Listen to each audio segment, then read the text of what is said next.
Mono still showing some life in her right before her rotation. I love to see it. Let's see it in action today. It was secretly a blessing that 7-drop rotated. Yeah, secretly, God, yeah. We figured it out in the end, yeah. Okay, Dayat, what else are you running, man? Let's take a look at his next deck list. Okay, somebody talking about this. I'm getting ahead of myself. Somebody talking about this. Why play Yukashima Rune? I guess the big question is, why play Yukashima Rune when Earthright Runecraft is so powerful? So it attacks from a different angle is the biggest point here. So instead of fighting mirrors all day, because Dirt Rune is the most popular deck of the tournament, we're going to go from a different angle and try to OTK everyone on turn 7 with Yukashima. So you just evolve your Yukashima as soon as possible, get that leader effect with all of the card draw in your deck between Story of a Lifetime, Saint Paradise, digging for Story of a Lifetime, and that little Dream Come True down on the bottom, which secretly is 0 play points to draw 3 cards, which with Yukashima effect is 0 play points, give a follower in your hand +3/+3. And then you buff your Orchestral Mage up to a billion. Insane damage, insane numbers. I've done 24 damage with one of those before. And she has Drain for some reason, so in a pinch, you can slam her down, like, turn 6, turn 7, if you don't have lethal, heal back up to full with your ward in play, and say, what are you going to do about it? But Justin, what if they have a ward on the board and my Orchestral Mage can't hit face? What do I do then? This deck has this little sneaky tech called Angel's Grace that gives your massive Storm followers ignore ward. For some reason. Problem solved. One thing I'm noticing about this version of the list specifically is he's not playing Superior Contractor. Superior Contractor, exactly. So I was just gonna say, like, is his only Storm. Are you just always trying to target the mage just because of the drain effect, basically? You don't want to rely on the contract. Yes, that is exactly what you want to do. He's playing as few followers as possible so that he can guarantee get that Yukashima as consistently as possible and guarantee buff exactly what he wants to, so he can just hit with his Angel's Grace, guaranteed lethal through nearly anything. He even has Advent of Peace if he has to deal with any pesky amulets that we'll see later down the line. Very controlling this list, and if worse comes to worse, you have Yukashima on 9, but often it does not even go to that point. You just run them with the Orchestral Mage. Yeah, absolutely. Now it's time for my favorite list, maybe of the entire day here. Something that I don't think anybody really expected. It's Evolve Forest. And no, it's not Evo Bahamut. No. So weird. It's Warltusk OTK. I gotta see how this thing runs. I'll keep it a buck. Igni's a believer. I'm not a believer. So I need to see the cool plays from Evo Forest today to put this deck on my notice list. Because right now, I think this deck is better than the Bahamut version right now. Just because the Bahamut version folds to Flame and Glass. Meanwhile, this one goes a little bit faster. The idea is that you evolve a lot, obviously. You activate your Pure Size for a little bit of chip, you activate your Jupiter for the control, and you end up going for an OTK where you have a board full of weenies, you kill them all with your Warltusk Mammoth, and you play another Warltusk Mammoth, and it does 20 damage, because Warltusk Mammoth AoEs the whole board and then deals damage to the face at the end of the turn based on how many followers died that turn. You place 2 of those down, that activates twice, that can quickly get to ridiculous amounts of damage, and actually you have a win condition that isn't just go make the game as long as possible, which I think earns my favor from this deck more than the Control Bahamut version. Fair. So what you're saying is, I'll sunder you with an elephant. Yes, I'll sunder you with an elephant. You know, Raiders out there with his little horse going, oh, I'm gonna take you down. Boom! A foot comes down like the hand of God, and there he is, the Warltusk Mammoth. All right, so that's going to be the deck list from both these guys, EMT's Dad and Hotaru. These bans, I think, are going to be really important and also very interesting on both these sides, right? What do you think the Dayat's ban strategy is, considered his deck lists are so weird? Okay, I was gonna let it go. Today's the day to find this, but you did say bomb strategy, and it's freaking me out. Oh no! Anyway, come on.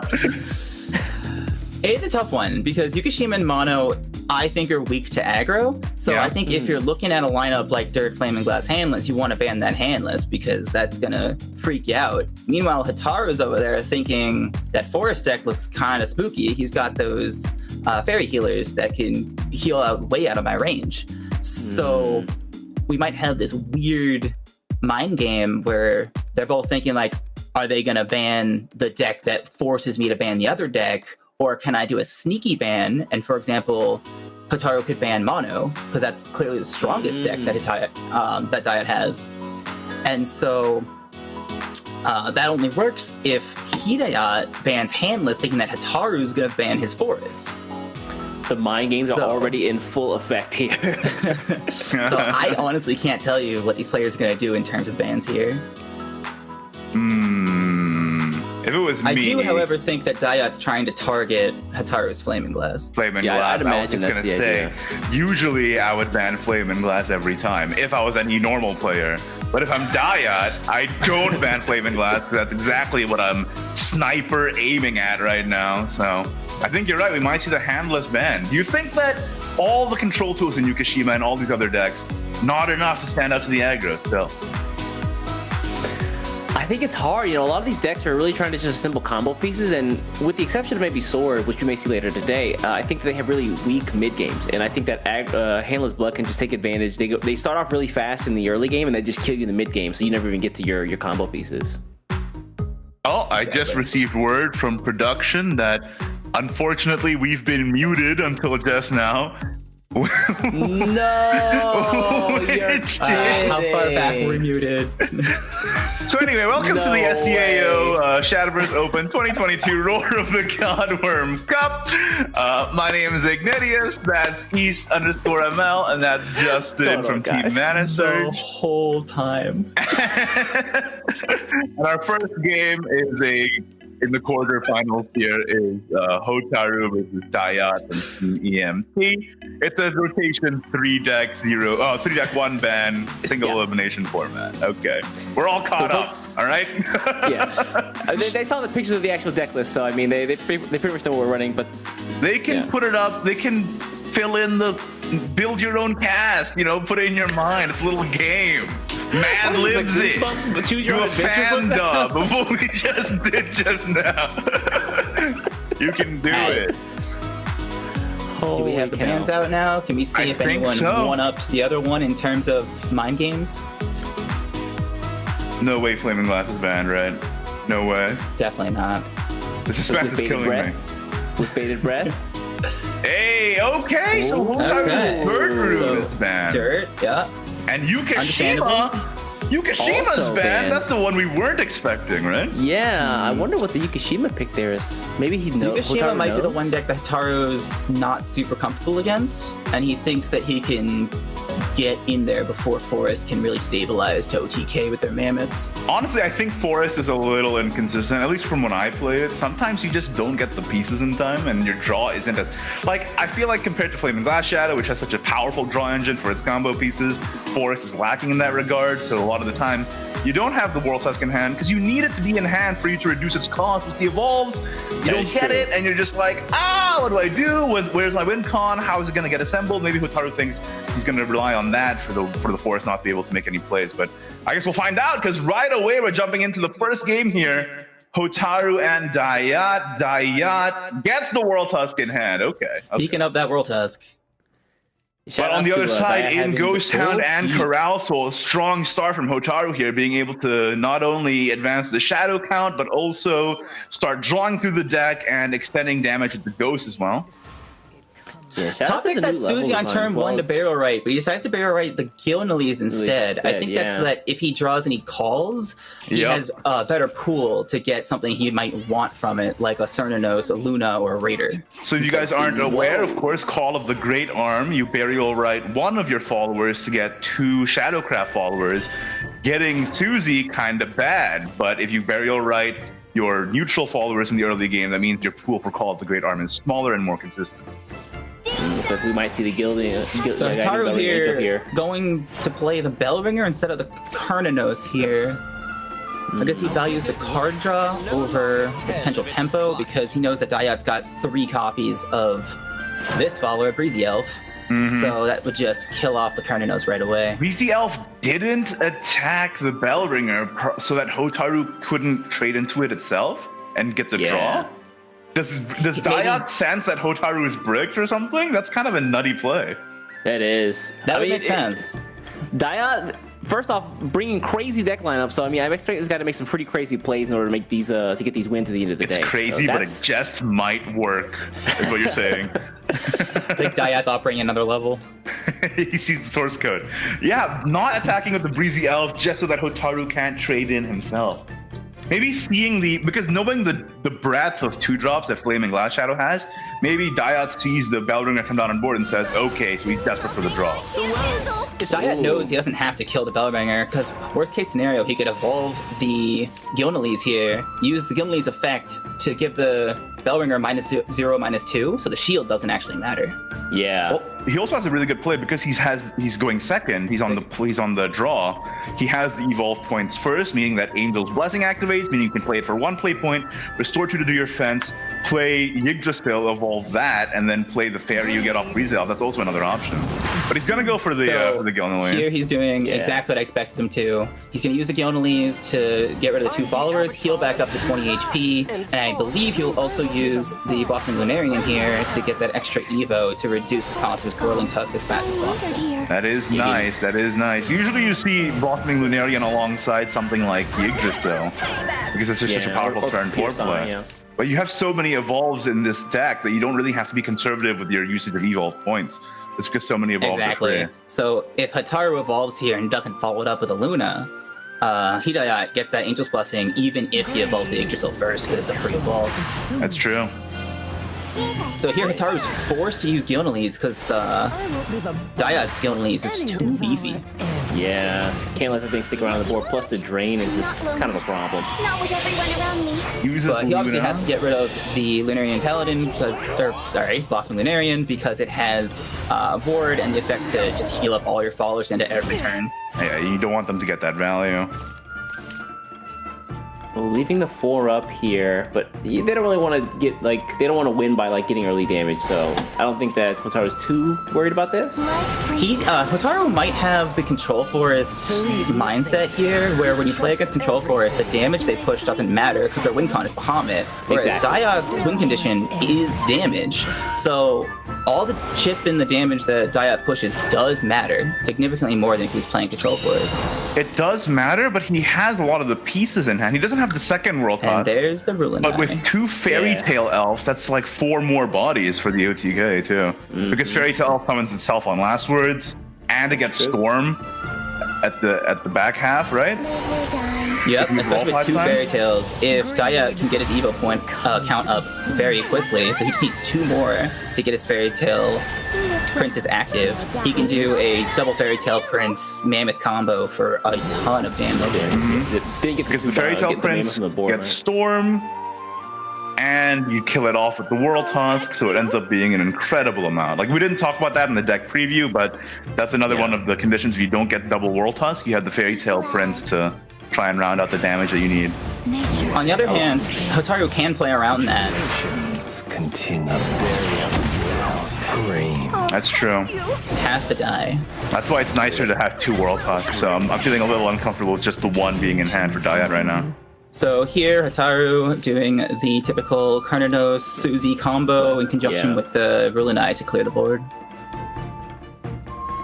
Meanwhile, here you want to save that Miracle Harvest for the free Evo for sure. So what do you do as Dayat here? You just play double Bellringer, or do you play? I feel like he needs to more actively draw. Bellringer does get in the draw, but only if his followers get cleared. So Bellringer Evo, and that Fairy does evolve for free, so he can get up to the 5 Evos he needs for his Fairy Tail Prince, but he can play the Fairy on the same turn as the World Tusk. Yeah, which would I think be better. Get 1 extra damage in. Yeah, 1 extra body guaranteed from the World Tusk AoE. World Toss, by the way, So I deals think you're 6 right. I damage, think if I'm not it's mistaken. So just Bellringer make people know Evo, in so you can chat. draw and then potentially Yeah. just play another Bellringer to protect yourself. That's what I was Hopefully thinking too. it's Yeah, World Toss. I don't really like any of his other plays that much.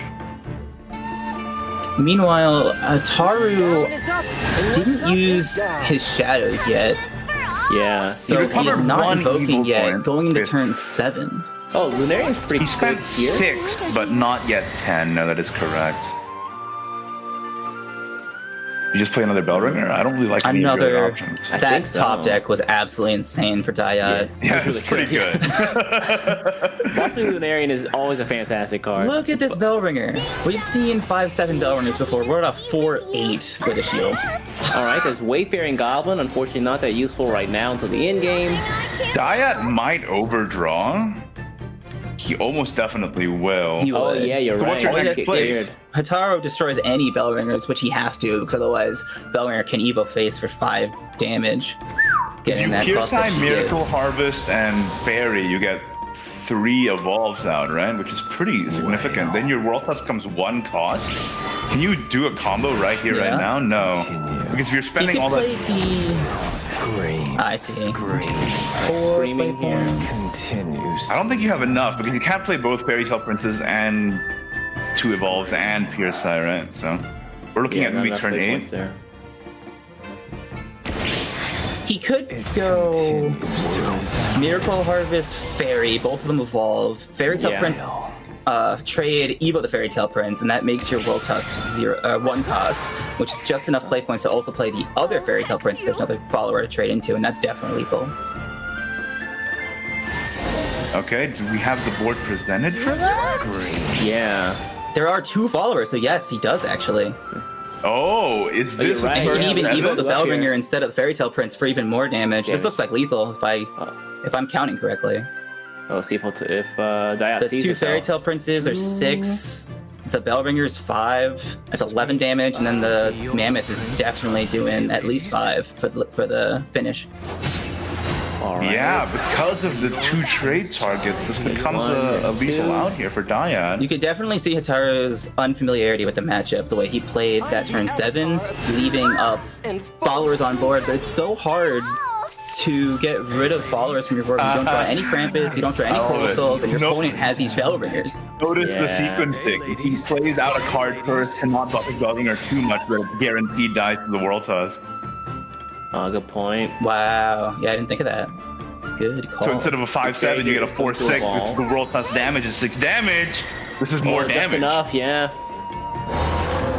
Oh, is So this that's one 1, off 2, lethal? 3, Was he 4, one? 5. It's 1 off, right? Oh no, it's not. he traded. He traded 2. He Yeah, traded he traded 2 princes. 1, 2, so that 3, adds 2 more 4, damage. 5, 6, 7, 8. Yeah. Yeah. Wow. Yeah, I'm not super familiar with these combos, so I forgot how Hey, Prince what I interacts with said, mana. I called it. This deck's got some sauce in it.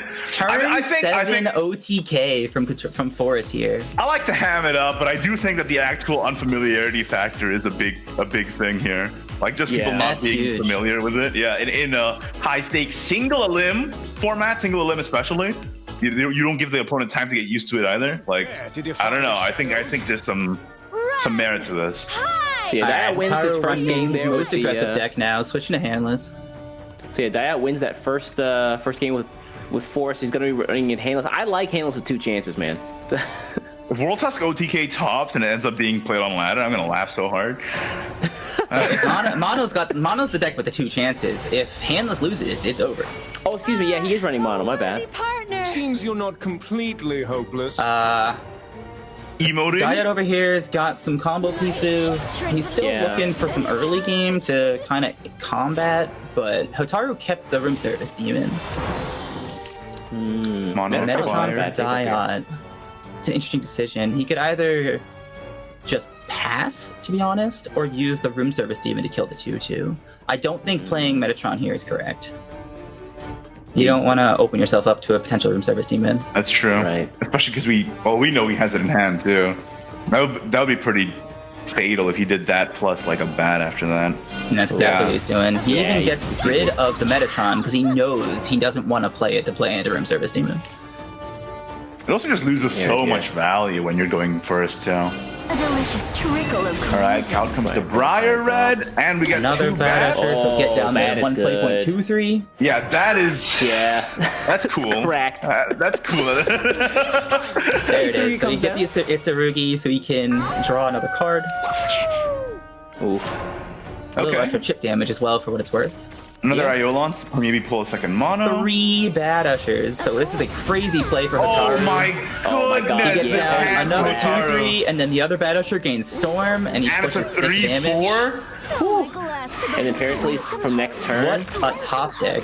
That's an insane start from Hotaru. Can we just say he also had the adherent on 1.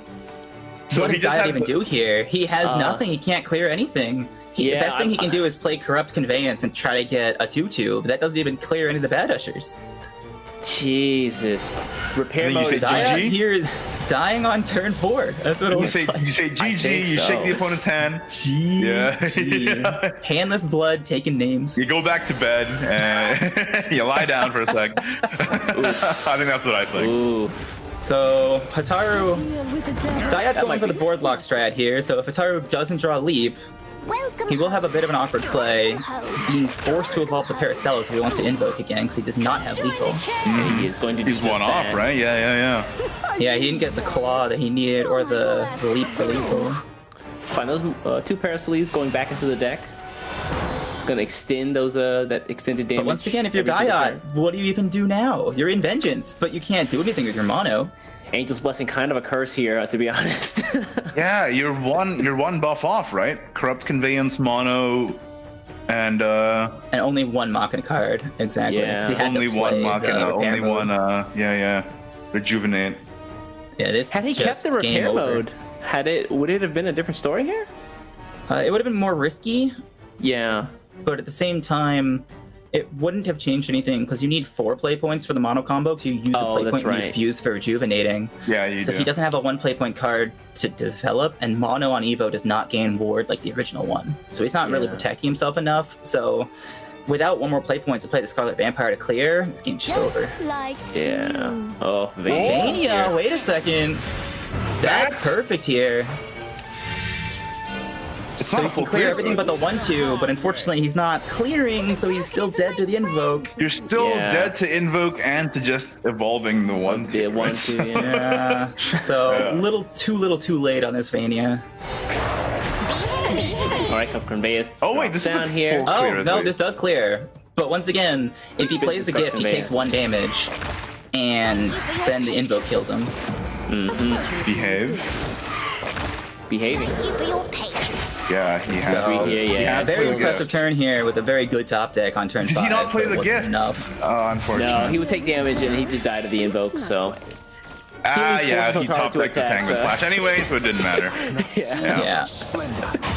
Oof. That Wow, was how a blazing fast was that fast game? game. Triple bad usher. Yep.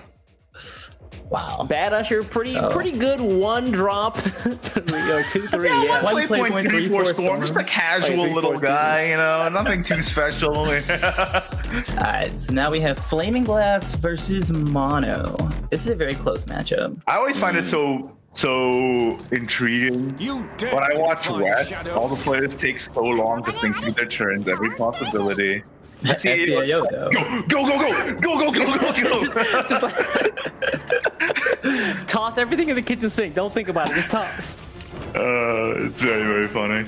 Oh, Ah, but Diet is ooh. going second this time, and he has the Metatron in hand, so he does get the ramp. Nothing I Very can't nice. handle. That'd be good for getting out that combo on turn 6, potentially.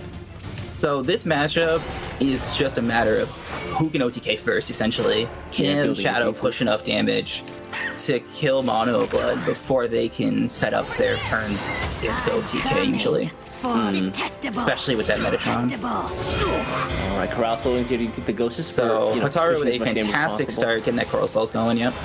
I think that the mono high roll is actually kind of more impactful because it comes out so early, turn 6. Exactly, as early Yeah, as turn that is 5, turn true. 6. So You if have to also be if careful, Diet right? You can put them in manage vengeance. that. Hataru looks like he has all the pieces he needs. He has the Luna to use some shadows. He's got some card draw with the Dog and the Krampus. I'm Got sorry, both the Raider Invo's and Captain. Flaming Glass in hand as well. Yep. The Might forbidden. be all right. What's up with that boys. murderous application? What's that for? Murder's application is just for a little extra card draw with all the discards in your deck. It makes your room service demon a card draw rather than a card disadvantage. And it gives you a little more card draw with Briard, but I don't believe he's playing Briard. Is he just hard casting it to get it out of the hand? He's gonna Metatron here anyway. Oh, I'm sorry. I didn't notice he played it. You normally you see it discarded, but I guess here giving everything Bane doesn't really matter because the Bania. sound already has it. Yeah. So the Bane there would have mattered if Hotaru played a Bell Ringer, but in this matchup, even if Hotaru had the Bell Ringer, I don't think he would have played it because you want to save that for before the potential mono OTK Right. because it forces trades. I don't know. Mono OTKs have so many Bane followers anyway, right? Because of conveyance. Evil burn in the fire. Dia had an interesting decision there. He almost decided to go aggressive with his gifts, evolving Vania, but he's taking it more conservative. He's evolving the Metatron, even though Hotaru has the Bane on board. Playing the Itsurugi as not a well bad for idea. card draw. He needs the... I'd play a gift here just to trade, but he decides to hold it because he has an insanely strong turn 5 with this mono combo next turn. Mono, Rejuvenate in hand. We got 2 gifts and a Vania. In fact, it's exactly 14 damage. Is it? Oh, hold on. 15 with the Two gifts. Wolfling Struggle. Vania. Oh yeah, you even throw the Vania in there. Oh, Yeah, no, you're no. right. Triple Vania. I was just is gonna say, with wild. Vania, that's easily lethal, right? Like, yeah, because you can evolve Vania. turn 5 too. OTK for sure. You evolve the Vania, you get the guy. You're the guy. You Yes, get the that's boy. yeah. I didn't even notice the third Vania. Yeah, that's an OTK on turn 5. Yeah. Rip in peace. Like I said, I just think that the high roll for mono is huge. Oh, especially with Is the this Vania it? being left up on board too. Oh, he did heal. Hold on. Oh my goodness. Yeah, this game's over. Oh, I'm sorry. He did He not hit- in Vengeance. He has Yeah, not he needs a Vengeance. Vengeance Oh, activator. and he did heal as well. Yeah, you're right. There's no Vengeance activator, Problematic right? now. Because we don't have the Shapeshifter in hand either. Yeah, no Shapeshifter, no discard for it either. And he does not have the Scarlet Vampire here. The Angel Blessing coming this turn means he can't get the card draw to try and dig for either of those pieces. 1, 2. Without being in Vengeance, you only have 2 buffers, right? There's Okay. a Briard, but still no Yeah. Deceptive. Yeah. He might have to just bind out this turn, I was getting unfortunately. ahead of myself. How many shadows has Hotaru spent? Not 20, right? Definitely He not spent 20. 6. Yeah, it's still yeah, with the Luna. I think it's still just a race to 7. Maybe Another he's feeling stay. pressure, but I don't think he actually needs to be feeling that pressured. I feel like he has at least another turn in him. Considering there has been a lot of evolves coming out of Hotaru, so Skeleton Raider's not that crazy. He did sink the Flaming Glass, but I mean, that's, again, we're still like way off for Necromancy there. Crimson. Sinks both stays, trying to draw. Yeah, it's just digging for that Vengeance Enabler. Yeah, I think this is fine. Yeah, he's just gonna spend this turn digging, just to find his pieces, right? Oh, Another hold on. Raider. Hold on. He That's doesn't too soon. have Alright, you know? any of his Necromancy. Yeah. It's true. No invasion. So he's going to Wayfarer have doesn't to draw. use a Cernanos here to draw, or Evo Bellringer. I think really Evo Bellringer's dig gonna for that happen. Spirit Invasion. Or another Luna, for that matter. Mother. Does he have a Mother. Luna there? Not in his hand currently. Oh, I see. Okay. I was gonna play that. Where Luna at? Hold on. Oh, Sereno's See here. you later, Okay. Goblin. He wants to draw. Nice the Goblin's adventure, at buddy. this point, so. No Luna to get the heal off of the Angel's Blessing. Yeah. Shame. Nothing. Oh, he did barrel out Susie. I missed that. Yeah, he did. Ding Going dong. on. Alright. Hell hex you. And then he's gonna drop. So that's 8 shadows used for Taru. I don't know. That's not too You just impactful. won't stay still, No. will you? Oh, still. Well, No he can Vengeance play those for activator 1 here. play point, so. If you start with Angel's Blessing, you overdraw, and I'm not sure if he wants to overdraw here. No.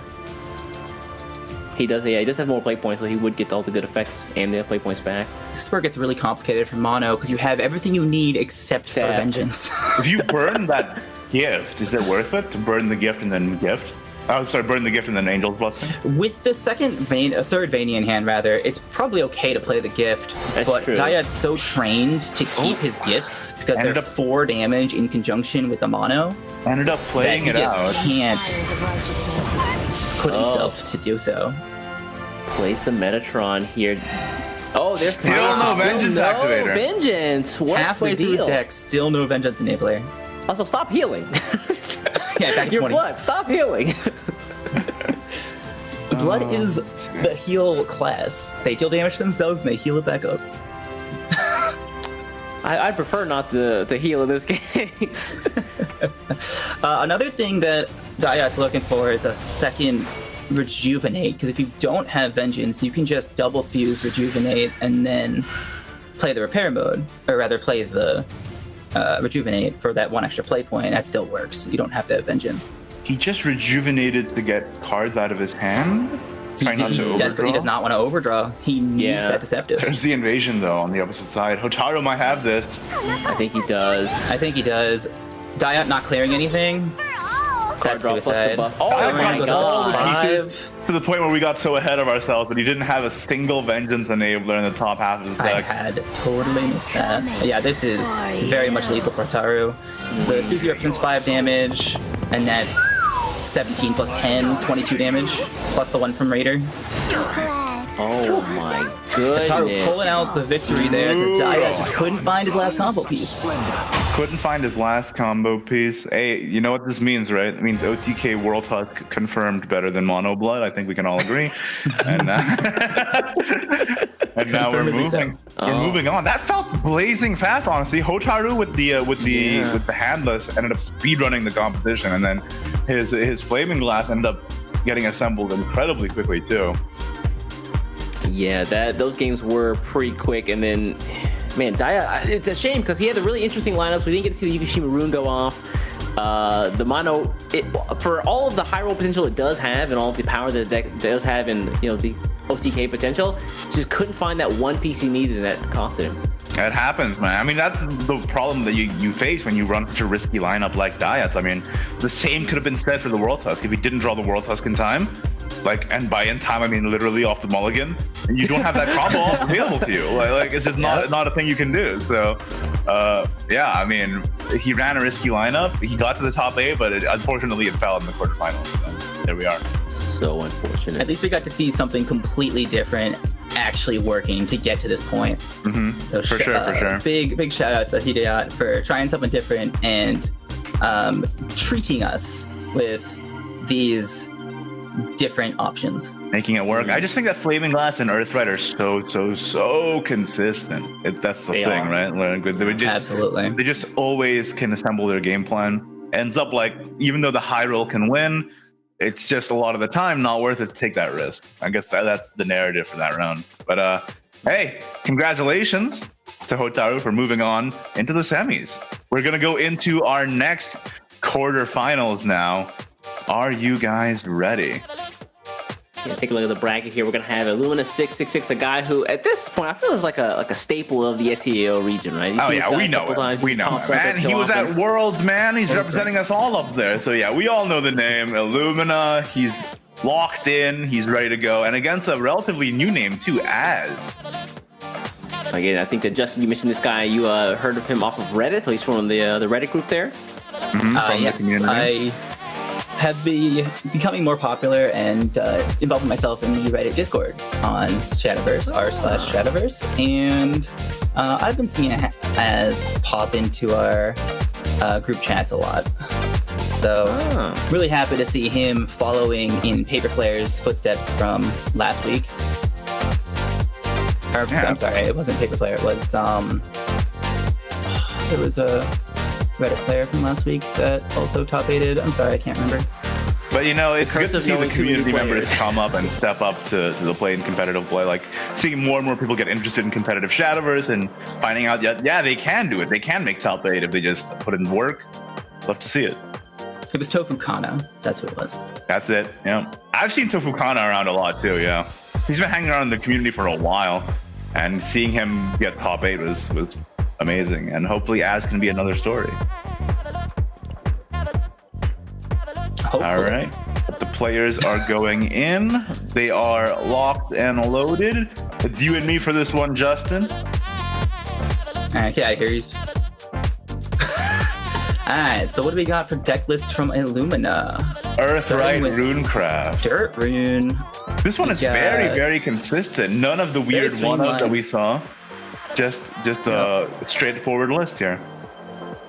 Yeah, we got 2 Pursuer Golem, which is a little bit different. But I really like this. It's great in the Dirt Mirror because a lot of the times you want to pressure and push as much damage as possible, so you'll get that Contractor down before you finish out the game, and then Pursuer Golem comes in there when your opponent's stuck on more than 3 followers and gets all 3 effects, gets that stack destroyed, heals up a little bit, sets up your Riley to heal even more, and that's just a big part to why Dirt is so powerful. Not only does it have a very fast high roll with Basilisk and Contractor, but it also has a lot of heal options and defensive tools with Covetous Witch and Riley Astral Shaman. And then plus Pursuer Golem can also get reduced to 0 very often because you'll almost always have more than 3 stack because of reserves too. So the Pursuer Golem comes down to 0 play points, which is As early as turn 5. an insane amount of value, yeah. All right. And what else is So up we're going to for see a Illumina? lot of Dirt Rune, or rather Earth Rate, so we can move on. Flame and Glass More Shadow. Flaming Glass Shadow. Yeah, I think we're gonna see the same story, Justin, and a lot of the players today. Like the 2 quote-unquote best decks in the format, super consistent, super focused on their win condition and able to assemble the pieces almost every time. So no surprise here, Flame and Glass Shadow showing up as well. The big difference I'm seeing for Illumina 666 here is the only new card he's playing is the Corral Souls. He opted to not play the Wayfaring Goblin that we saw Hotaru playing. Is he not playing the Wayfaring I'm Goblin? sorry, I see it. It's the It's 4th right one in. there. I expected it to be the first one. I'm sorry. I expected all the followers to be before the spells. When I saw the call, I'm like, where's the Wayfaring Goblin? All you have to do is look 1 centimeter to I the am right. blind. Apologies. All right, more importantly, he's only playing 2 Bellringers. So Right. if he would play against other combo decks, in which point the ward is a little more impactful, he won't really have that option to protect himself with multiple Bellringers. But he is running 3 Rulanai, which I think is a little extra because Rulanai gets so much value just from 1 copy. Getting 3 is just what redundancy to make sure you draw it. Yeah, Rulanai is okay in multiples because you can barrel write it, which makes your future Rulanai even stronger because it increases attack and gives you more Rulanais when you play his Scream spell. Well, there you have it. Flame and Glass Shadow, Earthright Runecraft. I think the big question is, what's the 3rd deck? What's deck number 3 for Illumina? And it's Handless Blood. Handless Blood. Boy, This is looking familiar. It's an incredibly standard list as well. I think Illumina is running maybe the most standard list in his, Yeah, in so his Lumina's lineup. not even playing the tech parkour werewolf that Hataru is playing. He opts for the 3rd Sanguine Slash instead, which some can argue can be a little risky because if you draw that without a discard, It can break your hand, yeah. it can definitely break your hand. Exactly. Right. It's not You can also bad put yourself off. into situations, even on turn 5, where if you want to get rid of your whole hand, you're forced to evolve the Paracelsus, whereas you'd rather play the Sanguine Slash mid to late game for the extra damage. Right. I was just gonna say it's not bad off the top deck mid to late game, but yeah, draw it early and you can find yourself marooned with no way to invoke your Paracelsus early.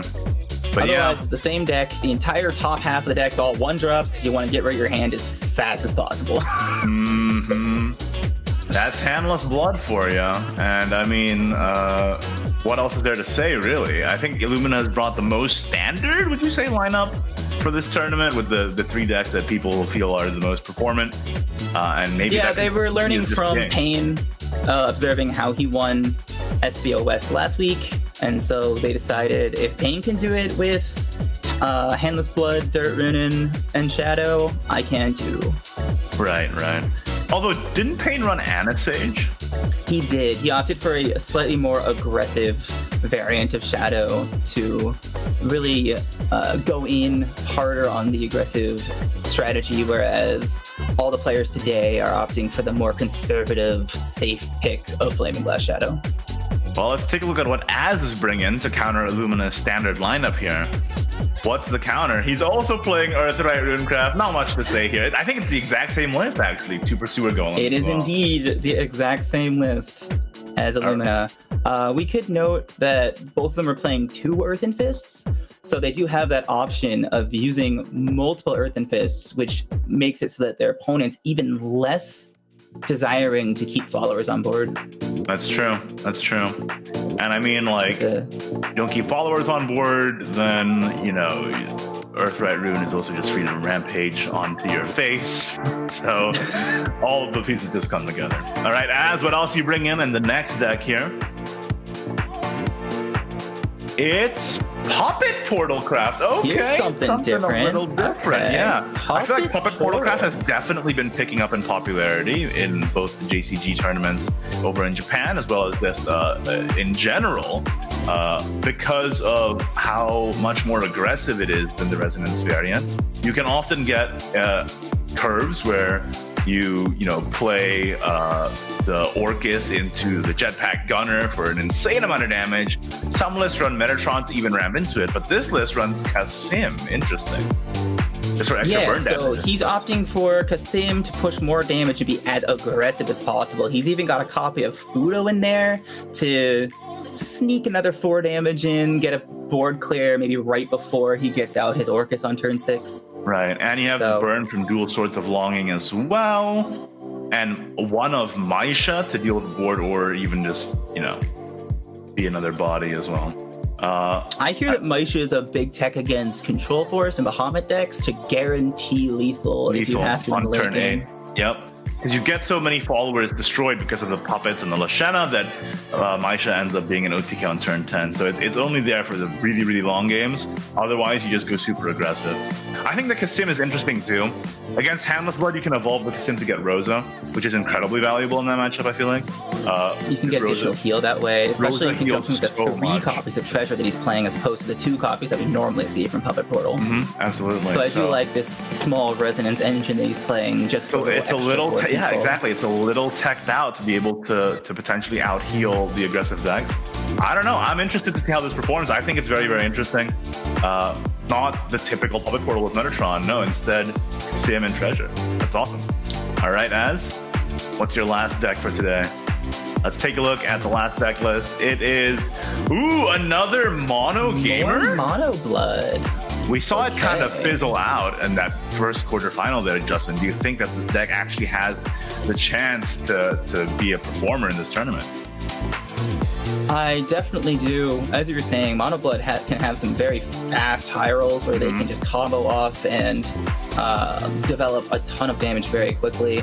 And as his list looks much more streamlined than Dayot's did, he's playing more Doom Lords so that if he is playing against something more aggressive, he could get that down, which is also a Vengeance Enabler in itself because it will hit you down to 1 and you evolve it, and then you cannot die.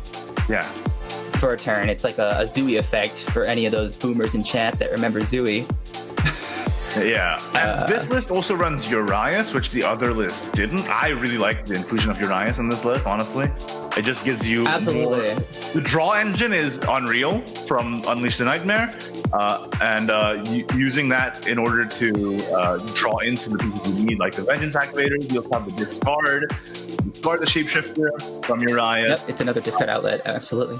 Activating that damage, that self-damage shield means that your Doom Lord is less high risk, and you also obviously activate Vania because your Wrath is going to get active from Urias' effect as well. So I really like the inclusion of Urias in this list. I was disappointed to see Dayot not run it, and I'm very, very happy that Az has decided to run the list that has him in it. Yeah, Urias is actually a relatively newer inclusion in Mono Blood. The original lists were not playing Urias, and that's probably where Dayot was coming from. He maybe he's been playing it for over a month or something. He's just developing the same list, whereas Az is going for that Urias approach, which is really good against board-based decks. You can get that clear and all the extra damage with the claw, turn after turn. and get that chip damage in to develop your final push. Right, yeah. I mean, it's super valuable too. Like when you get the Banes off of Conveyance, like just the extra little bit of damage from the Claw too, it all adds up, right? Especially when you're trying to get the mono to OTK. So, I don't know. I really like this version of the list, and I'm hoping it performs a little better than the previous one we saw in the first quarterfinal. Hopefully, we can see the Urias difference. The Urias difference. I like it. Okay. Do we have the bans in from the two players? I guess we'll find out soon enough. What do you think they're gonna ban from each other's lineups? So here? as we were explaining, the puppets have those extra techs against more aggressive decks, so I think that's gonna get banned out. But he ends up banning the dirt. Both Which dirt makes and sense. both Dirt sides. is scary. I mean, like I said, it's got that early aggression that can clear out the game turn 5, turn 6. But it also has those control tools. And since Lumina's running a very standard lineup, you have that. He opted ban it as well. This is going to be really interesting, actually, because Illumina's hand list, I think, will be relatively strong into Az's mono, but also a little weak into the puppets. Right, because So of I'm the curious to casting. see which deck these players decide to run out first, and if that makes a big difference I guess in we'll find out right here, right the now. latest. We're going into the second quarterfinal. The first game is going to be Az playing Puppet Portal Craft versus Illumina's Flame and Glass Shadow. I was gonna say running Shadow out first is always the safest bet. Right. It's got such a good matchup spread, Shadow. Barely any negative matchups.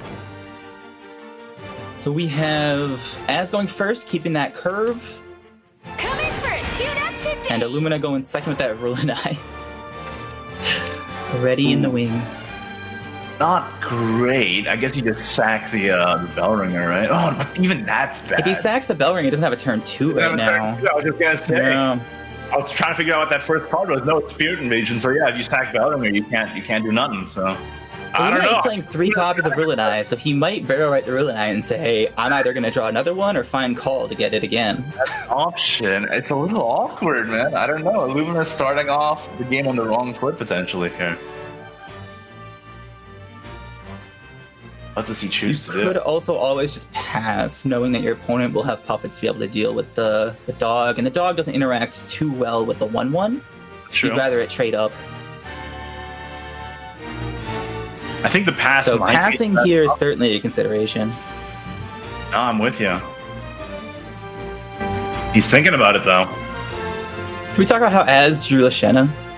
The deck is exponentially better if you draw Lashena. Yep, absolutely. You get the bodies down too with Lashana. You get the burn damage for 0. If you play Destruction in black, or what's it called, New Destruction, alongside Jetpack Gunner, Yep. that's a breaking turn. Cute corpse. Maybe you'll like this one. Alright. So Illumina, I can't imagine he does anything other than play Bellringer here. Yeah. Like, sure, Az can clear, but it protects Illumina for a turn. Well, as far as he knows, he doesn't know that Az has Merciless Voiding to clear the Bellringer instantly. What do you think of just Luna Amulet? Do you want to save Luna's the Luna for all- the Necromancer? He has the Spirit Invasion to use Necromancy on that, so he doesn't necessarily have to save the Luna. However, he has the Krampus to generate a bunch of shadows to play both, so he can invoke Susie quickly. He definitely has to play something to generate shadows. Yeah. Honestly, Luna Krampus is also a consideration. Just to get shadows up and start drawing through your deck a little bit, and then you could potentially get a Call of the Great to get back your Luna. I feel like Illumina's had to make so many tough decisions just already in the first 2 turns of the game. I completely agree. Like- Like, none of these players are necessarily better than any of the others this early in the game. I think it's got to be the Bellringer, yeah. I was considering all the options. I think I like the Bellringer the best, but I was trying to play Devil's Advocate first. Oh! That'll be really good for turn 4. Yeah, he also gets the He might even treasure. also Incredible. save it for later. It depends how much Az clears here. So, as we can see now, he probably just plays the Rune to clear the 3-1. And then that gives Lashena an incredible opportunity to instantly get a 4-cost New Destruction on turn 5. That's true. Yeah, you can just play the Lashena, no Evo necessary. Then again, Az is very low on cards here. So, Treasure is a more conservative route to get that card draw and then save Lashena for the Evo, since you already have the puppets and the 2-drop. Now you have 2 Lashenas though, And so he has it's 2 Lashenas, so that makes that decision easy. Yep. Justin, you know what you just saying just now? Stop it. Because he got another Lashena, so it doesn't even matter. Lumina down to 13 already. The deck gets He doesn't have exponentially a better when you draw Gillies here to heal Lashena. back What up about yet. 2 Lashenas though? And this means you have the treasure freed up to play on 5 alongside your guy. Which is more value. Because you get the big boy out of the treasure on the enhance. I don't know their names, I'll be honest with you. Is an option. Oh, the names of the treasure followers. Justin, don't look it up. What is it? I see you Googling it. I see you Googling it, dude. I'll be honest, I do not remember either. They just spawn on board. The names don't appear anywhere. Yeah, I know them as Mr. 5 and Mr. 7. Exactly. The one that the last words to get another one, and the one that pushes damage. Yep. Pretty tough turn from Illumina here. Like, if he... I guess he can just play Scream Diffusion to try and clear as much as possible, but even that's awkward. Like, when the Lashena comes down, you know that whatever you're clearing... Fortunately, he got the Gillies off of the dog, or rather the Ingo Town. So If this...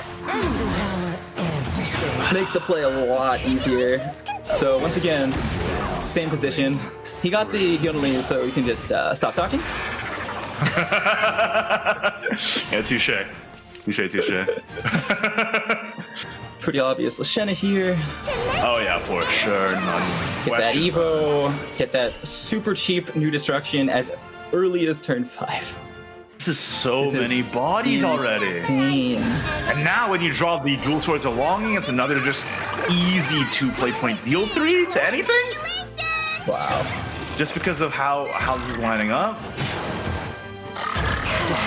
You get the Dreadmaster out. Yep, full board again.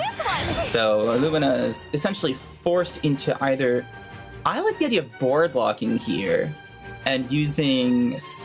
Oh, he doesn't have the Shadows for Spirit Invasion, so we'd have to either Rune or Luna first with the Krampus and then use the Spirit Invasion. Yeah, he could. I was just gonna say he could Luna Krampus into it, you know. He only played one Rune spell, Scream rather, if I remember correctly. So if he does do the Spirit Invasion play, he'll only go to 9 Shadows used, so he will not invoke on turn 6.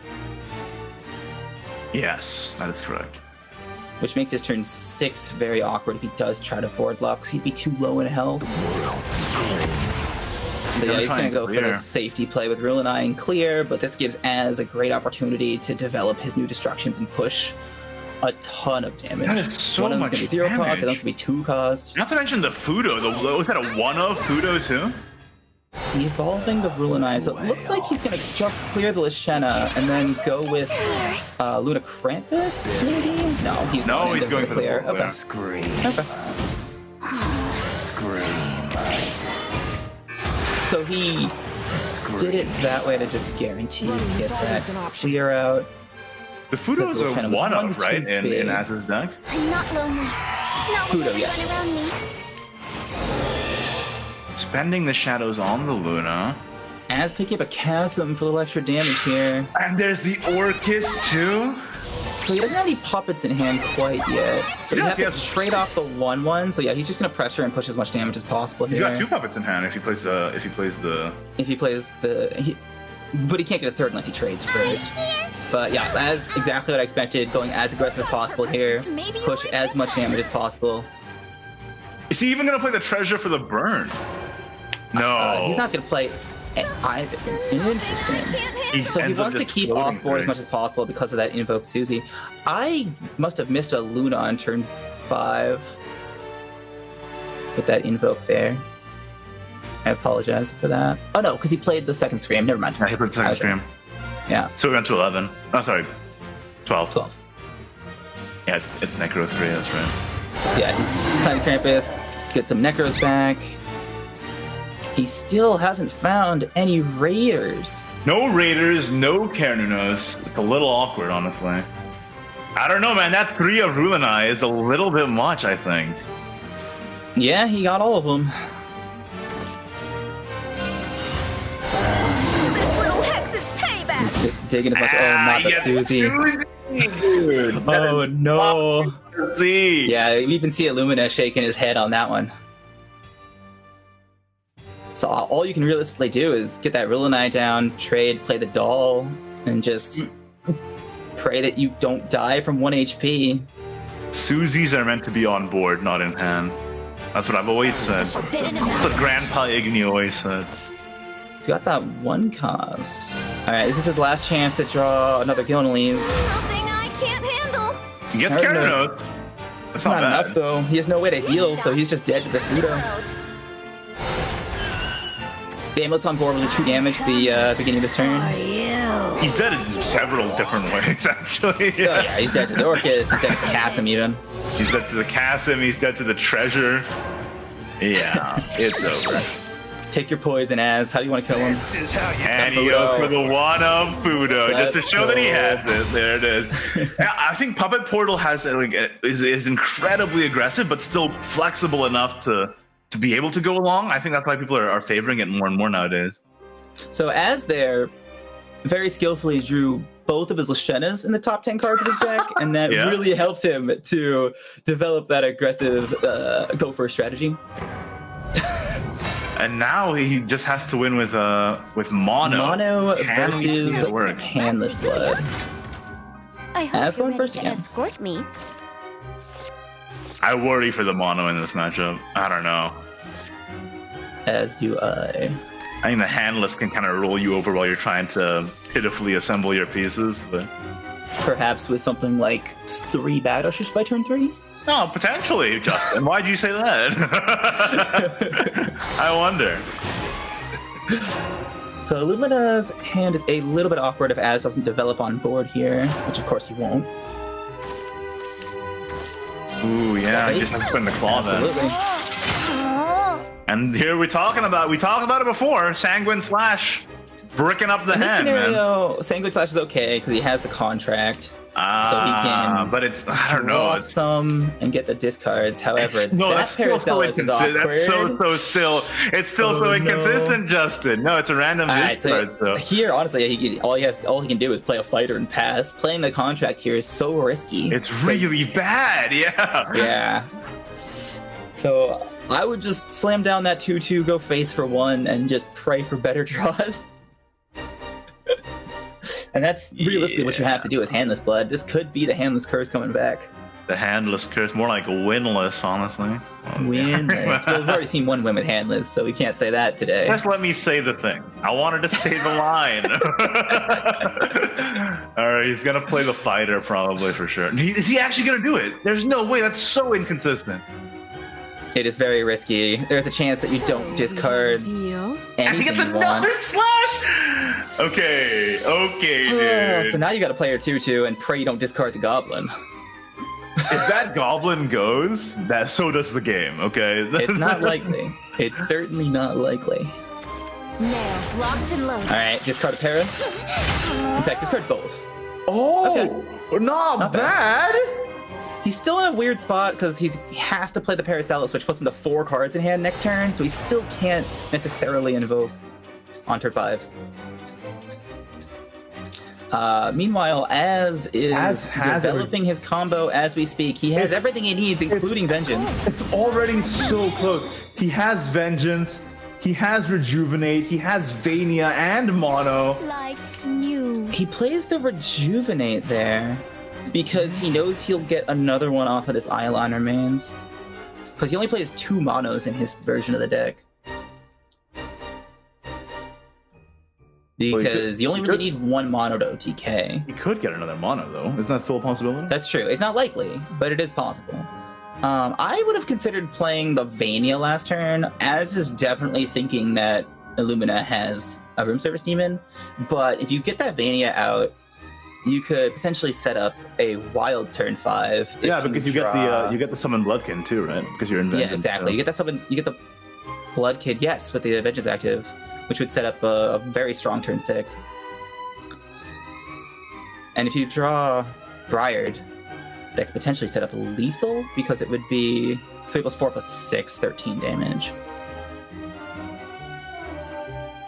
This But yeah, awkward decisions for Illumina. He has to play the contract and then pray to draw 2 very cheap cards, so he can play those with the Goblin and then discard the Para and the Sanguine Slash, and then an Evo Face with the Scorpion. Can I just say, the intro of us was muted, but we do have a card reveal at the end of this stream, so everybody tuning in right now, y'all want to stick around for the whole thing. You're not going to want to miss We this. have a deal. Alright, he got the 1-drops that he needed, including Briar. Which is Including insane Briar, here. which is another Bad Usher too. Okay, dude, is this the Illumina difference in check or something? So the difference is he still can't. So he gets handless, but he couldn't give the Bat Usher Storm there. He gets He the also other decided Rejuvenate? not to evolve the Scorpion there. He thinks this game is going to go long, which is interesting to me. Yeah, so as... Oh, I'm sorry. He didn't evolve because it would have put as into Vengeance. I didn't see that. Okay. Good play by Illumina. Oh, he's in Vengeance anyway, because he discarded the Shapeshifter. True, but at that point... Yeah, that's a good point. I don't know why Illumina didn't evolve. Thank you for your patience.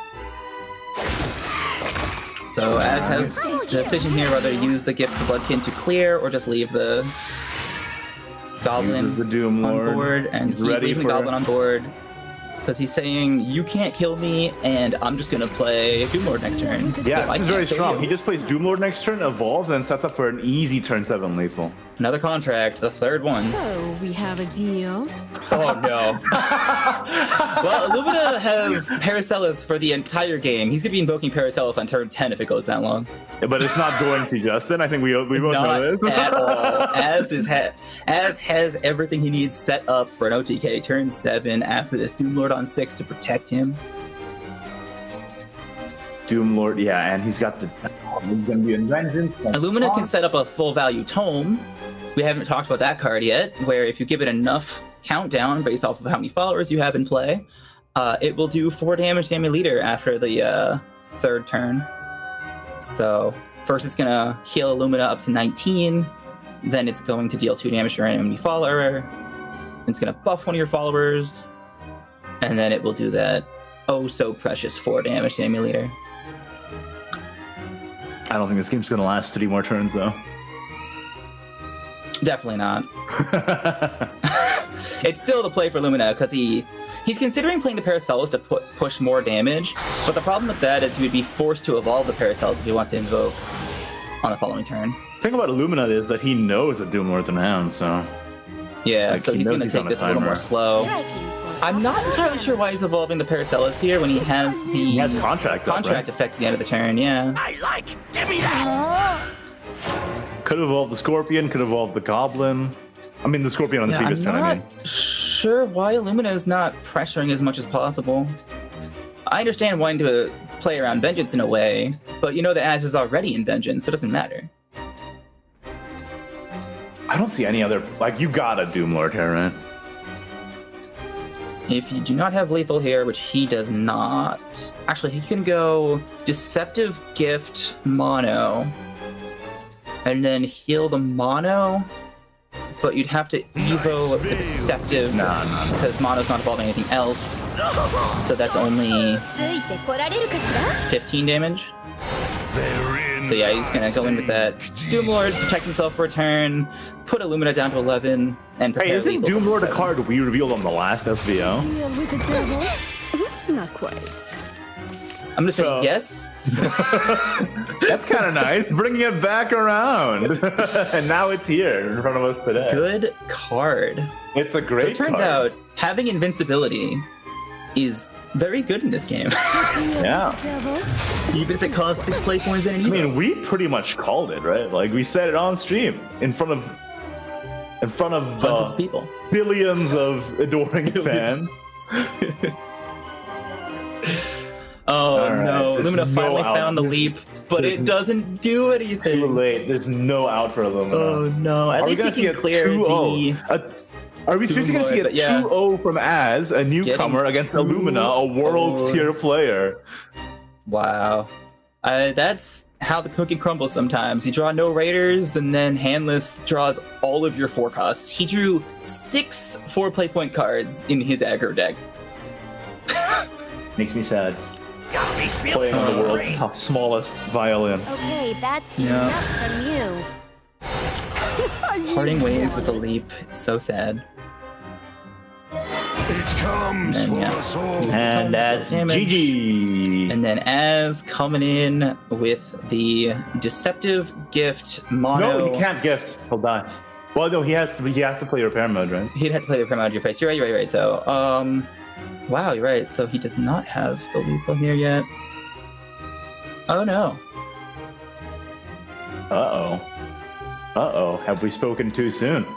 Can Illumina pull this out? Seems we have. So if he goes Deceptive Mono, Rejuvenate, Repair Mode, and then Gift, I believe that's still enough for lethal because he can evolve the Blood Can. Yeah, he can evolve the blood can. No, you're right. So that works.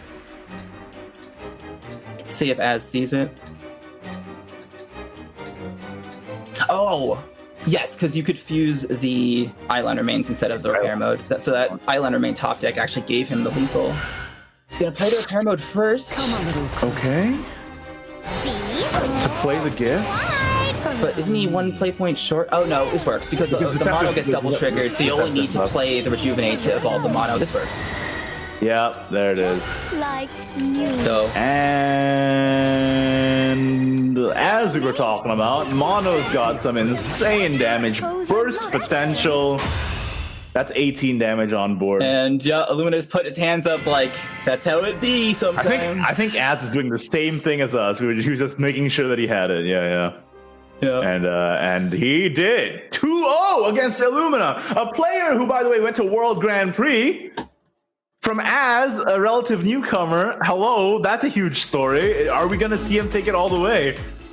I guess we'll just find out. What an incredible Got any series! Az fans in the chat. That was a blowout, Justin. Yeah, really, Az showing his strategy that he had going in.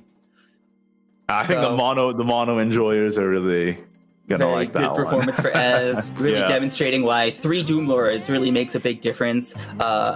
Dayat kind of fumbled because he only had 1 Doom Lord in his deck and he never found it, whereas Az will almost guarantee that Doom Lord Yeah. and get that down turn 6 and set himself up for that OTK that we just saw. Yeah, and it absolutely worked out. I don't see the disadvantage in not running 3 Doom Lords, just because like even if you get more than 1, you can always just fuse it in, right? Like that, like it's so good, like to be able Or to discard it with discard it. Yeah, all of exactly. your discard cards, including Uriah's. I really liked Az's list, and I'm glad that he went through. Of course, congratulations to Illumina for even making it to top 8. And just the mark of a very consistent player. Always here. I feel like he always shows up and does his best, and almost. I would say very frequently just ends up topping. So shout outs to Illumina. Yeah, so- this time it was Az who won the day. Yeah, Az moving on to the semifinals. Absolutely. Let's take a quick look at the bracket real quick. In case you're just tuning in, here's what you've missed out on so far. Hotaru beat Dayat from Team EMT, and Az beat Illumina 666 from Team Revelation. So both the non-team players ended up moving forward. Kind of crazy. Maybe the new blood is showing us old heads how it's really going to be done over here. Our next matchup Always is going to good be to one see. that's heartbreaking for Justin. Glow from Team Mana Surge versus Yuri from Team Mana Surge. One of the Mana Surge boys is gonna have to leave after this, but hey, either way, both are amazing players, and both are coming up next right after this very short break. We'll be right back with Eth and Justin on the mics. Don't go anywhere. See you soon.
sky writhes in pain, grieving, clouded by tears. Heaven quakes before its ruler. Calamity incarnate. Catastrophe reborn.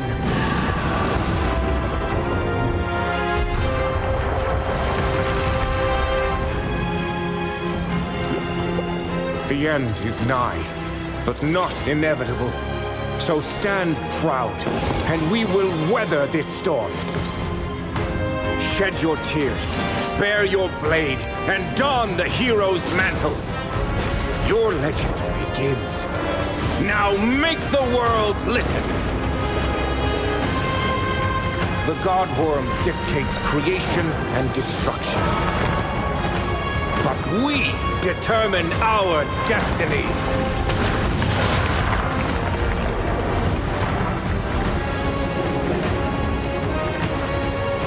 Bahamut, supreme dragon. No longer shall you desecrate our home.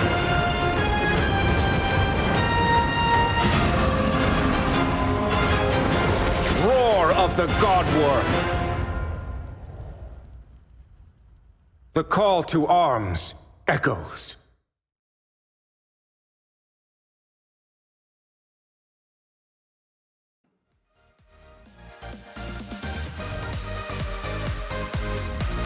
Hey folks, welcome back to the Southeast Asia Oceania Shadowverse Open Cup, the Roar of the Godwyrm Cup edition. I'm joined by Justin. Iggy decided to take a nap, so he's going to sit out for this next game, but we'll hold it down until he gets back. Now, if you guys missed the first set of games we've had today, Justin, tell me about them, man. Just in one word, the games that you guys just won. One word? Wild. We saw a pretty close match between Hataro and Dayat, where Dayat just got obliterated by Handless, and now we're moving on to the unfortunate match we have between MS Glow and MS Yuri, my two Mana Surge teammates, fighting it out in the first round of the third round of the quarterfinals. This is now a Mana Surge Cup, guys. Welcome. Glow, a name that I think that nobody, if you've watched or played Shadowverse for this AO region for any amount of time, Glow is a name that you should be familiar with. Yuri, though, this is a guy that I'm not so familiar with. So can you give me a little bit more info on this guy? Yeah, Yuri's a relatively new inclusion to Mana Surge. I think he joined us last year, and he has been definitely making a name for himself. He's been practicing a lot among the team, and it really shows. He got top 8 in the Shadowverse Showdown 2 a few months ago at the end of that season, and he is back again in the top 8 of this one with some very close matches coming towards the end.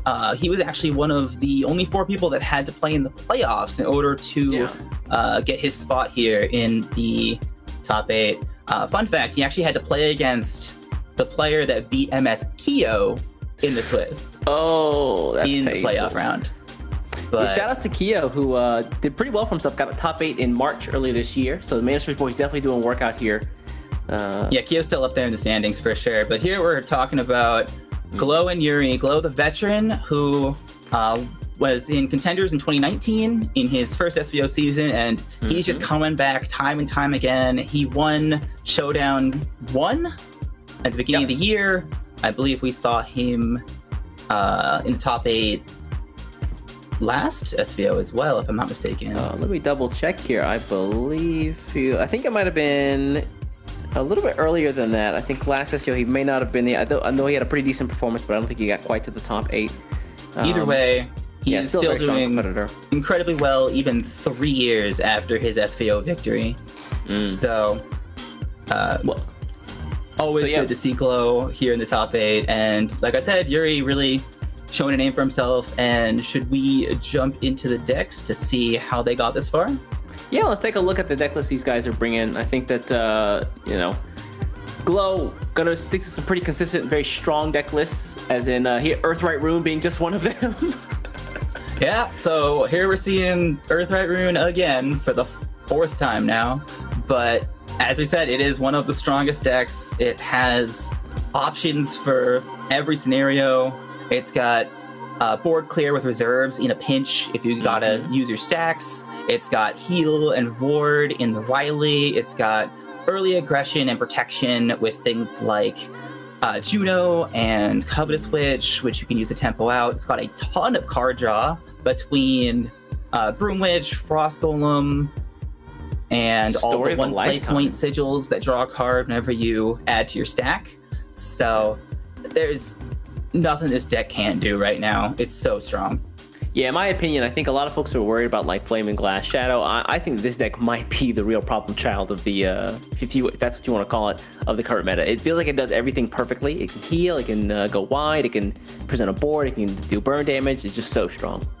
And Glow is playing something a little different than anyone else. He's playing one copy of Jubilant Switch. It's a nice little tech to be just a little more aggressive. If you go first, you can get it down turn 3, almost guarantee 3 stacks with things like Juno and all of your very cheap sigil generators. Rule and the then Rubble, that hits 2 damage and sticks a 3/3 on board. And if you have to, you can evolve it. It's essentially just another Levi hitting 2 damage to the beginning of your opponent's next turn. So yeah, again, very, very strong deck all around. And even the techs seem pretty powerful, like the Jubilant Switch you just mentioned there. Yeah, no surprise that we're seeing more Earthright Rune as this tournament progresses. So let's move on to Glow's second deck that he decided to bring. So we got the Earthright Rune, as well as, if memory serves me correctly, it's going to be, speaking of Flaming Glass Shadow, the problem child of the meta right now. Speaking of strong decks, another one that just kind of has an option for every scenario. He's got those 3 Ruin Eyes, so hopefully he can get advantage out of those 3 Ruin Eyes as opposed to Illumina, who seemed to get more or less punished for having those 3 Ruin Eyes in his list as opposed to the 2 that a lot of people are opting for these days. And once again, it's the exact same list as I believe it was Illumina. Where they're both only playing 2 Bellringers. Yeah, again, a deck that's been so consistent. The power of Skeleton Raider plus Flaming Glass is just enough to put this deck over the top and make it consistently strong season after season, expansion after expansion. Anyway, let's take a look at that's the reason why we've seen Shadow in every single SVO for the last 2 years now. Feels like it, yeah. Shadow's been a very consistently strong deck. And anyway, rounding out Glow's last deck here is going to be, wait a second, this looks familiar. What is this? Handless Blood. So we got another Dirt Rune Flaming Glass Handless Blood lineup, just like Ataro and Illumina, really demonstrating the power of this lineup.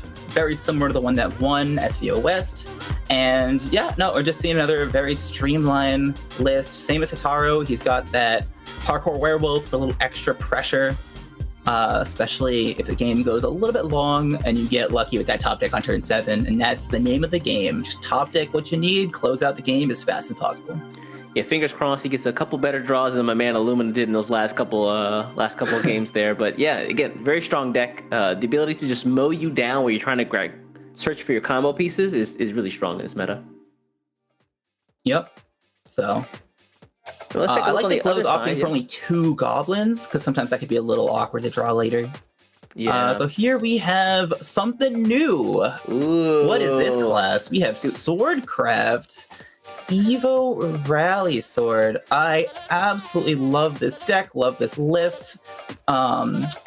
He's playing a very streamlined version of the deck with all the big hitters that you normally see, like Erika and Kagamitsu and Metatron, so you can get your turn 5 6 play point monochrome. Build up your Evos.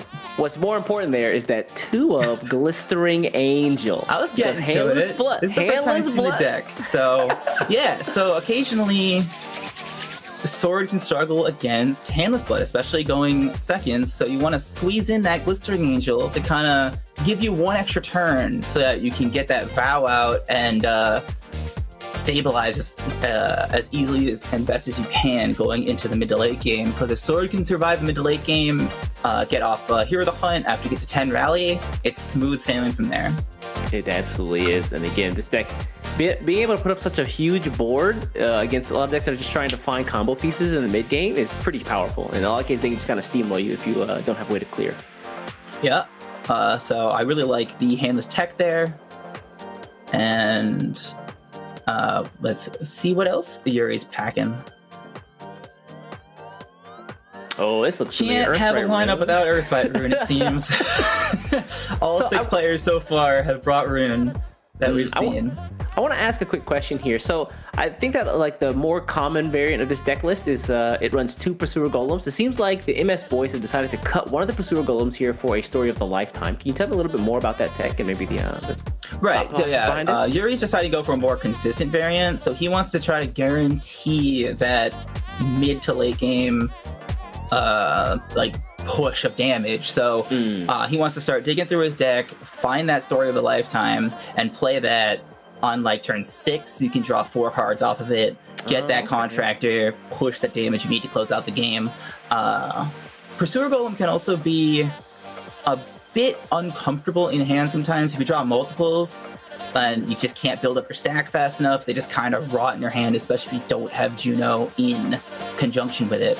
So Yuri's opting to go a bit of a more consistent conservative route and play the story of a lifetime instead of that second Pursuer Golem. And Glow, in a similar fashion, decided to play the cheaper 3-cost follower, well, cheaper in the early game, I should say, whereas you can get a 0-cost Pursuer Golem later. Glow is going for a more aggressive option with that Jubilant switch instead of the second Pursuer Golem. Oh, okay. Yeah, I remember when the expansion started, I tried out the Pursuer Golems. I didn't really care for them because, like you said, if you draw them late, then they just kind of rot in your hand, especially if you don't have a Juno. So I like the idea here. They take out, just keep one in the deck just in case you grab early, and then you can use it later on. But if not, then you've got the story of the lifetime, the Jubilant switch to make up for the lost time. Yeah, I think Juno gave new life to Pursuer Golem because when it's bad, you can just fuse it and get dirt out of it instead for 0 play points. All right, let's take a look at Yuri's last deck list here. He's got the Earthright Rune as well as... Hey, wait a second. Hold on now. These are all the problem children. Starting to think the Shadow class is pretty good. This is the 5th time that we've seen Flaming Glass now. It is a very strong deck. I'm not sure what else I can say about it. It's got a bunch of heal between Angel's Blessing, the Wayfaring Goblins, the Gilnalizes. It's got board clear with the Rulinines, which Yuri opts for only 2 copies to not draw too many and kind of clunk up your his entire hand. Yeah. Exactly. And then, the Streamline, 2 copies of Flaming Glass, so you can barrel it with Carnanos and get it back for 2 play points once you get up to 20 Necromancy used. Can we talk a little bit about Wayfaring Goblin? This is a card that I feel like got the glow up. Like a lot of folks in the very beginning of the expansion didn't really give it a second look or give it a chance at all. And then you're like, wait a second, turn 8 I get to heal. And then if I get it on 1, I just get off the top, I get to draw. This actually ain't that bad. Hold on a second. Plus it's a free evolve. Yeah, Wayfaring is a great inclusion in this deck. Even if the game doesn't go long, you can evolve it manually and then get your Evo back with Luna. And it will heal you 3 on its Evo effect at the end of the turn if it survives. So that's really big, especially against Handless Blood and those more aggressive decks like Glow is packing over here. And so Wayfaring Goblin is just a fantastic new inclusion from the newest set for the Godwyrm. And then, like you said, if the game goes long, it's just another free 1 play point Evo on turn 8, get that Raider even cheaper, and kill your opponent faster. Yeah. So those are going to be the deck lists here. Man, I know this is kind of tough for you, but if you had your gun to your head, you got your bucks on. Glow's the veteran, he's my boy, but I gotta give it to Yuri here, because Yuri is channeling my lineup from last week that I did relatively well with when I competed in my SVO for West last week. And I was so close. I had 5-2, 11th overall. I was the number 1 5-2 player. The number 1? Right. I'm sorry, number 2. I was the number 2 5-2 player. I was 4-0 after the first 4 rounds, and it was just a heartbreaking finish when I just couldn't get that last win in round 7. And I'm just really glad that Yuri was able to channel the energy and the power of my lineup to prove that I had something good. I had good ideas. So basically what you're saying is, Yuri, my son, carry the torch for me. Exactly. So it looks like the bans are coming up here. It looks like the Flaming Glass head on both sides is going to be banned. Yeah, not pretty taking common. Any chances banning that Flaming Glass. Honestly, man, which is interesting because that means that they'd rather fight the Dirt Rune Mirror. Yeah, I'm really surprised, especially for Yuri, that he would rather fight Dirt Rune with Sword in his lineup than take on Flaming Glass, but that maybe he knows something I don't. So yes, at this point, it's just a matter of what you're comfortable against. So a lot of people, Sword is unfavored into both Flaming Glass and Dirt, but it's relatively close in both scenarios. So at that point, it's just a matter of what you're more comfortable playing against as Sword. If you're more comfortable playing against Flaming Glass, you'll keep that open. If you're more comfortable playing against Dirt, you'll keep that open. Yuri opted the opposite, as I would have. Yeah. But It's like I'm just more comfortable against Flaming Glass. So here, like I said, running right into the Dirt mirror. well, yeah, it's pretty safe bet, right? If you're not gonna run like a Shadow first, then I think Dirt is a pretty strong answer. It's pretty easy to pick up a win here. In the mirror, though, it's gonna be really tough. I think going first here, you have the advantage, of course, in the mirror. Get those stacks up and then start throwing down acid golems as well as just like burning your opponent with things like the Levi's advantage spell. going first, Yep. but they both have Juno. So this is going to be a blistering start. Both do our best. Glow picking up that early Pursuer Golem, that's huge in this matchup, because if Yuri plays the Juno on turn 4, he can't do anything about it. He's gonna have 3 followers on board turn 5. And then that Pursuer Golem comes down and clears the board, wipes your stack, heals you up, and yep, Yuri here, fusing that Juno, and Glow already upset about it. So Yuri here opting for the early tempo since he has that Juno, so he just wants to get on board, get as aggressive as possible. Glow opts to play the cover switch to gets a counter, one off the and he top. gets That's rewarded so by drawing another good. one. Yeah, cover switch so fantastic, being able to just generate stacks every single turn. And having Drain is just a nice little boon, especially when you can evolve it on turn 4. Glow here decides that he would rather play the Jubilant Switch on turn 3 than fuse it to guarantee the reduction on the Pursuer Golem. So Glow's opting here for a 3-cost Pursuer Golem on turn 5 rather than a 0-cost Pursuer Golem on turn 5 in favor of the tempo next turn. That means his turns are pretty much planned out, right? Turn 4 gets the Covenant Switch out. Turn 5 get the Pursuer Golem out. Uh-oh. Looks like Yuri got rid of all the stacks here. One of the things that I think is really tough about Earthright is like making sure that you don't actually run out of stack itself, right? Getting like Covenant Switch, for as fantastic as it is, the effect only works if you actually have a stack, so... Yes, very true. But here it's fine. He's got the Juno. If he wants to fuse the Covenant Switch here, but he opts to keep it because it could be very important for the heal in this matchup. There are basically 2 ways this matchup goes. Either one player basically rolls the other one, the game's over, turn 6, turn 5. Or there's this back and forth with the heal that the deck contains between Covenant Switch and Riley. So, couple decisions here for Yuri. Honestly, I think Juno is the play. Turn 4 going first. Juno is so strong in the mirror. And then the biggest problem for Yuri is he doesn't have a great follow-up to that. So he might play this a little more conservative. But he has to kill this Jubilant Switch, which is why he's considering not playing the Juno. Because otherwise, Glow gets a huge tempo swing, can push a lot of damage with this Jubilant Switch. Yeah, the Jubilant Switch being able to deal damage, especially on Evolve, is really good too. Yeah, in that case, like it feels like every play that Yuri would make is kind of passive. Oh, absolutely. This is a very uncomfortable turn 4 for him. I think Yuri deciding to use the Stone Bullet last turn instead of just trading the Levi is really hurting him here. So he might have been a bit hasty. Get that early board presence, but Glow out here. He has the Covenant Switch to heal up if he wants to, but... He's gonna opt for Juno Fuse? Okay, just choose one of the Covenant Switches. Oh, makes sense. A perfectly concocted elixir. That means next turn we get Even the Juno, trade into the Juno, probably trade the Jubilant Switch into 3-3. So this honestly rewards Yuri because Glow didn't get as much value out of the Jubilant Switch as he could have. That's true. Glow's deciding to go the aggressive route here, trading to the 2-2. You made me angry. So let's see what Yuri can accomplish here. He likely has to develop a stack here with Covenant Switch. He just doesn't have enough destroyed. Yeah,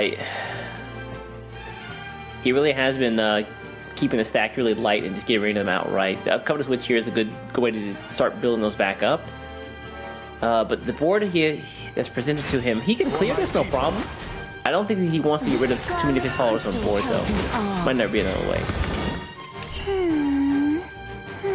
Yes, he might have to use the Crimson Sorcery to kill the 5-3 so he can maintain board presence. Yeah, it would be kind of unfortunate, but I mean, it's damage either way, right? Yeah. Looks like that's what we're gonna see, yeah. He's really thinking about Yeah, it. he Where really does wants wanna to send push the damage, but I just think it's too risky at this point. Yeah. Show them all. And then, yeah, kill the Jubilant Switch before that escalates, and then get your full board. But as we know, Glow had that one-of copy of Super Golem in his opening hand. So if he And it's wants about to, to he do can get that down, which uses up his entire stack. Crystal tells Sets me up all. the Contractor, so we're gonna see the Jubilant Switch plus Pursuer here. Sorry, Covenant Switch plus Pursuer Golem here. Yeah. Full clear, heal 7, go back to 20 HP, Good lord. and he gets 3 wards, or rather 2 if he wants a full clear. How unexpected. Trade the Pursuer Golem first, Glow. Otherwise, you're gonna have a 7-3. Yeah, Honestly, or looking 7-4 rather. after this turn, Yuri's hand looking pretty rough. The reserves to clear the board, and then Riley to draw and hope for a decent So draw. yeah, out of it. Glow. Are weird He's laughing about his misplay there. His Pursuer Golem should be a 7-7, so it should not die to the reserves if Yuri plays it. But that happens sometimes. Oops. Yeah, maybe he draws first with Riley just to see what he gets, but I think that there's no way you can't play Magical. You haven't used 7 stacks yet if you're Yuri here, so you want to save the Riley for the removal and the ward. So if you're going to want to draw, you would play the Broom Witch here. That's but true. Yeah. that also puts you too low on stack to play reserves if you have to clear with it. So honestly, I think you just start with reserves here. Worst case scenario, you just play another reserves, so you get 2 draws and you get your stack back. Levi Rather, late sorry, to you the get party. 3 draws. Oh, okay. Yeah, and that's exactly the opposite to do here. Ooh, Ooh, Acid big Golem acid picked golem. up. 2 incredible draws there for Yuri. Yeah, all the And damage in then the deck. Glow with another acid golem. Oh my god, So- Glow double Acid Golem up here. Is set. Reserves acid golem.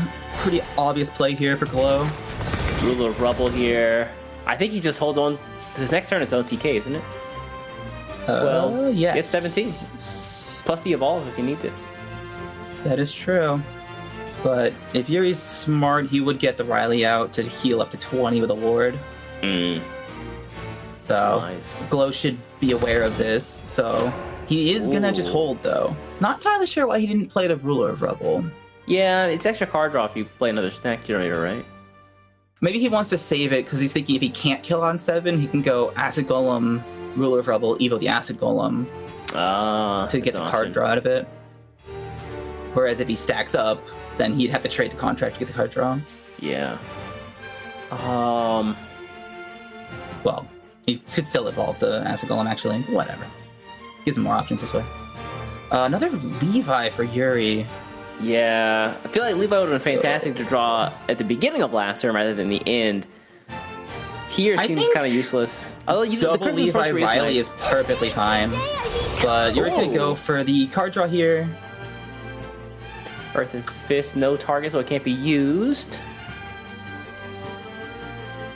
Yuri has to think about his stacks, because if he wants to hold these Levi's to evolve them, he needs to have enough stack to play the Levi and evolve it to potentially clear a ward like a Riley, That's while 2, also yeah. maintaining more stacks to play the Acid Golem for maximum damage. Yeah, so he needs at least 5. So he's gonna try to dig for more stack here. This is good.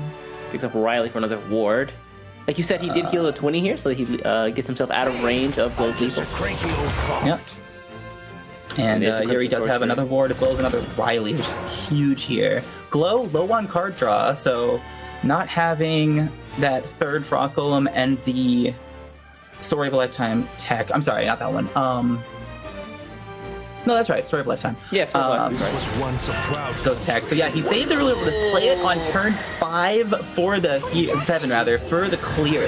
The rare Pursuer Golem, or sorry, Ruler of Rubble hard cast, They'll be mad. True to his name, reducing Yuri's board to nothing.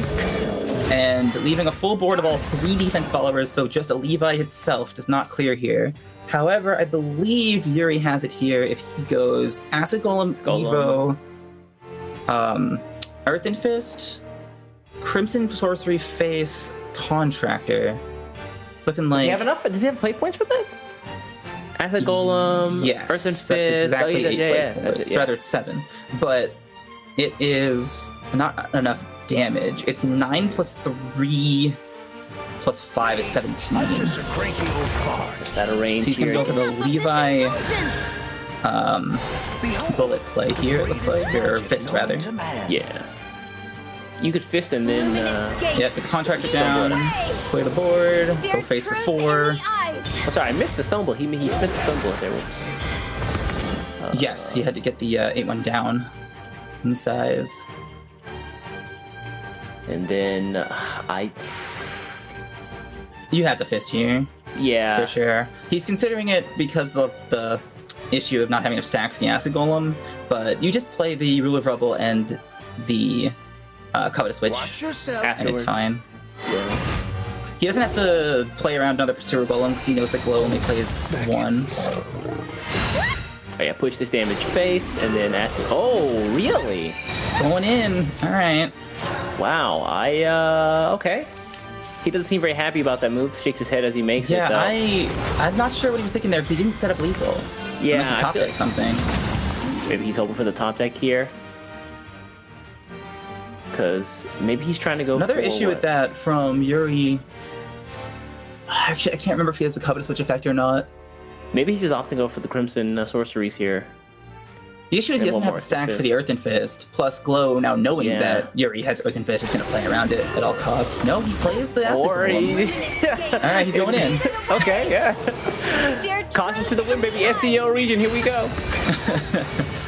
All right, so if Yuri draws any way to generate a stack, like a Juno or a Contractor, game's Or over. a contractor, yeah. Well, And that will close out the game for Yuri, taking the first game in the Dirt Mirror, showing the advantage of going first. pew pew, secure Crimson Sorcery.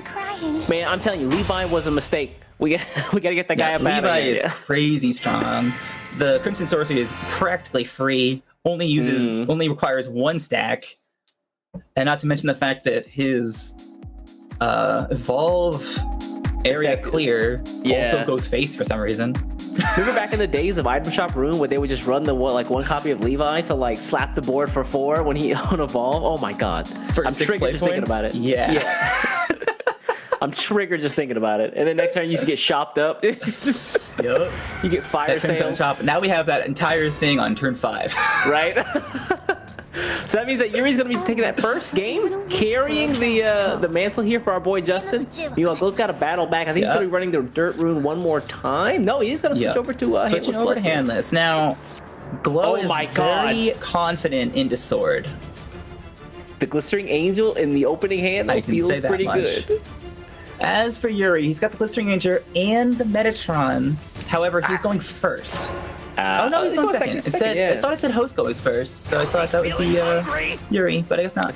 I mean, I love Yuri's hand here. Oh yeah, bunk this it. is so strong for Yuri. He can even just no fear tempo out like Sword has to, because you have to generate that rally. So realistically, you can't play around.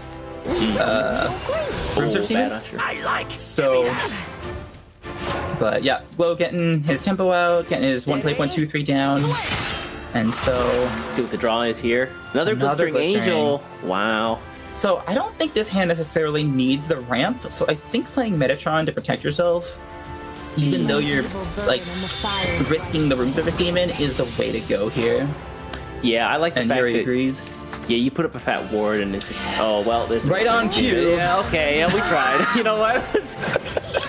And slap. Alright, so this forces Yuri to play the Glistering Angel, but that was the whole plan anyways. Yeah. Oh. Activated my trap card. Oh no. Royal Summons first just to see what you get. What is his Royal Summons set up to? It always gets to dig either for? Luminous, the 2-play point, 1/3, or Takatsumi. Those are the only two 2-play point commanders he plays in his deck. Okay. And one of those is damage, one It's of those a is very free, popular way to play Sword right now because it's so strong with Erica mid to late game with that Royal Summons guaranteeing the 1-play point 1/3 that pushes 3 damage, gets extra damage with your Erica, and then Takatsumi getting that evil back so you can evolve your Erica mid to late game. So we're gonna see if the Glistering difference is enough. Go start to sweat here. Not even a full value tome, so he's not gonna get damage out of that. So here for Yuri, he's just gonna play another Glistering. And then evolve After it. that, yeah. He might actually consider. I would consider Wayfaring Goblin here. Evo that with the 1/3 And to heal, clear yeah, the yeah. 2/1 and get the heal. I really sure, like you that, give him the actually. invoke, but then you can use the Glistering on the following turn to clear, and then deny the turn 6 invoke. No, there's an option. Because he doesn't have vows, but his turn 5 is looking a little bit awkward. Yeah. You typically want those musketeers out there at some point. Aramis is waiting in the ranks. The alternative, yeah, unfortunately he can't full clear if he decides to evolve the Wayfaring Goblin with the Glistering.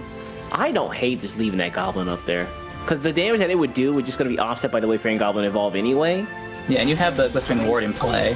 Yeah, so... It's definitely a consideration, but nah, he's just going with the safe play, evolving the Glistering, and then get down the 1/3 to clear the that. Keep the defense on his 4/4. I like this too, because if Glow draws another Room Service Demon, it doesn't do anything. Oh, you're right.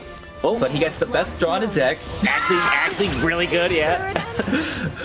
Wow. Decides not to Evo, because he knows this game's gonna go long, he's gonna need those to close out the game. The unfortunate part here is I think Yuri's rally count is actually quite low. He ends up playing, the 2 followers here for the Excel. And then yeah, he's just gonna get the Wayfaring down of all that, get the heal. Yup. Move them legs. But yeah, no, really uncomfortable hand for Yuri. He just has no mid to late game. He wasn't able to get the Kagetsu down earlier. Bumpkin didn't have rush there? It did, right? Why did actually, he no, trade I in think the it only Goblin? had after he played the Goblin. But so he why didn't not- feel the need to trade it because he wants as much body or board as possible going into Glow's turn 6. Oh man, that's so good. Jeez. Of course. Was it all? Well, Fortunately, no. I can't say it yet, but no leap unless he draws Yeah. it here. No, okay, just a 2/2. Right. You will be hurt. All right. I mean, Glow, late start here. The 2 Glistering Angels definitely did set him back, but I feel like he's really still not out of it. Yeah, 'cause Yuri had to play that Royal Summons early, so he's in a tough spot if he doesn't get. Oh, he doesn't have 10 actually. rally. Oh, you're right. Yeah, he's only at 7. I think he has to use an Erica here. I won't give up. Oh, no, the worst draw on the deck. On. All 3 Corpse Masters. Oh With no. emotes like Yuri had at the start of this game, this is That's a shame. This is yeah, the they're just doing desserts. some friendly banner between teammates. Of course. But man, ugh. Yeah, you gotta use Erica here. Yikes. I will not back down. No Takatsumi either. Really, it hurts. Even playing the Corpse Master gets 10 rally doesn't do anything for him because he can't invoke. Yeah, I mean, it's just like, well, I mean, it does give him the lines of the Kagemitsu, although, again, at this point, I don't think Kagemitsu is the answer to anything. Played the, Yikes. Play He's gonna the- evolve the 1/2. Yeah, and play run it into the Amulet Paracelsus. first so you could trade. But yeah, you have to trade the Erica here. Realistically. And then trade the 1/2 to trade, yeah. Still will you? Yeah, that's painful. Glow, and then Glow does have, he did sink 2 more Parasleys into the deck, so it's at, what, 4 now? Yeah, I do think that Yuri played that second Glistering a little bit too early. He could have been more patient there, especially with his weak hand.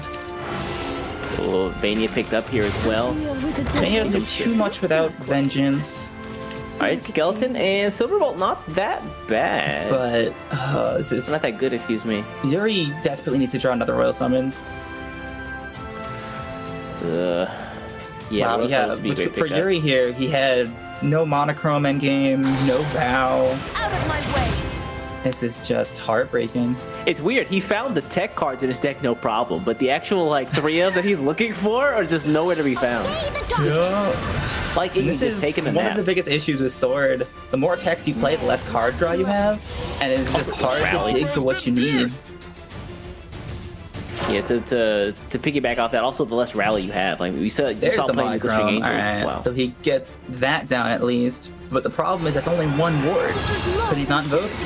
Yeah, My legion he'll get the clear here, but 1 ward is not enough. Yeah, always trade the Chimera into the follower with less attack, so it has more defense. Unfortunately, it'll have exactly 5 defense, so it dies to that Paracelsus Evo, because Paracelsus wasn't good enough. They had to give it an Evo effect to do 5 damage to enemy follower. And she thanks you kindly. And that's on top of healing in an aggro deck for some reason as well. But I had you All right, now, yeah, Paracelsus comes down here. Full Moon Leaf still hasn't been drawn at all from the deck, and there's still 20 cards, so there's a pretty good chance that you grab either a Razory Claw or a double Razory Claw. Shout outs to my man, different fight. Oh, no! My God, Glow! Oh no! Oh, he's got the glasses. I had to do it to him. This is BMing in real life. You're like, oh no, he's got it. He's got it. All right, yeah, I'll give it to him. Man, oh man. Oh my God. That's exactly how a different fight tonight Shadow vs. Evolve matches in. Me just double Razory Claw. Double Razory Claw. All right, so 6 it's coming down damage. to Sword versus Dirt. Another tough one for Sword, but it is winnable. Where to go get those glasses? I need a pair of those. Deal with it, boys. Deal with it. Double Claw lethal. All right, so this last game, queuing up into Dirt Rune, I think is really tough for Sword. Our fate. The Magical Reserves is just such a oppressive card, and just like wiping any and all tempo that Sword has out in 3 play points. Yeah, and it's not even bad early because you can use it to generate that stack that you need anyways. So, yeah Reserves is a fantastic inclusion in Dirt from last format. So yeah, I really think that Yuri here is on the back foot. He's got to do something to really push Glow the game picking up early. that Pursuer Golem, which is obviously incredible in this matchup because Sword will always have at least 3 followers in play. Yup. But Yuri, turn 1 Wayfaring Goblin. Can we stop drawing the Corpse Masters, please? Can we just please stop drawing Corpse Alright, that's the last one. Alright, that's the last Corpse Master. That one right there? No more Corpse Masters, please. 1 is enough. Glow has an exceptional hand here, developing 3 stacks so that he can get his Pursuer Golem down to 0 cost by turn 5. Imagine a 0 cost 7/7 destroys an enemy follower for also does turn damage 5. and heals. So Yuri here, I would just slam the Bellringer. You want to get a little bit card draw, a little bit of protection. Takatsumi is a little safer if you think that he has the Jubilant switch again on turn 3 like he did last game. Let's get this party started. And that's exactly what he's going to opt for. So this way he has more options if Glow goes aggressive with tempo. Okay, well, Covetous Wish picked up 2. She's got to be useful for at least another 2 turns, or 3 turns, excuse me. Oh, it's 2 turns, I'm right, yeah. Yeah.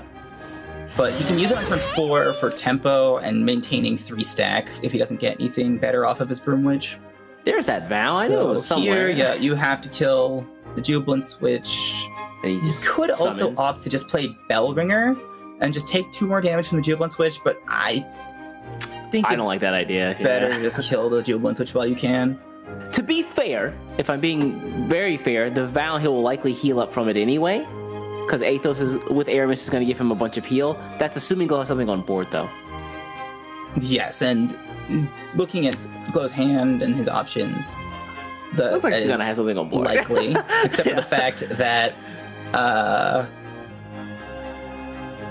we're playing against Dirt here, so they could Like push you might extra think they would be able to damage, and you deny don't get that full heal with the Vow that you desperately want at that point. Yeah.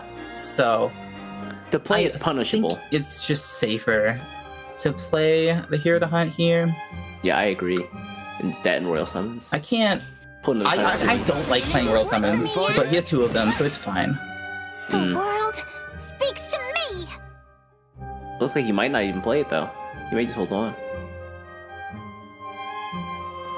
Yeah, I like this. He's kind of learning from last game, where playing that Royal Summons early didn't really put him in a great spot mid to late game. So he's kind of learning from that. I wouldn't say mistake, but the awkward position. So yeah, Glow deciding to play that Pursuer Golem as soon as possible because Yup. what's Sword gonna do about a 7/7 on turn 4? Oh, well. And the answer is Actually- Yuri is desperate now Actually, and decides to get that Takatsumi. Just And, in yeah. time. So what's kind of funny here is Yuri decided to hold the Royal Summons and was kind of forced to play it on turn 4, whereas if he played it on turn 3, he would also have been able to sneak a Bellringer into this turn. Oh, but that's true, yeah. you can't predict the one of Pursuer Golem on turn 4. Absolutely, yeah. That's. I think of all the bets he made, he's like, all right, he probably doesn't have this, so we're all right. Alright, Glow finally finding that Juno to build his stack, draw a ton of cards. I think she's gonna get dropped as well. Can't do that yet because he played Broom Witch yeah. first That's right. to draw it. But yeah, he's just gonna build up a stack here. Yeah, He has that evil on the Covenant Switch. This is normally not great into a turn 5 Vow, but Yuri's still at 18, so it doesn't matter if he heals 2 or heals 4. Yeah. Looks like he might not even do that. What's he considering here? Other than the I feel like this is like a Vow Slam, but is he trying to go do some like weird? He's considering about developing his Rally more than that to make his Royal Summons better on turn 6. But either way, you can develop your Rally on turn 6, so you can play a Vow here relatively safely. Yeah. The 6 defense is just so strong here. Especially now that you know that you don't have to fear a Pursuer Golem. The honor is all mine. The honor is all mine. What's up, Athos, buddy? Judgmental, we're going in! Yeah, and then just get the full clear here. Still not a 10, so we're not going to see a Corpse Master Invoke, but still pretty good. Yeah, turn 5 Corpse Master Invoke these days is so rare. That is, with the Vow. Yeah, meanwhile... So Glow sitting there with his story of a lifetime, Aramis got to go pondering his first. decisions because he hasn't drawn enough cards. Yeah. So Where the leaving up the Athos? Athos. So Yuri has a decision of whether he wants to trade it so that he can guarantee the clear, or smack it in Rooney's filthy face. I would just Vow again, to be honest. Go aggressive this time.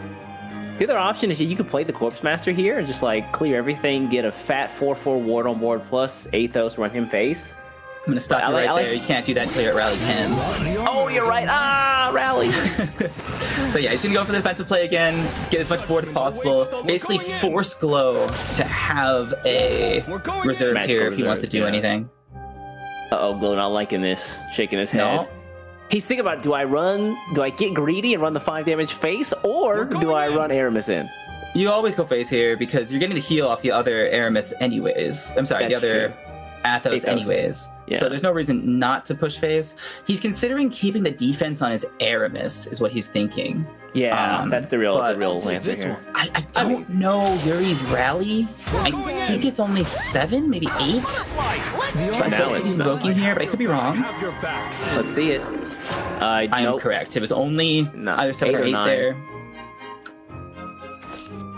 Another Juno picked up for Glow, so he's going to pitch that with Story to get some card draw, but that's a good one. Is it? He can use it to clear the 2 Athoses with the Contractors, and I believe that Earth and Fist puts him to 7 stack destroyed, so he will get the 5/5 as well. Okay. Oh, but he's 1 play point short, Yeah, so he has to trade the Golem. Luminous gate. Eat it away. Yeah, he's gonna have to trade off here. And yikes. And Glow is stuck on nothing, so this Blader is gonna close out the game. Time to head back. Uh-oh. Yeah. 3, and then Yuri should know at this point, he could just slam Blader and he's safe. Yup. Blader to clear the board, Wayfarer Goblin to just do some okay, he's gonna go for the more conservative play, try to dig for his win cons like Erica and whatnot, get that rally up. It's also an acceptable line.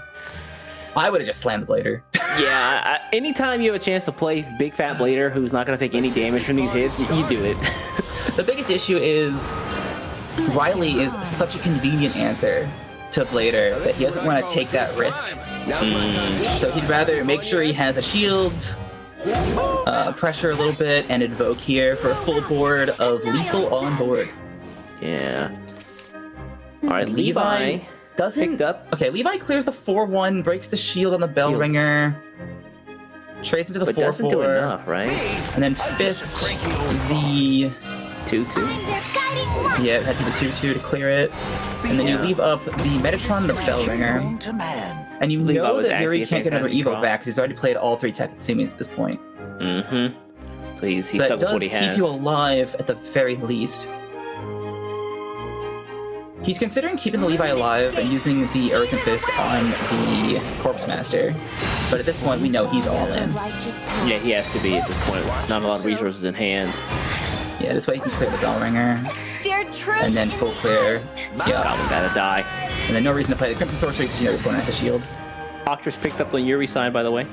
Octress is fantastic. It has Storm. In fact, that's lethal. Yeah, that's actually. I'm not sure if he has enough commanders played. I don't think he has it because he hasn't found Monochrome. He had one Invoke, he had 3 Takasumis, and he had the Octress. So yeah, it's lethal. If he goes Octress Evo. Oh no, we didn't see it. No. So he's playing the Blader here. Operation as ordered. All right.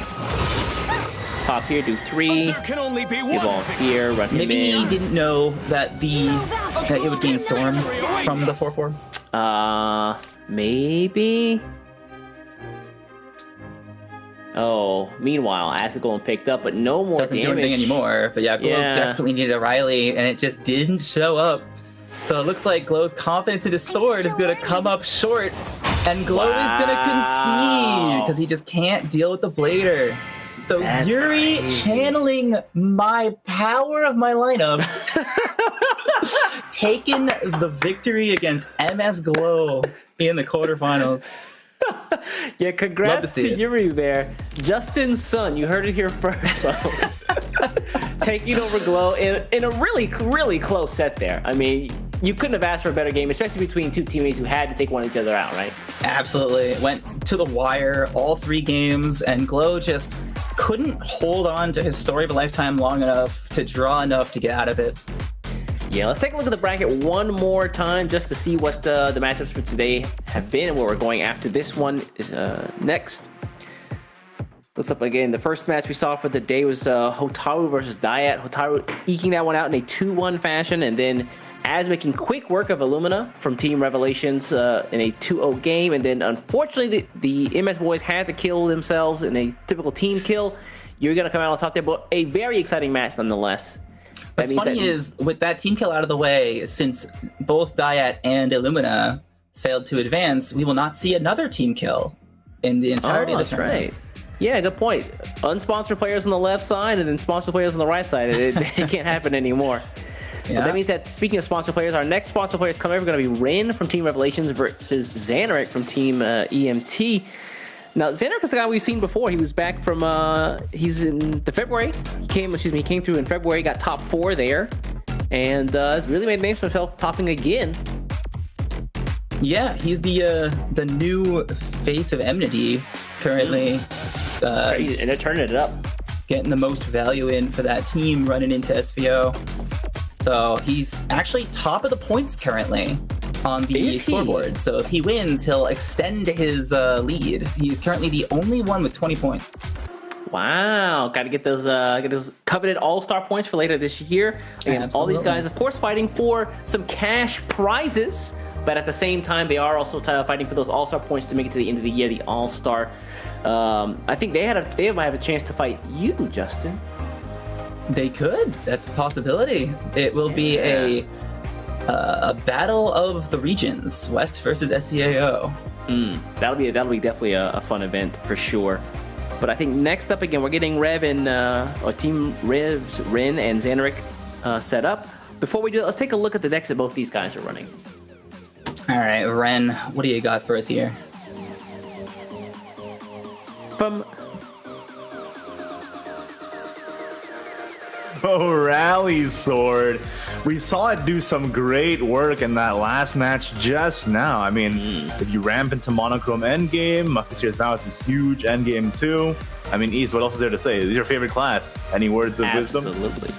So the one thing that I think is important to note between Ren's deck and Yuri's deck that we just saw is that Ren is not running any Glistering Angels at all. We did see the Glistering Angels do a little bit of work and unfortunately didn't allow Yuri to close out that game against Handless Blood, where I think that was the intended tech. But I still think it's a useful card, and Ren not showing it here means that either this deck isn't meant for Handless Blood, or he feels that he doesn't need it. I know, like you said, the Wayfaring Goblin also making its way into this deck too. We see that more and more nowadays. I'm excited to see Sword in the top 8 in such a big way. Let's take a look at Dude, Ren's next deck list, though. What else did he bring in? It's so good seeing Sword, considering they're so human compared to something like Flame and Glass Shadow, a deck that has transcended humanity. Yeah, man. At this point, it's immortal. Skeleton Raider doesn't even have skin. How is he gonna do anything? How is he moving out here? But yeah, Flaming Glass Shadow. What else is there to say that hasn't already been said? Extremely consistent, always gets its win con together over the course of the game, and it storms you down. Ren, what's your final list though in your lineup? Let's take a look at the last deck here from Ren. It's the first Resonance Portal craft of the day. We saw Puppet Portal doing some great work, but Resonance is still around, especially with the nerf to Flame and Glass. They've cut that package entirely, and they've just chosen to run 3 Terrafinis, 3 Ultimate Bahamut, 3 Shion in order to get that Ultimate Bahamut out and be able to stall late game. 3 Shion is incredible for that as well, just blocking any and all damage. And hey, that's the card that I revealed, Norn, Arbiter of Worlds, being able to recover play points for you whenever you enter Resonance, meaning you can make some huge plays. Terrafinis, Ultimate Bahamut, Kasim, Rosa, all of these cards activate Resonance for you. You invoke the Bahamut, you play out the Ewan's, you deal a massive amount of damage, you win the game. Yeah, the Norn being able to recover play points lets you get to that Bahamut invoke just that much faster, being able to spend 50 play points. And the 2 of Wielder of the Cosmos for control mirrors allows him to drop 10 of those bad boys into the deck so that he can survive once Bahamut's dropped the opponent's side. And basically infinite value with those Wielder of the Cosmos, right? When it goes long. So you have the Kasim and Yuan for burn damage, the Bahamut and Wielder to go long. The deck can do a lot, but it's been sort of ousted with the recent nerfs to it from tier 1 by the other top decks. Hopefully, maybe we can see it perform yet again in this top 8. Yeah. Anyway, let's take a look on the other side. What is Xanaric bringing to? What does his lineup look like? Xanaric's decks. Let's find out. The first deck he's bringing. What is happening? All their sword players in the second half of the bracket? What happened? Why did they group us all together like this? Come on. We just put them all here, and all the swords have to duke it out. Yes, it's the same deck, same game plan. Just be completely overwhelming and unanswerable on board and win the game. Yeah, just huge boards. Can't deal with it. I win. Cool. Absolutely. Xanaric kind of looking like a green shadow right there. That's intimidating. He's a man of mystery, yeah. He's going and goes Danny Phantom style. You got the ectoplasm coating his body, We got Speaking of Danny Phantom, another flaming glass shadow here, yeah. Speaking of going ghost. Yeah. Exactly. Got the Corral souls for that. It's the same deck, same win condition. It speaks to its consistency and its performance that almost all the players brought it, right? I mean, what else is there to say? Man, when does he rotate, man? We need to talk about this. This guy's been here too many times. It's still a while, man. Renaissance rotates out first and then Dawn of Calamity, so he's still going to be here for a little while longer. Yeah, such a strong card, and then Flaming Glass on top of that is just bank breaking. Yep, absolutely. All right, Xanaric, what else you bringing? Sword, Shadow, what's the third deck in the lineup? We're all dying to find out. It's gonna be Resonance Portal again? Is it actually straight up both Resonance? It's the lineups are the same? At the bottom there's of a the bit bracket? of a difference here. There's a small difference in Xanaric's deck. He runs the he runs the 1 copy of the Wielder of the Cosmos, but he also has the Craftsman's Pride. Right. But I wonder what he cut for it though. Well, he only runs 1 Wielder. The other one ran 2, right? Oh yeah, that's right. Excuse me. Yeah. So very similar list, very similar game plan, but wow, both lineups the exact same, going against each other in quarterfinals. That is unlikely. What happened here? Hold on, Jello, who's doing the pairings up there, man? First Mana Search had to kill each other. Now the Resonance Portals have to kill each other. What's going on?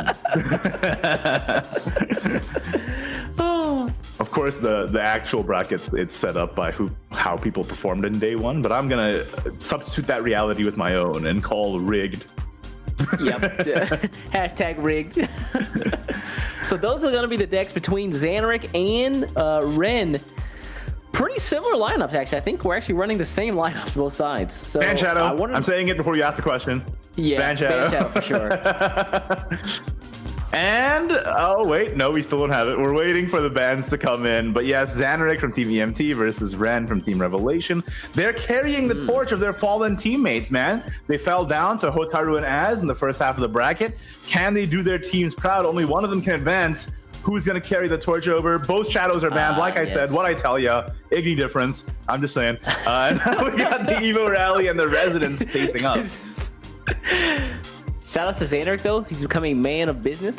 Looking sharp on that right picture there. Yeah, absolutely. Now, what's interesting is Rin did win the August Cup last year. So for him to be here puts himself at a position where he could also win this year's August Cup as well. The August run back, the classic August run back, as we call it in the industry. Absolutely. We're going into it now. And it's going to be Portal versus Sword. Now, this matchup, what do you think about this? I honestly have seen less and less resonance on the ladder lately. So it's hard for me to say. Yeah, it really is hard to say. But I mean, Kasim being able to just like deal tons of damage is really strong. And if they don't get their Taketsumi, there you go. There you go. You got it. You got it. Sorry, I'm thinking of Kagemitsu. Right there, yeah. I'm always thinking about Kagemitsu at all hours of the day. He's got a glorious beard. And if they don't get the rally 10 on time, then their board ends up getting cleared easy by the Kasim turn after turn. So you got to be worried about that. Fantastic opening hand though from Rain. He's got the Wayfaring Goblin on 1 for the card draw, plus the Accelerate 2 there from the Commander. The Victorious Blader, yeah, getting the 2 extra bodies. He's got all 3 Taketsumis, and never mind what I said. He's fine. Now, if he could draw 1 Corpse Master and only 1 Corpse Master. No, we're not drawing Core Masters anymore. Not anymore. Now that I'm on the cast, that doesn't happen. No, we can have 1. 1 is fine. He's going to save the Victorious Blader here. Interesting. Maybe for turn 3? Oh. This is where the ominous Latin chanting starts to play because we have 2 Kasims in the hand against the sword. Here in the darkness. Here in the darkness. So we're gonna see the Bellring Angel though. Whoa, pick up for 3 is pretty nice. Yeah, he's gonna get the Octress effect of getting the last words too, which is pretty nice. The extra draw, always a nice inclusion. And there's the Norn as well. I think we might just see a Dogma here out of the treasure chest. Yeah. I feel like that seems like the most, consistent setup here. The Kasim as well. Gonna get the card draw to help invoke Resonance. And the next turn, Rosa, Evo, Kasim. Done, Sephiroth. You know, that's what I'm talking about. Meanwhile, Ren's gonna take the time to just push all this damage face on board. Unfortunately, it's It's mostly gonna get healed back up, honestly. Yeah, it's gonna get healed back up, and then it's gonna get mowed down. Looks like he's thinking how to spend these play points. Honestly, I feel like you're really just playing for the rally at this point. Yeah, I mean, this turn 4 is a little awkward too because whatever you develop is probably gonna get cleared. You just play for the rally. You can't ramp into monochrome, so your turn 5. You don't have Musketeer's Vow on 5, crucially, as well. Yeah. Victory is all that matters. He plays the Blader here. I kind of like at least getting the bumpkin out just for the card draw, you know? Yeah, no, I'm with you. Anyway, see ya, Shion. Not necessary right now. Goodbye. Go ahead and evolve that. Get the Kasim Rosa out. into Kasim. I don't need to fly to here. I pity you. You just don't get it at all. There's nothing I don't cherish. Sad boy Kasim, yeah, alright. I don't know why this guy's so sad. He's so cracked. He's so powerful, he doesn't even know it.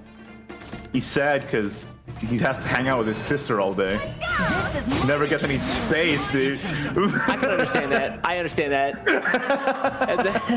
As a big brother, I feel that on a level you can't imagine. Anyway, right, turn 5 the Omni here. Slash just happened, so... Yeah. Yes, and no vial here, so... Yes, no Musketeers in hand. How are you going to clear that 3-6? That's a problem. Yeah. There's no good answer. There isn't. 6 is such a hard number to get over, especially in this meta. Yeah. You take a look at cards like Athos, which are kind of annoying. They're a ward, they heal, they're 5/6 when they're paired with Aramis. Really tough to get over in a lot of cases. Doesn't matter how afraid of 7 they are. 6 is still a good number. You're a demon for that, you know that? No, I'm good. You're an I absolute like demon. He's got to clear both here. That rose is going to stick, though. Wow, bumping up just for the card draw. Again, I feel like it would have been nice last turn, and he could have potentially saved Victorious Blader for turn 7. I think you might just establish the Norn here. It feels like the perfect turn to do it. Yeah, it's unimpactful. They didn't have Musketeers. Their board is incredibly weak. Just establish the Norn, go face. And then next turn, you have so many play points to work with because you're activating Resonance with your Kasim, with your Ewan, with your Rosa. Oh, wait, that's what we're going to see here. Big fat Norn. Getting these play points back. And this is going to put us, I think, in the position for a long game where we're going to have Xander try to win through Bahamut's effect. Yeah, in the long game, we have Bahamut, we have Shion, Ewan. I don't know. I think Resonance is kind of going crazy right now. Yeah, more of a control variant. It's really just like put a stop to these mid-range decks like Sword. It's pretty tough for Sword to overcome. Hero of the Hunt does proc though, and you invoke the Core Master here, which is pretty nice for Ren. Plus, with the Hero of the Hunt proc means that Kasim can't clear too. Oh, that's true. Well, he did spend. He's only spent 1, right? He evolved off the Rose of the first one, and then played the second Kasim, right? Mm-hmm. 5/5 and 4/4 on board are kind of difficult to deal with now, though. Especially with the shield from Hero of the Hunt. Although where there's a Ewan, there is a way. Toss the Shion away. Another Shion tossed? Wags. Yeah, I'm thinking exactly, just Norn again, yeah. Norn up. Norn on up. evolve, yeah. It actually kind of just works. And you clear the 4/4 here. Yeah. Stop right there. Not yet Rest in Resonance peace. 10 though. Really? He's a... No, because the Ewan didn't do face damage. Oh yeah, and fair, the Auto Machina didn't right. invoke. Yeah, 4 damage face, right? Looks like we're gonna see the evolves come out here. Help boost the rally up as well. Turn 7 is where this really goes crazy because he is gonna have to play the Hero of the Hunt just to protect from Kasim. But turn 7 is still great because Terra Finis procs the Resonance, which in turn procs play point recovery. It's gonna pull from the deck. It'll basically dig for and tutor out the Bahamut. The Bahamut, yeah. And I mean, with the amount of play point recovery there is, you can even pull off double Terra Finis or something like that. Like it's ridiculous. Okay, so but how do we deal with this wide board, right? You dealt with one monochrome, can you deal with the next? And if you deal with this one, can you deal with the Erica? These are the questions that we have to be asking. Without the Flame and Glass, not only do they lose the potent finisher, they lose the ability to clear board as well. Yeah, they put themselves in a position where like they use Kasim to either like do chip damage or try to win in the early game, or they kind of have to sustain themselves through the mid game where Sword is really strong and get to that late game. He went for a spear. Interesting. Really? My loyalty is ironclad. Interesting. Why spear here for the damage? If it doesn't hit that 2/2, it barely Which it does didn't. anything. Yeah. Which I it was did just it, gonna yeah. say. Oh, and the Wayfaring Goblin for the trade too. That's so much damage. This is why the matchup's so much harder to evaluate than you'd think. Because you'd think with Kasim, they'd be able to clear so easily. The triple Taketsumi draw on Ren's side into this finish, that's lethal, isn't it? Especially with the Kagemitsu. Yeah, it is. Wow. Because you evolve the Erica, you get the two little boys that can go face, and then you trade one in, you play Kagemitsu. Yeah, slight. Erica's tricky, man. Oh man, this Evo rally still has so much legs. No Bahamut, you know, not even gonna get to that point in the game. Bing bang Holy boom, crap. Erica is a great card, and it's all over for Xanaric. Yeah, dude. I said it before, like they are strong in the early game with the Kasim plays and strong in the late game with the Bahamut plays, but that mid game where Sword is really strong, you have to somehow navigate through, and Xander could not do that. Yeah, absolutely. Even with no Musketeer's Vow, the double monochrome was backworking. I think Taketsumi actually won the whole game by himself. We had so many Kasims in hand that could have done so much work alongside the Norn effect, but because of that 1 damage immunity, none of the boards could get cleared. Which is absolutely huge. All right, but now we're going to see the Resonance Mirror. I predict this one to go long, so strap in, boys. So here, Ren up 1 game here, already won with his Sword, just has to win with his Portal deck, and Xander going to be running Portal back. Control mirrors, baby. Hope you've got your popcorn ready, chat. Hope you've got your topic of small talk conversations locked and loaded in the dome, because this one's gonna be a long one. Yeah, in my experience, these games typically tend to work out where the first like 7 turns are just like slow setup and like a bit of chip damage, and then turn 8, 9, 10 happen and things go super fast. Oh yeah. Once that Bahamut comes out, I mean, they both run Wielder of the Cosmos too, East, remember? So Bahamut's not even the end here. Who was it? I forget. Who's running 2 and who's running 1 again? Let me double check. I think Ren is running 2 and Xanarek is running 1. I think you're absolutely correct, and you are, so.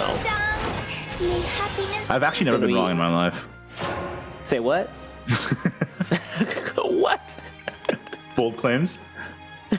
I feel like this public forum is the best place to make extremely bold claims. Yeah.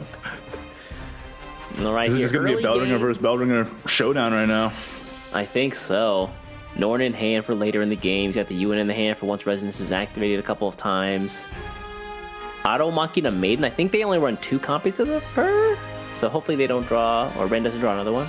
Yeah, it's usually 2 copies. Like, usually when you need to invoke a mid-game follower, it's 2 copies. We saw this the same with Knight of Purgatory back in the old Wrathblood, too. It's true, yeah. I think Sword is probably the exception to that, just because the card is flexible no matter how you get it. Either yeah, Sword is lucky because their invokes have accelerates, which is very, very nice. Yeah, they need it. Buff Sword. Side games. Please. Buff Sword. What happened to you? I remember when I first met you, East, you were like, Sword, stinky class for small brains, and you've completely 180'd, man. You've changed. Because they're so mortal now, they have to use, the power of the human spirit and their big brains to overcome things like shadow. I understand the appeal. The indomitable human spirit, It's motivational in a way. Speaking of motivating, there's Bahamut motivating me to get to the end of the game here. Motivating me to get out of here. Now there's 2 of them. Once that Norn comes into play, those Bahamuts are basically going to cost like 0, so keep that in mind. And then once Norn comes into play, those Bahamuts are going to cost like literally free. You toss away the Shion. Oh, actually, no, you toss away the Automachina, of course. I forgot that was in hand. Yeah. You don't need that. Put it back. Oh, another Bellringer. You might as well just slam it down. This feels really unimpactful, though. Yeah, but you got no other play. Setup, but... Might as well just get the draws in so you can activate your Resonance faster. Wham, bam, thank you, ma'am. Get on the floor and jam, and then evolve the U1 into the Bellringer, right? Probably. All of that. Absolutely every single part of that. Yeah. Especially the wham bamming. The wham bamming and the thank you mamming. Yeah, I think you just have to play the Bellringer. I mean, you could evolve Bellringer. That's an option, right? Just see what you get first. I guess. Feels like an expensive draw. Oh, never mind. It is an expensive draw, but every draw is a Resonance proc, so... Well, there's your Auto Machina Maiden you tossed away. Yeah, maybe the ordering there could have been a little better. Okay. Speaking of the devil...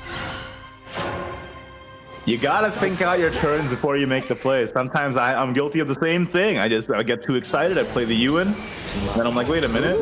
I didn't think about what the rest of my turn's gonna look like. Alright, Norn evolve, run into the 3/5 here. Do it for Norn. If you refuse to obey. Are we gonna see a counter Norn? Could see, wow, I think we see Bahamut. No. You want to set up Norn first. Because Bahamut before Norn cost 1. Bahamut after Norn costs 0. Oh, you and right, I love right, to though. play cards for 0. That's literally infinite % better than 1. I thought you like just like cheating out play points, Dirty Dragon Man. I mean, I love it. I revealed Norn, so this is my fault. That's your son. You claim him. I birthed him into this world. I taught him his ABCs, and now he's here in top 8 SVO. Okay, so don't Brings a step. tear to your eye. All right. Speaking of Bahamut, there slap the Norn a little bit. Kasim up here. Any regrets? Wait, is this a Kasim up. clear? This is my decision. This is my You know, I heard on the streets that this might be, and you know, correct me if I'm wrong here, his decision. No, it's not. Sorry, buddy. I'm just Double saying. Kasim here.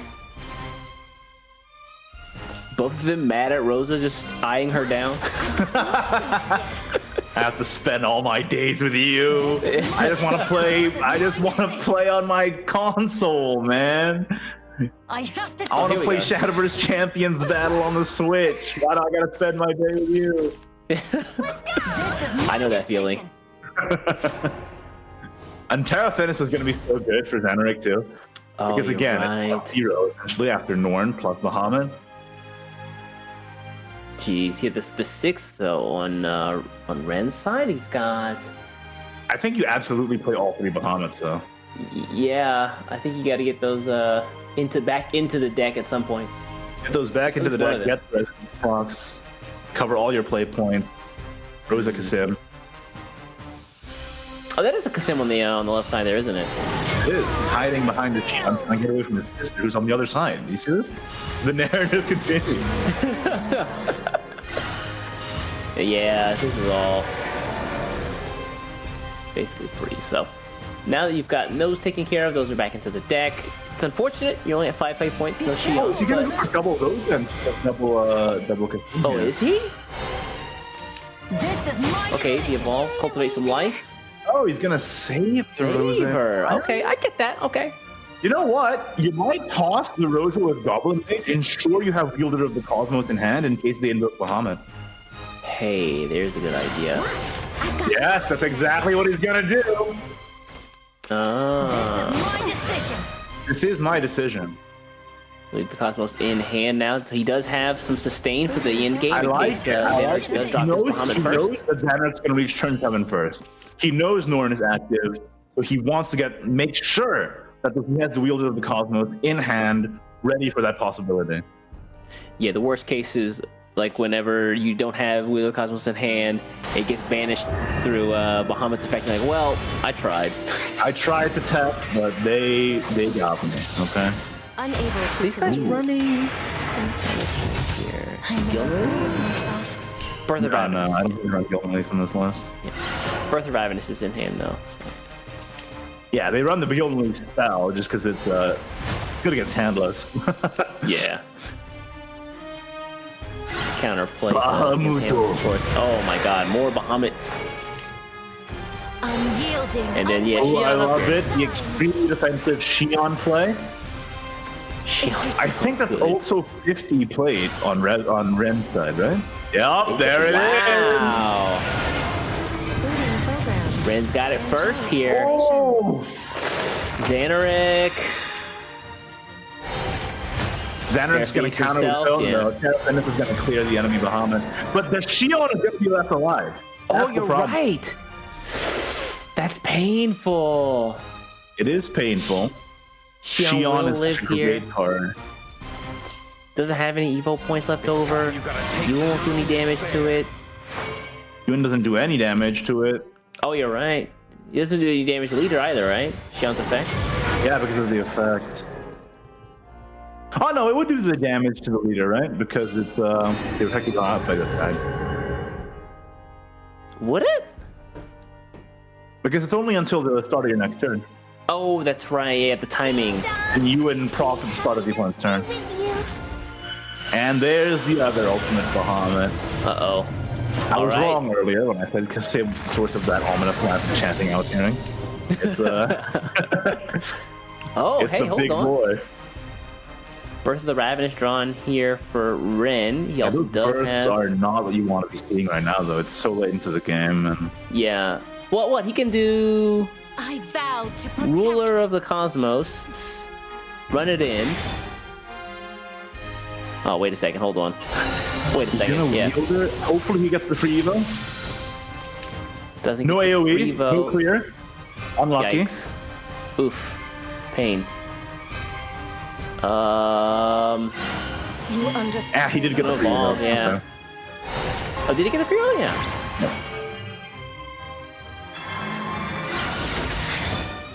He got Storm and no clear. That is really unfortunate. Yeah.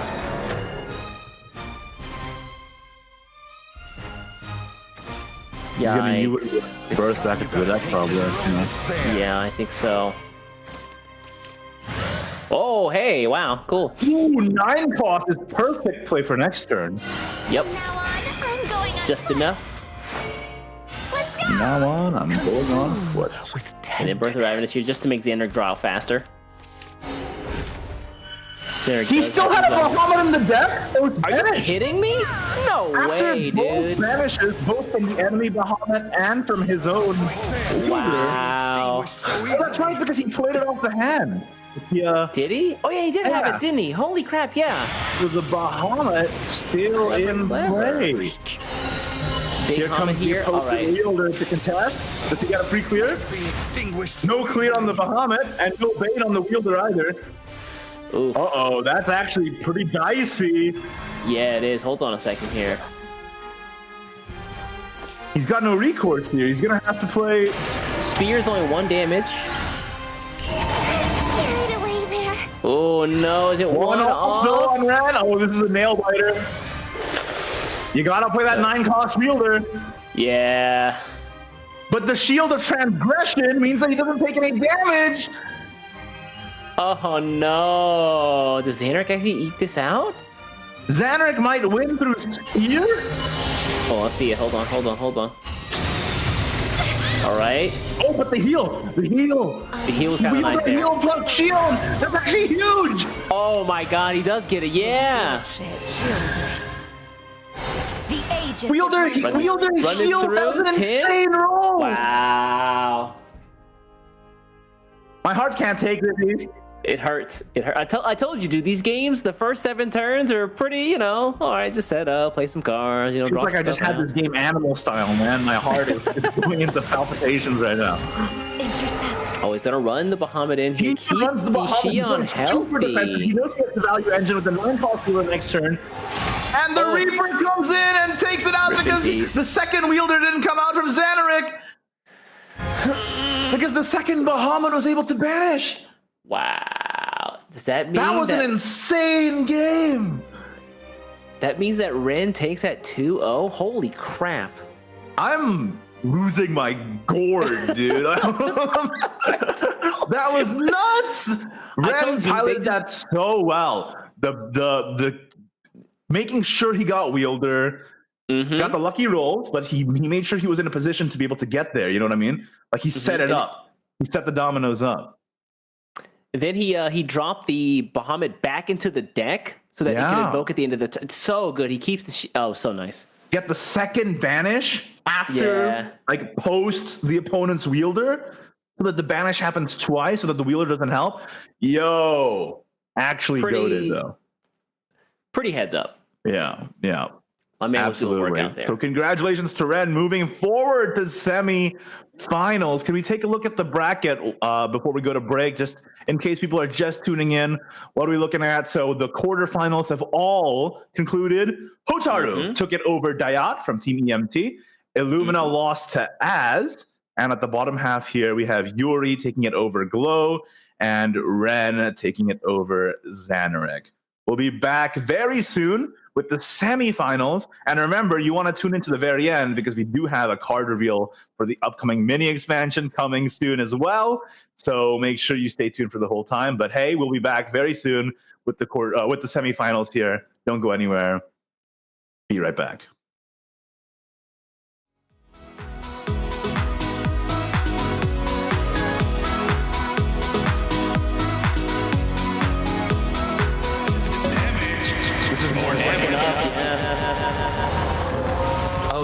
one-off 2, lethal? 3, Was he 4, one? 5. It's one off, right? Oh no, it's not. he traded two. Yeah, He traded two princes. 1, 2, so that 3, adds 2 more 4, damage. 5, 6, 7, 8. Yeah. Yeah. Wow. Yeah, I'm not super familiar with these combat ushers, so this is a crazy play for Oh Hataru. my my God. goodness. He He gets this down hand another Hataru. 2/3, and then the other bad usher gains Storm, and he And it's a pushes 6 3, damage.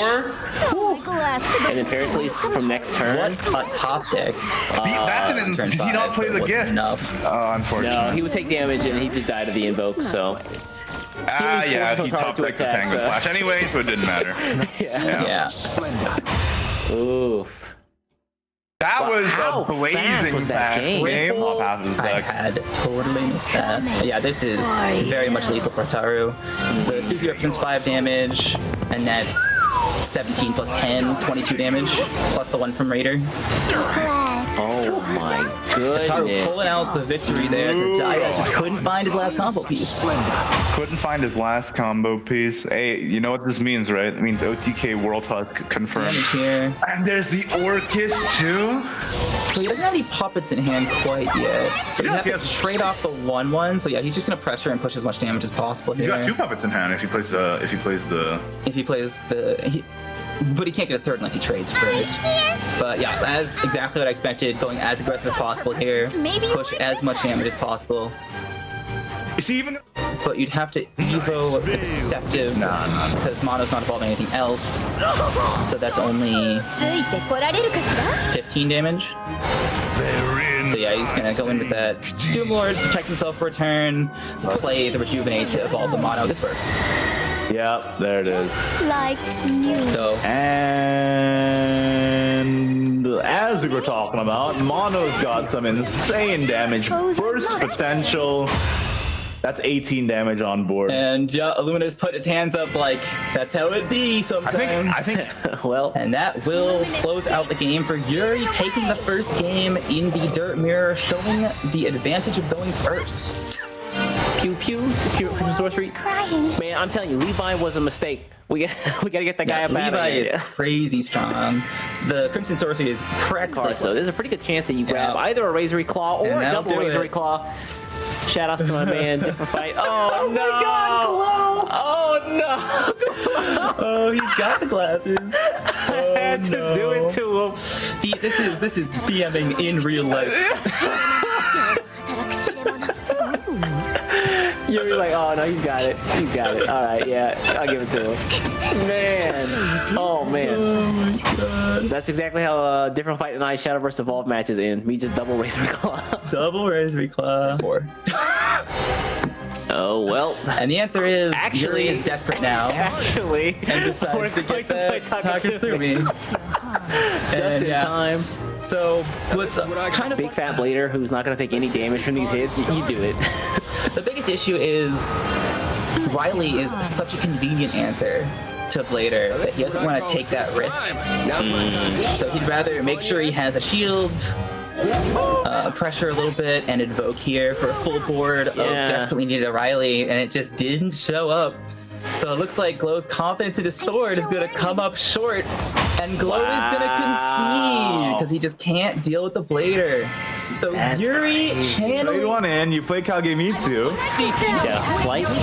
commands you. Eric is tricky, man. Oh man, this Evo rally still has so much legs. No Bahamut, you know, not even gonna get to that point in the game. Bing bang Holy boom, crap. Erica is a great card. And it's all over for Xanaric. Yeah, dude. I said it before. Like they. I think that's also 50 played on Ren's side, right? Yep, there it is. Wow. Ren's got it first.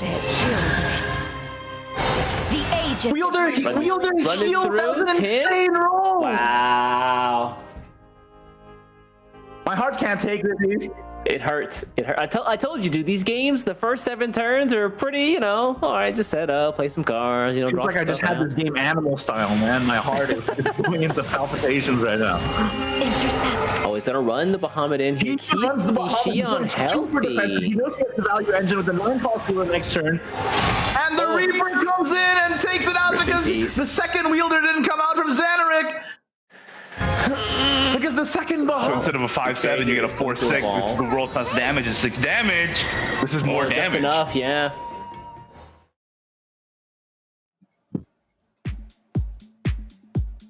Welcome back, everybody, to the SEAO Roar of the Godwyrm Cup. We just got done with our quarterfinals matches. Now moving on to semifinals. I think this is where it just starts getting heated up. Of course, remember, it's 3-deck, 1-ban rotation, single elimination. If you're out, you're out. The stakes are starting to get real. Let's take a look at the bracket here. Hotaru took it over EMT Dayat. Az took it over Illumina on Team Revelation. Yuri took it over Glow from Team Mana Surge. And Ren took it over Xanarik in Team Revelation. Now we're going into the next match here. It's going to be Hotaru versus Az. Can you tell me a bit about them, Justin? 2 newcomers to the scene. What are we thinking? So I'm thinking this could shape up in 2 ways. Either it's going to be a carbon copy of what happened between Illumina and Az, or I'm sorry, his name is escaping me. Do you think Hotaru's lists are different? Hotaru is going to find another gear and maybe ban differently than Illumina did, assuming something a little bit different and actually being able to see from the first round as his strengths and weaknesses. So we'll see if he's able to develop that kind of intuition that quickly to potentially ban differently, learn from Illumina's mistakes, and just, draw better and go first a lot. Just as a quick refresher, Hotaru is running the quote-unquote standard lineup: Flame and Glass Shadow, Earthright, Rune, Handless Blood. Meanwhile, Az is running Earthright, Puppet Portal, and Mono Blood, so very different. We'll have to see who's going to come out on top. Az is only playing Dirt Rune as ban bait. Yeah, and just playing the mono. I think he make sure the mono can go puppets. through. Oh, but the Puppet Portal gets banned. This is what I was expecting, because there's a bit of a mind game here, because if you leave up the Handless Blood, then pretty much the only thing you have that's really strong in a Handless is your Resonance. So if Hotaru knows they're not going to ban the Handless, like he didn't ban Illumina's Handless, then he knows he needs to ban Portal to protect the Handless. Interesting. So I think Hotaru is indeed learning from what happened in the quarterfinal between Az and Illumina. Pretty crazy. Next level heads up play. The game truly just starts before the game even begins, right? Like, it starts with the absolutely. match day. Yeah. Bans are a huge part, and it's what sets SVO apart from any other tournament going on. As far as I know, other than like small tournaments like MS Gaming, for example. Most competitive tournaments in Shadowverse. Most competitive tournaments don't do bans. Yeah. Like JCG, for example, which anyone can participate in these days, not only the Japanese. It's normally 2 decks, 0 bans, and even World Grand Prix format is 3 decks, 0 bans. So having this extra ban portion to the game just adds that extra level of like skill and learning that you have to develop. We're going into the first game now, though. The game's just about to start. We'll see who leads. I'm pretty sure Hotaru's going to lead Flame and Glass. Yeah, it's the safest play for sure. Let's take a look. Looks like it, yeah. And meanwhile, Az is running that Earthright Runecraft. Probably the most standard of the list that he's running. I think Earthright has a slight advantage in this matchup, but it is close. Especially going first, yes, I believe so. Yeah. So, Magical Reserves and Juno, fantastic for Dirt going first here. And then Hotaru keeping the Rulin. Az opts to not keep the Juno because he has no other follower to go with it. Okay, I was just gonna say you wanted to find the Archfist or the Ruler of Rubble for turn 1. I don't know, kind of living off the top deck now though. You know, Hotaru has both Raiders in hand, but not really anything great other than that. He's gonna have to pass. No Luna. There's no reason to call here. You could call the Rulinai to guarantee 3 attack on turn 3, but you know that Az doesn't have something like the Jubilant Switch that Glow had, so you don't have to. It's not necessary for the Rulinai to have 3 attack. You'd rather save it to get a little more value out of it later. Yeah, I agree. I think you just pass here. Hotaru's hand's kinda Awkward. No Ghost Town, no Carninos. Ooh, but so is Az's. Yeah, Az in the same spot. Mulligan away the Earthen Fist, and they both come back. And he ends up getting it too. There's the dog, and he's, smart play here. He can now burial right the play. Raider, so he gets both Raider and Rulonai, and if he gets any more calls, he can just generate more Raiders. Yep. So you know what's better than 2 Raiders? 3 Raiders. Ooh, I don't know about that. I'll check the math on that one. I gotta contact my accountant. This is nuts. Okay, Hotaru was able to get the Ghost Hound off the top. I don't see a reason not to. Yeah, there you go. Yeah, Okay. no. Absolutely. He's he just does thinking those. through his future plays, I suppose. Az's hand so awkward. Didn't get any Yeah, of has the to play the followers that he reserves. wanted He to needs the see. draw. He needs reserves. Covetous Witch, not doing too much. There's the He Juno. That's just huge. got the Juno. Okay. Woo! Decides not to fuse here, which is acceptable because he's a little bit behind, so he probably has to save the Covetous Witch. No. Yeah, I agree. But the question is, into the Bane and the Rulonai, is he just going to slam the Juno? I don't think he can afford to. No, there's no way. In this matchup, what you actually want to do is, Dirt, is you want to try to set up a combo to generate lethal. And the best way to do that is to play the Juno before your OTK turn. Yep, So you before can get that your- extra 3 damage from the golem that spawns in your opponent's turn. So I think actually at turn 5, turn 6 Juno is actually better in this matchup. Yeah, plus just into that bait and Rulonai. Like, that was so bad, especially with no Evo points yet. And then we get even more calls, more Rulonais, 3 Raiders, like you said. Oh, man. Hotaru put it together, man. And This is really interesting. And, So Atari's hand has the tempo, but that's not great when you know your opponent has an Earthen Fist. So now Az can just sit here, and either he could clear, or he could just Earthen Fist in reserves. And then the following turn, Levi plus Juno to set up turn 7 lethal. no, but you could Levi now clear a Fuse, Juno, Earthen Fist to a Goblin, right? The issue with this is you kill off the Bane, so you can't trade off the Levi. So you're giving them the option to heal with With Gildenleys, that's true. Yeah. So he's not going to go for the Earthen Fist plan. He's going to set up. So that's why he's holding the Crimson Sorcery and all the damage, because if he does decide to Gildenleys here, he's not going to heal that much. So what do you think next turn he's going to just raw cast Juno, evolve Covetous Switch, and then set up for a turn 7? I was thinking Juno plus Earthen Fist to pressure as much as possible. It basically forces your opponent to play the Gildenleys, and then you can pressure. But here's Ataru setting up, I believe it's only 9 shadows there. He only played 1 screen. Yeah. I don't remember if he played the other one earlier. I think you. Yeah. So it is looking like he'll have to use a Covetous Witch here. He could Hovering over the Earthen I still Fist, think Juno plus Earthen Fist is fine here and just sets up lethal for next turn. To resound. But now he's gonna go in with Covetous and smartly trade off the Covetous into the 4/3 to not leave a target for the Gildenleys. For Gildenleys, yeah. Still tells me all. Yeah. Alright, this And then is at going this well. point, you can Hi, boyfriend. Crimson Sorcery, but Continues to resound. without an Acid Golem or Contractor, I don't see how he's closing out this game. Well, he has the Frost Golem per draw, but Yeah.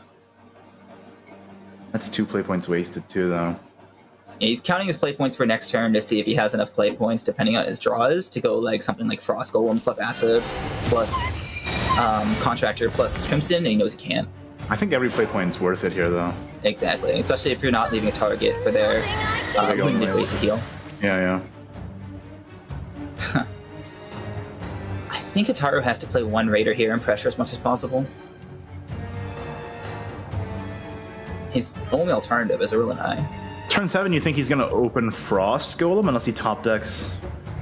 Yeah, unless he top decks damage like Acid Golem or something. Or, if he draws Contractor, that's 1 off lethal.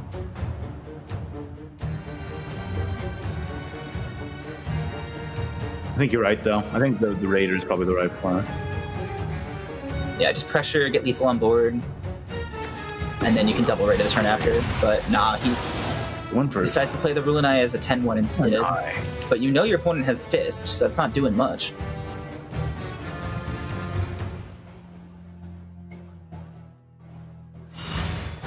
Can you afford with to- Frost Oh, draw. he gets the Levi. Is that enough? Huge. Oh, he's 1 play point off.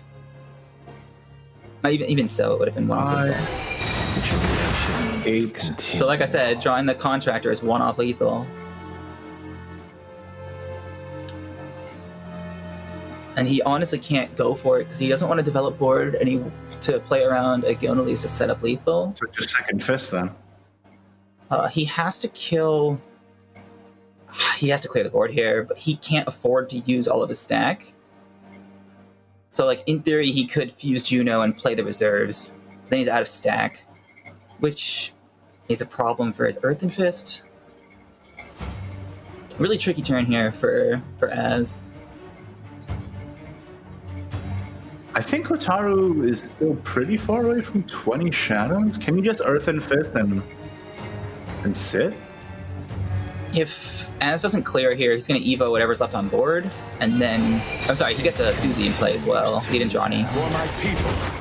So, it looks like lethal for Hotaru here. Unfortunately, Az just couldn't find a way to close out the game fast enough. But yeah, that's... Yeah, second Tuesday, Evo the Rune. and the Definitely Good enough. Invasion 2. But yeah, just double Oh Raider. yeah, he just close out popped the the game. Invasion. Ooh. Yeah. Wager your soul. Wager So yeah, your soul. Az just couldn't quite find the damage he needed, ended up being 1 off lethal on turn 7, so close. Hotaru takes the first game. Incredible close. I think the extremely awkward early game hand for Az like did him in. Like having no He two really drop- needed to get one of those Junos out for that extra damage at some point. Yeah. But he tried to smartly play around the Gonaleses that we knew Gonales. Hotaru had. So Az played it properly, but just didn't get what he needed Well, to he close out the passed game. turn 2, which is like such a horrible thing to happen to you when you're up against Flaming Glass Shadow and you're going first. You want to be taking advantage of that tempo lead as much as possible. Having to skip an entire turn in the early game and not advancing your stack and not advancing your game plan. I don't know. I think that really did him in. He does He go couldn't first do again, anything though. about it. He didn't have any 2-drops to play. That's the thing, exactly. It was like not having the 2-drop ended up costing Yeah. the game, I think. But he's Speaking of got 2-drops, here they are. now he's going second, so against Alright, Handless. so- So As long as he survives turn 4, I think Az is looking okay. he's got the double covetous though, which is nice. Yeah. But like I said, he has to survive turn 4 first. And Hotaru's got a pretty quick hand here with nothing but 1-drops. He's trying to decide how he wants to use his Briard with his Bad Usher. It's a bit of an awkward combo. So smartly, he's going to get out the Bad Usher as a 2-3 on 2. Ooh. Yikes. Az pretty awkward here. He doesn't want to develop boards, so he's just going to play the Frost Golem for the draw. Yeah, But I with do no not stack, like that at all. Oh, he does get the Juno, but No reason to fuse here. You have yeah, reserves there's next no turn reason to develop you your want, stack. You want to save your covetous. So You're gonna... let's see what Hotaru can draw with this Briard. I hope he gets a Paracelsus here. Thank you. Justin, what are you doing? Yeah, Hotaru's gonna look back on this bot and be like, that guy just did this to me. Okay, at least he got the full moon leap to Oh, recover but that a little full moon bit. is massive, yeah. Yeah. But once again, he gives the Bat Storm, yeah.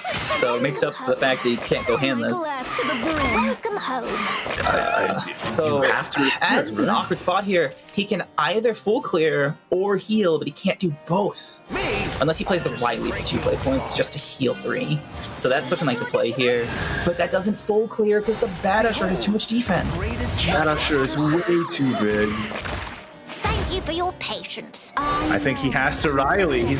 Yeah. He's on the rope already. It's only turn 4. Oh, that Pursuer going way too late. Oh, Silver Nail. Oh, looking like this is going to be a clean 2-0. a fast one too. Hotaru just went in, man. I mean, Handless going first is a menace at the worst of times, but now with Az's super awkward early game hands both games, I don't know. So yeah, Hotaru indeed learned from what he saw from Illumina We'll be together soon. and adjusted his game plan accordingly, and it paid off dividends. incredibly We can't say intelligent. that it's over yet, because there's no guarantee he gets 9 damage with the invoke here. No, it's still a game. For It's still a instance, game. a room service demon would be 1 off lethal. Or rather, 2 off lethal. Out comes the Paris Leafs. Any full moon leaps in the chat? No. Not yet. So, Az still has some life, Yeah, but still his Pursuer definitely a Golem game. cost a little bit too much. He drew it a turn too late. So he has to Covetous plus Juno here. He's gonna and that's the best way to Covetous for protect sure, himself as much as possible. Covenant plus Juno here is actually really, really good. He's still at the mercy of a leap and a claw, but not much he can do about it. Not to mention a room service demon. Pleasure doing business. So he's doing as much as he can. And reduce the Pursuer Golem again next Yeah, room turn. service demon is enough here. See if Hotaru can get it at the top here. Not quite. Leap? The leap will do And it. room service. You got both. Dude, Justin, what are you, some kind of oracle or something? You Nostradamus over there? Like, you've been calling every single draw from Hotaru the whole game. It's a caster skill. I thought you'd know about it, Igni. No, every time I say something, the opposite happens. So I have to adjust accordingly. Yeah, you only have the caster curse. I have Yeah. the curse and the blessing. You have the caster blessing, that's true. Well, there you have it. Wow, what a blisteringly fast series, Justin. Yeah, Hotaru like I just took said, it there's 2 2-0. ways that was going to go. Either it would go exactly the same way it went in the quarterfinal for Az, or Hotaru was going to go next level, like use mind games and just blow him away. Absolutely incredible. I mean, that means that Hotaru is going straight into the finals. Congratulations to Hotaru. And hey, you know, as still a great showing from a person who is mainly known for being in the community, showing up to the competitive scene and making a great top 8 and doing really, really well. But yeah, Hotaru was just able to clean house there. I think Az got some really unfortunate draws though, especially early game. And ended up Yeah, doing those mid-game draws for Hotaru off those invokes were insane. Yeah, absolutely incredible for Hotaru, and that means he's moving on to the grand finals here. Meanwhile, on the other side of the bracket, the next semifinal is going to be Yuri from Team Mana Surge versus Ren from Team Revelation. One of these So is once going to again, go we up. got a veteran versus a relative newcomer into That's true. SVO. That's true, absolutely. And we're going to get East back in for this one. We're going to free him from the phantom zone that I trapped him in. And he's going to be back on the mics as we take a look at these guys going into the semifinals. Yeah, East, you can come back.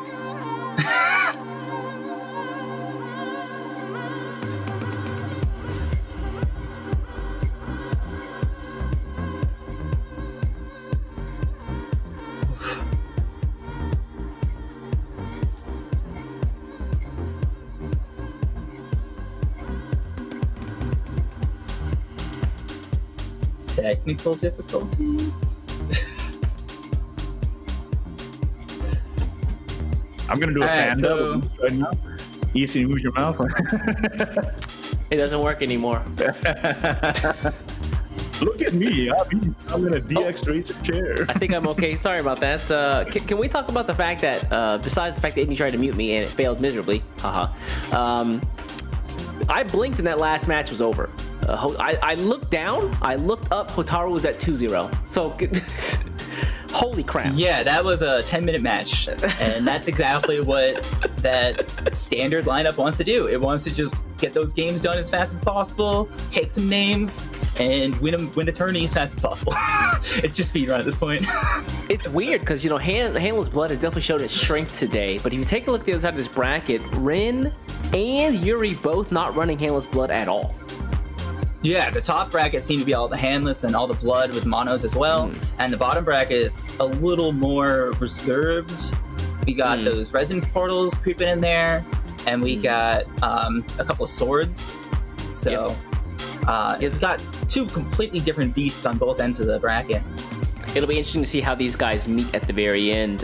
So again, for the folks who are not aware, we're going to have in our next match, Mana Surge's Yuri versus Team Revelation's Rin.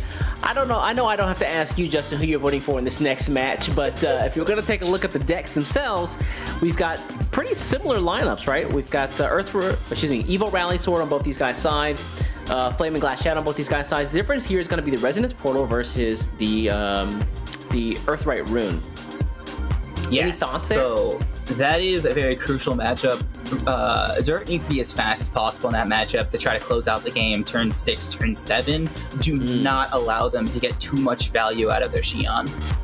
So the biggest game plan for Dirt in that one is to try to get as much board as possible. Use a Levi, setting up into your lethal turn, chip them down a little bit, and then by turn 6 comes around, you should have total board presence, and then make it so that their Xion is as weak as possible, so that they can't deny your burn to finish them out in the following turn. That's a great point. Yeah, Xion having 8 defense and having basically all protection except being attacked into is pretty rough, especially for a rune deck that is just trying to burn damage everything. Yeah, we saw it in the last game. Xion is almost unkillable. Or sorry, in the Resonance Portal Mirror, we saw that Xion is almost invincible. Invincible, yeah. Just the ability for her to just stop damage outright. Her previous form as well did the same thing, so Portal mains out here do be cheating. Keep in mind, folks, at home, these guys are fighting for the chance to go to the finals today, which they'll be fighting for 2,800 USD. Second place is going to be walking home with 1,700, and then the loser of this match in third or fourth place will be walking home with not, a small chunk of change, $1,250, $1,250 in their pocket. And the folks who unfortunately finished in the quarterfinals will be all walking away with 750 USD in their own. If you're thinking to yourself, also gets a very nice, clear, I believe it's glass trophy. It looks incredible. Yes, I forget to mention that. The posts from the other winners on Twitter. Yeah, I've seen that, as well as those coveted All-Star points as well. Yeah, I saw, I think, who was it I saw from the West post up there last week? I was like, oh, that's kind of nice. I think they also get like Shadowverse merch, like play mats, things like that as well. So if you're interested, you want to you want to play some Shadowverse, think you're pretty good, you're hot stuff, you're better than the folks that you've seen here today, feel free to sign up on either the Shadowverse weekends that we've got coming up. I think there's one coming up next weekend after the mini expansion, as well as some of the future ones that we've got planned after that. So again, lots of prizes for everybody involved. You're going to get free card packs for every round you play. You're going to get points. You're going to get, again, prizes like we said before, actual real merch. Some merch that I would love to get my hands on. But yeah, it's a good time here in the Shadowverse community. I think we're just getting our players set up. I think we're still waiting on just one of them. I think we've got one already set up. I think Rin might be having a bit of an issue here. But keep in mind, again, Rin trying to fight out to become, I guess, I don't know what you would call this, but the second August winner. He won last year in August the SVO for the SEAO region, trying to do that again this year. And with the plays that we saw from him in the quarterfinal games, he looks like he's in pretty strong condition to take it. Yeah, August is Ren's month. So we saw some very strong plays from him against Xanarik, masterfully playing the mirror, but he doesn't have to worry about that anymore. And really showing some dominance of Sword over Resonance. But that's where I think Yuri might have the advantage this time around. Because he's not playing the Resonance, so Ren can't get his advantage of Sword over a Resonance deck, for example. Yeah. But Yuri can. Ooh. So that will be quite interesting to see how that dynamic shapes up. Yeah, we saw earlier today, I mean, Resonance really had trouble connecting that early game and that end game where Sword is so strong in the mid game, right? Yep. And as a reminder, Yuri is the only one playing Sword with Blistering Angel, which is both good. Actually, it's good against all of Ren's deck. Whereas yeah, it's a good point. Sword invokes a Horde, Flaming Glass invokes Susie, Resonance invokes Bahamut, and the Horde as well. So yeah, that Blistering Angel tech might come in clutch. It's so sad because the first time we saw Blistering Angel today, he was doing pretty well. Maybe he played them both a little too quickly against Glow's Handless Blood deck.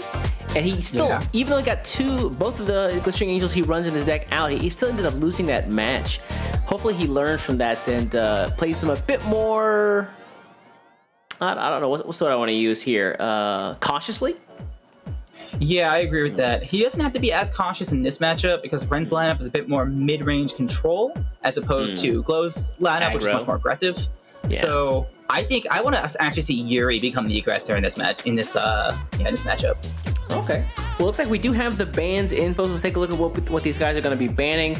I imagine we're going to see Flaming Glass Shadow on one side and Flaming Glass Shadow on both sides. There we go. Yeah, as expected. At least one. Yeah. Yeah. So we're gonna have a potential sword mirror. I think what the players decide to choose to play first is gonna make a big difference here. I think Ren's gonna want to start with sword to try to protect the portal and try to get a game in on a sword mirror potentially. So I would rather Yuri start with dirt for that reason, but at the same time, Ren could next level him and run out the portal. Yeah, trying to, you know that I know that he knows that, yeah. Dynamic here, yeah. It's gonna be tough again. Yeah, the matchups here are so important. You want to be able to get that first game under your belt, so you give your second deck 2 chances to win. Exactly. That way you have less pressure, less chance for mistakes. So that's why I think Ren's gonna run out the sword first, because I think it's a little bit stronger than the resonance in this situation. So he's gonna want to try to protect the portal and then get those 2 chances, like you said. So. Well, like I said, there's mind games involved because you really want to take a game off of Yuri's sword. Not to say Residents can't beat sword, but it is going to be an uphill battle in my opinion. It's very favored for sword. Yeah, and I mean, Yuri has to be beside himself with how he's been doing so far today. I feel like he's in a fantastic position. He had to beat Glow to get here. He's in the top 4 of August SVO. This would be a big win for him, I think, especially for the team, for Mana Surge as well. Being able to get his name out there for the SEO region and, just advance the Mana Surge dominance out here in the SEAO region. Oh, yeah. Absolutely. I'm fairly certain Mana Surge has had a representative in every region all year long so far.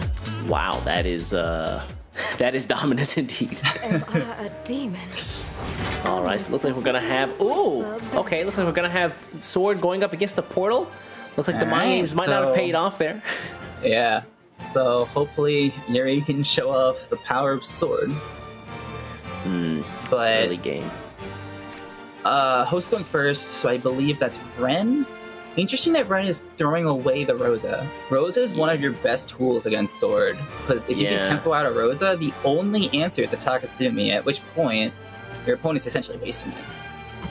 He ends up getting the Kasim as well, which feels like double Kasim's obviously also exceptionally early game. What's funny is, as opposed to thinking of Resident as a control deck in this matchup, they want to be the tempo aggressor. They want to get those Kasims out as fast as possible. Mega Set Sword can never develop a board. That's true, yeah. Sword being able to develop a board, especially the turn 5, turn 6, is really detrimental to them because it becomes very hard for them to clear. So Ren just top decking another Rosa after mulliganing one away. So he's just sitting here with 3 copies of his 6 Kasims or Roses. Not bad at all. So he opts to play the Birth here first. Gonna be a little more conservative about it. Early Metatron comes down here from Yuri. Looks like he's not too worried about... He's got another Metatron. He just wants to guarantee the draw here and save the blistering for later when Ren starts evoking. This is my decision. What is it? The Auto Machina made it is 10 times Resonance is activated? That is correct. The magic number for Resonance is 10. So Yuri probably just wants to get the Kage out here. Yeah. Definitely Kagemitsu on 3, and then it's looking like Metatron on 4. You can't do anything about this Kasim here unless you use Erica, and that's so wasteful. So the question is Yuri might hurt. Yeah, the question is, does Yuri value keeping this ward around over the damage that Erica's going to be able to put out later on? So either way, the one on board is going to die. So if you want to develop a ward, you would play the Metatron. I just think Kagemitsu is so strong here because you need to set up big, swing turns and bursts. And Kage, I think, is a big way to do that. So if you get the Kage out here, it will die on 3 and respawn on 4. 5. Or yes, 5, sorry. 5, right. And if you Metatron Evo and get a Monochrome, which Yuri has only drawn once on turn 7 in all these games, but then you can get Rush on your Kage, trade it in on turn 5, get it back on 7 for your lethal with Erica. But he doesn't have the Monochrome, he probably can't afford to play the Metatron on turn 4, so that gives him a little more leeway. But he's still gonna play the Kagemitsu because it is so strong. Yeah, so this Kagemitsu gets slapped down basically by Kasim. It comes back on 5, and then by 7 he should be able to just close out. Yeah, so now it's time for I Kasim think to do Yuri's Kasim gonna be things forced here. into a blistering play to deal with this board as efficiently as possible. I don't want Because he can't leave 2 Kasims alive under Yeah, any that's that's a death sentence.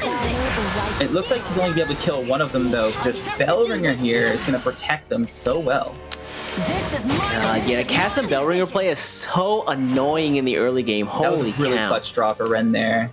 Oh, he even got the monochrome, so he would have had an incredible turn 4, or rather turns 5, but he just can't Yeah. evolve Metatron here.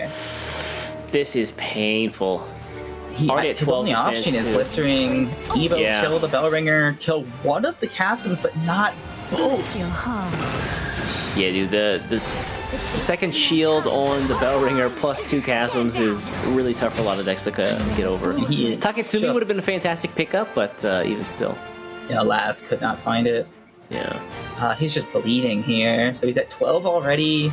Next turn, Ren goes into Resonance. He can toggle Resonance 3 more times, and then Evo face for It's a lot of damage. 4 4, plus 7. Yeah, an extra 7 damage. Plus he gets a Bahamut in there, and then double Rojo. Whoa, it's tough. Yeah, he had to get the Metatron down there. He needs that defensive. Decision. All 3 Kasims. So I was saying that Sword's pretty good into Resonance on average, but if you just get the best possible hand as Resonance, there's just nothing you can do. Yeah, if you just get all the Kasim. This card is limited, or rather restricted and limited for a reason, and we are seeing what that reason is. Yeah, gonna evolve here on the Kasim. Rose is gonna get summoned. This toggles Resonance again, at the end of the turn, you get a draw from the Kasim and the Rosa, which does it again. Does So it here he again. goes to Put 2 4. HP on turn 5. Oh my I'm sorry. goodness. No, it's not lethal. Okay, right. Okay. No, not quite. Alright. Well, Kagemitsu comes back on 5. What's up? The He's like foul's just not enough. Kagemitsu Oh, no. walks in with a pizza box and the whole apartment's on fire. This is fine. Alright, so yeah, we're gonna heal up here with Athos. doing his best, but not much you can do about triple Chasm. Yeah. And then Rosa could evolve this turn. It's gonna go to 6, but I think this might be it. Yeah, Rosevo gets the 4th Chasm for some reason. Careful, Rosa. Be careful, Rosa. No. But not. Alright, so you're gonna mow down this board. Basically, there's the Miracle of Life to draw out. He actually... Yeah, it works. He can play both of the Goblin Mage with Toggle Resonance twice, Yep. and then I was and out. 1 off lethal actually, because he has to trade the Rosa as far as I can tell. Oh, does he? Hold on a second. Because he can't do enough damage with the Chasm until the end of the turn. Oh, that's right. Yeah, Oh, yeah, it's end of lethal. turn It's draw. lethal. Because... Oh, he missed it. Did he? Time to head back. Because the end turn now he doesn't go into Resonance. Oh, he invokes. Never mind. Oh, fair enough. I didn't realize he was already at 10. Okay. Forgot about the count there. Wow, that was Yeah. pretty. You definitely got to give Ren a round of applause for that game right there, because he Yeah, just just went. draw all of your 0 to Chasms and 100. Roses. It's that easy. Which means Yuri now has to win with both his deck. Ren only has to win with his sword deck once. So it's going to come down to the Sword Mirror at some point, I would say. We'll have to So see we'll what see this. if Ren's has as much mastery in the Sword Mirror as he does in the Resonance Mirror, but Ryu's going to run in the dirt first, which I like a lot. Show off your two decks into the matchup. My blossoms will reflect I think in your eyes. again, Magical Reserves is so strong, it just deletes a lot of swords tempo, and by that time you can just develop your Acid Golems as well as your Superior Contractors and GG's. Yeah, so you can get that reserves turn 5, turn 6, which gets you to 7 stack destroyed. Get down your contractor after you clear their wards, and then you just smack them. Yup. Alright, so it looks like here, full toss away. Yeah, you're Well, keeping Yuri's going to use reserves, the Acid Golem. getting that 1 drop. It's great. So You leave- Yuri has some nice tempo start here with the Juno on 4. Great start for Yuri. Yeah, Levi, not exactly a magic reserves, but just as good. Meanwhile, Ren's hand is shaping up pretty nicely. He's got a good amount of card draw between the Goblin on 1, like always, and Bumpkin. So Yuri decides to hold the Levi for the potential Evo turn 5. I get that. Which is very much understandable. Unfortunately, he cannot play this other Rule of Rebel because otherwise he can't play his reserves, and he's going to want as much stack as he can get. Oh, that's a good point, yeah. If I was Yuri, though, I still would have gone for the rally because you'll have enough stack with the reserves. And so you want to tempo out now, kind of control the board a little bit, pressure, force trades, and then get that Juno down for, I think. But he's going the more conservative route, wants to make sure he can get to turn 6 safely. Yeah, he holds on to that Rule of Rebel just to keep the stack below 3. Meanwhile here, Takatsumi's picked up, but I don't think we're gonna play him out just yet. I don't hate Bumpkin. I mean, Takazumi feels kind of like a waste here, especially if you're going second. Bumpkin is still card draw, even if he gets destroyed. If he doesn't, then you just push the damage face and you get the card draw later. Yeah, but it's also the most aggressive thing you can do, and he's kind of evaluating that Yuri has a bit of a weak hand, so he is going to go with Takatsumi on 2 here. Ooh. That's the golden picked up for the late game here. He is going to magic reserves, I imagine, this turn. 3 damage, you don't really care about them. Spirit Conjurer picked up is so Yuri's good. Come getting on. his pieces. And then Brumwitch to use his stack. If he draws Covetous Witch by 5, you're cheating, Justin. Covetous Witch, unfortunately, won't be strong enough unless he draws another reserves. Yeah, that's a good point, yeah. So, my only issue with this line from Yuri is he's kind of forcing himself into Levi on turn 5. So I'm pretty sure he's still gonna Juno on 4. Move out. And then Levi on 5. Juno 4 for the golems, Levi up, yeah.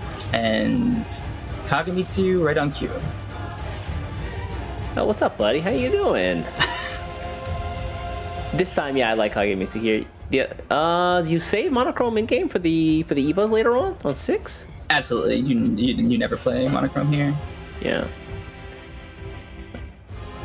Sparks of blood shall soon fly. All right, so yeah, Tagemitsu down. He's gonna come back later on. East, how'd you do that? There's the Covetous Witch right there. I'm just saying, you know, it's just.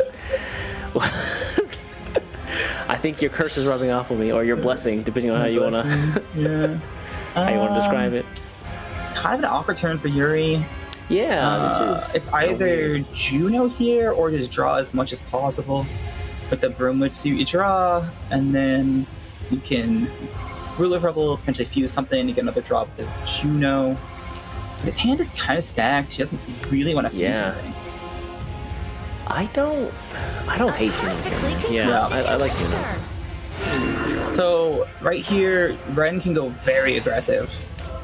He can. Oh my god. Ren, how do you keep trying exactly Ren is what you that want? guy, huh? Ren is just he that can go guy. Very aggressive here too, even with the Metatron, because he can use the hunt to kill the 3/4, pressure for 5 damage. I love that you can see the rally count on board. Move out. Yeah, nothing's out yet. Yeah, 1, 2, 3, 4.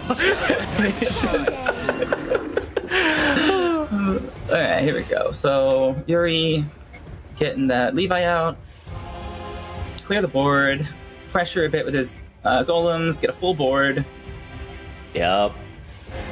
But we see that Ren has the answer immediately. Yeah, drawing first is totally fine here. Yeah. You're almost always going to Dragon Rings Levi, take but you down. always draw first. Just a cranky old fart.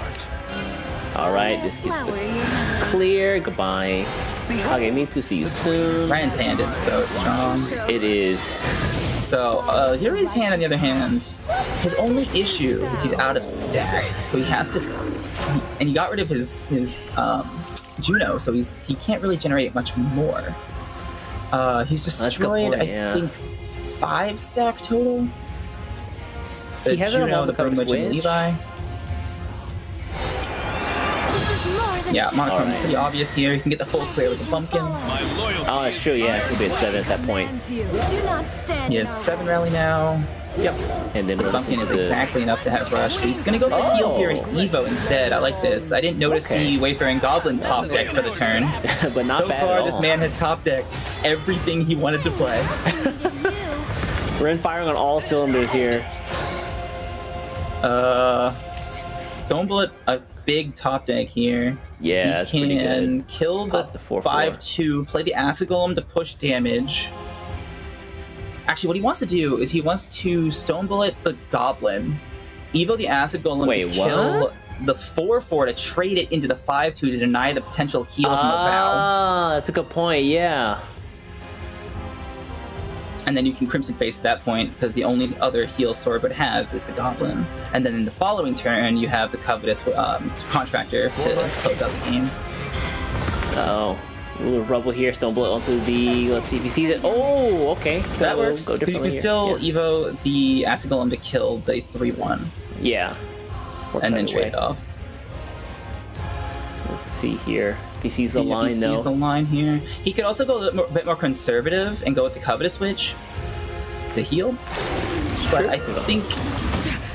Yeah, okay, he's gonna do this instead. Yeah, the alternative damage was here. Covetous Switch Evo, and then trade that off, and then use the Earthing Fist to set up your 7-stack destroyed.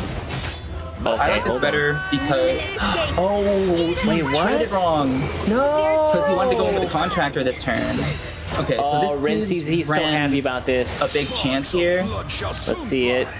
Kagemi2 picked up. That Wasn't what doesn't he do needed. I think he needed anything. one of Erica. Another issue here is Yuri's opening himself up to exactly the lethal line that he missed in the quarterfinal, Yeah. where now he has a Storm Follower in play that the Octress can copy and potentially pressure for lethal. What's rally here? 7.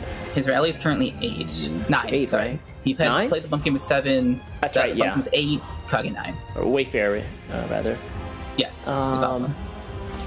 Your feats and katana are Yep, you go for the Storm. Okay. And then so Kage Evos for free. second Kage here?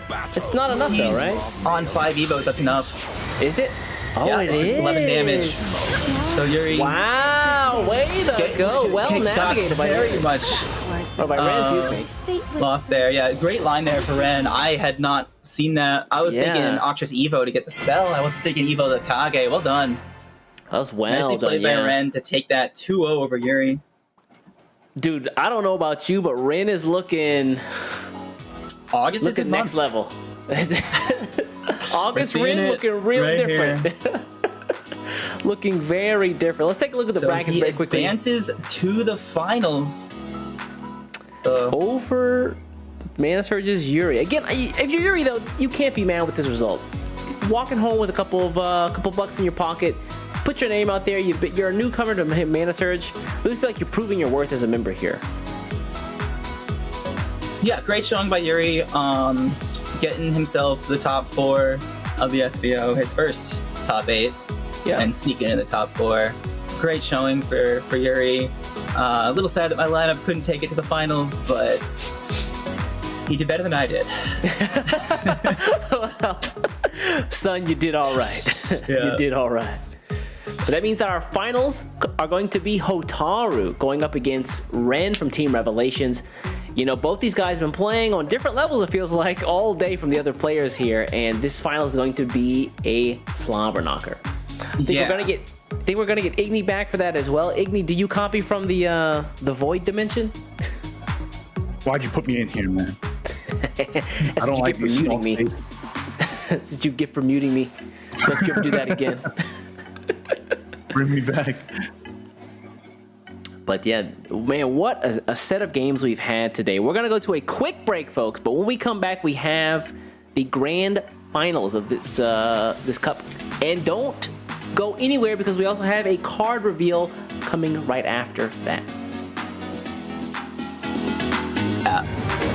Wager your soul. So yeah, Az just couldn't quite find the damage he needed. Ended up being one off lethal on turn 7. So Taro takes the first game. Incredible because I think the extremely awkward early game hand for Az like did him in. Like having no He two really needed to get one of those Junos out for that extra damage. you want to save your covetous. So let's see what Hataru can draw off this Briard. I hope he gets a Paracelsus here. Thank you. Justin, what are you doing? Hotaru's gonna look back on this bot and be like, that guy just did this to me. Seems enough here. See if Hotaru can get it at the top here. Not quite. Leap? The leap will do And it. room service. Yeah, you got both. Dude, Justin, what are you, some kind of oracle or something? You Nostradamus over there? Like, you've been calling every single draw from Hotaru the whole game. It's a caster skill. I thought you'd know about it. Ignis twice. Yep. And then I was out. one off lethal actually because he has to trade the rose as far as I can tell. Oh, does he? Hold on a second. Because he can't do enough damage with the chasm until the end of the turn. Oh, that's right. Yeah, Oh, yeah, it's in the lethal. turn It's draw. lethal. Because he missed it. Did he? Time to head back. Because it didn't turn out he doesn't go into resonance. Oh, he invokes. Never mind. Oh, fair enough. I didn't realize he was already at 10. Okay. Forgot about the count there. Wow, that was Yeah. pretty. Definitely got to give To Dragon Maze Levi, take but them. he always draw first. Just a cranky old fart. All right, this gets the clear. Goodbye. Okay, me too. See you soon. Ryan's hand is so strong. It is. So, Yuri's hand, on the other hand, his only issue is he's out of stack. So he has to, and Kage Evos for free. Second Kage here? It's not enough though, right? On 5 Evos, that's enough. Is it? Oh, Yeah, it it's is. 11 damage. So Yuri. Wow, way to go. Well got navigated by very much Ren, excuse me. lost there. Yeah, great line there for Ren. I had not seen that. I was Yeah. thinking Octress Evo to get the spell. I wasn't thinking Evo to Kage. Well done. Yeah. Wager your soul. Wager So, yeah. your soul. Az just couldn't quite find the damage he needed. Incredible because I think the extremely awkward early game hand for Az like did him in. Like having no He two really needed to get one of those Junos out for that extra damage. Calamity incarnate. Catastrophe reborn.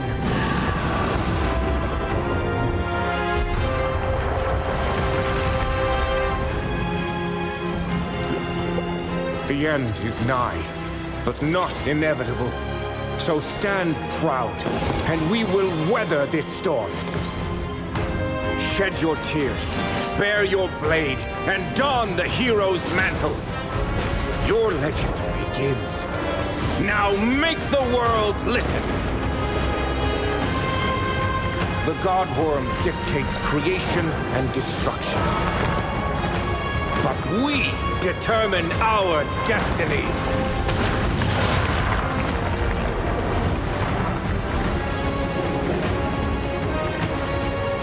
Bahamut, Supreme Dragon. No longer shall you desecrate our home.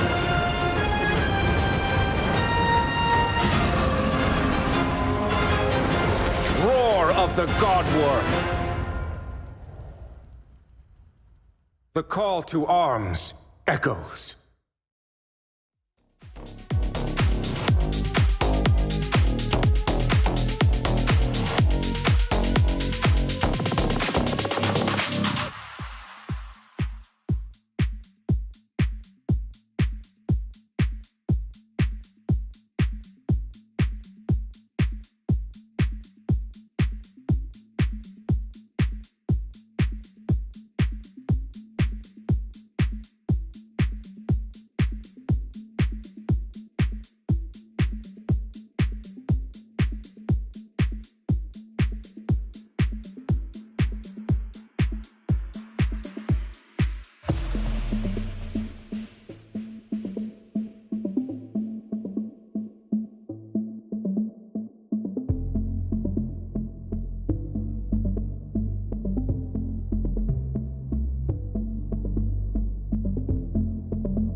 It's been a great day of competitive Shadowverse, and now we are finally here, all three of us, for the finals of the SEAO Roar of the Godwyrm Cup.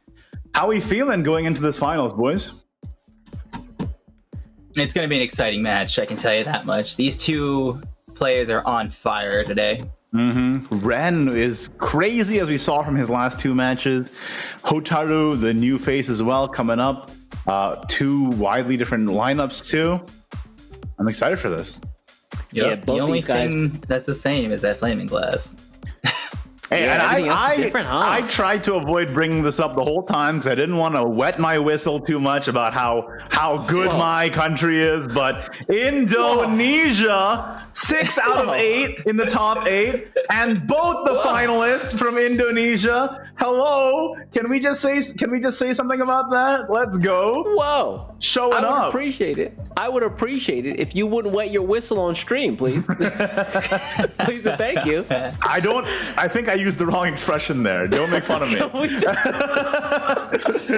But Can we what talk an about incredible that for a showing from the country of Indonesia. So, gotta give shout outs to my boys. Nice. Yeah, 6 out of 8, right? Yeah, and both finalists. Yeah. All right, you can wet your whistle. This is one time. Go ahead. I'm pretty sure that, by the way you're talking to me, that does not mean what I think it means, and I need to look it up later. All right, he's, no, let's just say you're hooting your horn a little too There much. you go. I'm tooting my own horn. I messed up. Anyway, let's move on. The finals here. I don't know what it means, okay, but I've screwed it up here. Okay, now we're going into Hotaru versus Ren. Man, okay. Yeah. Who are you guys rooting for? Like, what do you think? Honestly I'm speaking, rooting- yeah, Go ahead. for these. I honestly think that Ren has just been playing on a different level than most of the players today. He's been seeing lines that no one else has been seeing. He's been playing out of his mind. Yeah, it was honestly, I don't know if unreal. Hotaru Like can that overcome it. resonance mirror, man. That was crazy. What about you, Justin? Yeah, I'm also leaning towards Ren on this one. It'd be a story for the ages if he wins exactly a year apart from the last time he won an SVO. The August champion, yeah. A August champion, and he'll have 2 different August champion players to mess around with. We if he can't wants all to. root for Ren, so I'm gonna go with my They're boy different, Hotaru. though. Okay, Hotaru, he's got and- the new face on the scene. He's gonna make history here. He's gonna get that championship. It's gonna be great. No, Hotaru, I mean, we call this guy the newcomer, but he definitely has been putting in work since like the middle of last year. Oh, yeah. He was at Contenders Cup. He won July Cup last year. This guy he knows what he's doing, trust me. That's why. He things that's out why. there. He had some rough first 2 SVO experiences this year. I'm but rooting for him now because why is he not on a team? Somebody pick him up. yeah, no kidding. All right, let's take a look at the deck lists one more time. One more for the road going into the grand finals here. What are they running? Hotaru. Let's take a look at his list. First up, it's that flaming last shadow we've seen it all tournament long. And yep, we're gonna see it in the finals. Yup. Shout out to the 2 copies of Rule and I. Really streamlines the deck. Yeah. We've seen a lot of threes today, right? but Where the 2 Ruben was I good. can kind of just like clog the hand if you have too many. Yup. And then the new inclusions, as we were saying much earlier, between Wayfaring Goblin and Coral Souls, just bringing the deck to another level. Getting that extra little heal you need, the draw on turn 1 if you got that Goblin, and then so much draw off of Coral Souls. And it's pressure with ghosts for no reason. Yeah, Yeah, just extends just damage. damage and draws through your deck. Yeah, sure, I'll go ahead and take that. And then you just, assemble your pieces, get the Raiders down, get the Flaming Glasses down, and go to the dome. What's up next on Same Hotaru's old lineup? dance as though? last format. It is Earthright Runecraft, another standard pick here. Yeah, Here, you no can see a lot Two-Lions of Witch this. stuff, just 2 of the Pursuer Golems, no crazy text in here. Oh, sorry, he does have the 1-up Arctic Chimera. Yeah, Taro's the one with the Arctic Chimera, so he opted for the 3rd Arctic Chimera instead of the 3rd Frost Golem, which I like a lot. So it gives you a little extra flexibility. You almost always use it for 1 play point, in my opinion, but there are some matchups where the 6 play point body is quite nice. And so they're very fringe matchups, so you normally only play it as a 1 play point way to destroy a sigil. Deal some damage, get the Draw a destroy card. sigil. Yup. But yeah, the game plan is, as you expect, just burn them down with all your burn damage. What's going on with Hotaru's last deck in his lineup? Let's take a look here. It is that He's the villain. He is the one that runs that parkour werewolf tech. So another aggro deck, just take him down as soon as possible, invoke your Paris Elise, get a bunch of storm guys with Full Moon Leap and Bad Usher, and take him down. So let's see if he can get 3 copies of Bad Usher on board on turn 3 again. Right, yeah. That is the goal. Or maybe we'll actually see the parkour werewolf come into play. I'm kind of curious. Yes. I kind of want to see that tech actually do some work today. I feel like we haven't really had a chance to see it shine, and in most cases we've seen the other tech cards and a lot of the other decks do that. So, yeah. All right, but on the other side really here, Ren from Team Revelation, what's he bringing to the table to try and counter the standard lineup? He's running Evo Rally Sword, which has been doing so much work today. You know, a lot of players have been bringing Handless Blood, and the other group of players I feel like have been bringing this deck, and I feel like so far this deck has been eking out wins over Handless Blood. So I want to see how this works in the finals today. As long as you don't draw 3 Corpse Masters, you should be okay. Knock on the wood, with some salt over your shoulder or something. Yeah. But yeah, no, ran with this super streamlined list. 3 Bellringers, 3 Bladers, only the 2 Commanders on the 2-drop slot, so that his 3 Royal Summons can draw them guaranteed for 1 play point mid to late game for that Erica push to close out the game. And then just 2 Kages, 2 Options to round it out. Very, very clean list, and we've seen him use it to exceptional results. Absolutely. And what is Ren also bringing in the back? We saw this kind of throughout the day, where the first half of the bracket ran the standard lineup and the second half ran some of the more crazy stuff. Ren's second deck, let's take a look. Let's see if that follows through. It is Flaming Glass So Shadow. crazy. So unusual. I've never seen this deck before. What a wild boy, yeah. What a loose cannon Rin is. He's got that 3rd Ruin Eye, so we can see it. Yeah, he is only running 2 Bell That makes a difference. But it is different, the ratios. Otherwise, it is exactly the same that we've been seeing this whole time. I expect Flaming Glass from Ren's side to stay open, because this next deck is a bit of a threat for Hotaru. Ooh, what could that be? I wonder. What could that be? Let's find out right now. For Ren's third deck, it is, of course, That the only Resonance Resonance Portal that made it through to the Portal. finals. Resonance Portal with the 2-wielder of the Cosmos, the Kasim and Rosebud, who are absolute menaces. We've seen that throughout the day. And then, of course, the Bahamut package to go along. The games that I've seen Rin play this today have been insane. Like, Yeah. The rule of thumb is, if you're playing handless, you ban Resonance Portal with your life. Resonance Portal deletes handless, absolutely. So, yeah, you probably are going to want to have to do that. Yeah. Which means you have to leave a Flaming Glass. ooh, that's painful. That's real painful. All right, well, here we are. It's the finals. Each remind the people what they're playing for here in the These grand guys are finals. playing for a grand total of 2,800 USD. First place walking away with that. Second place walking away with 1,700. So that's a pretty big difference here between first and second place. $1,100 money match? Hello? That's also, you get the points. Justin talked about it before the last break there. They send them a very, very nice trophy, that clear trophy. Players have been posted up on their Twitters once they've received them in the mail, as well as some pretty cool prizes and those coveted all-star points.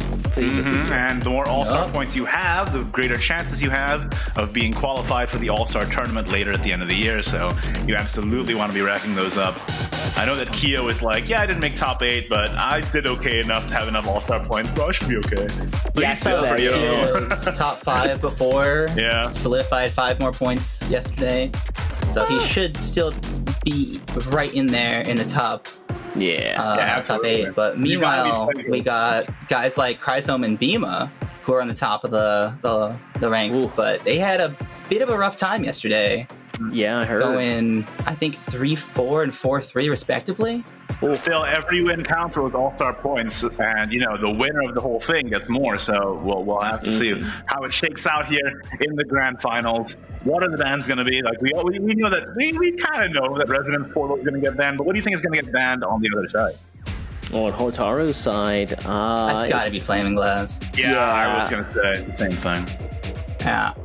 I don't know, man. I hate fighting against Dirt Rune too. I get it. But man, I hate fighting against Dirt Rune because it feels like they always have what they need, and that has definitely been the case with Hotaru today.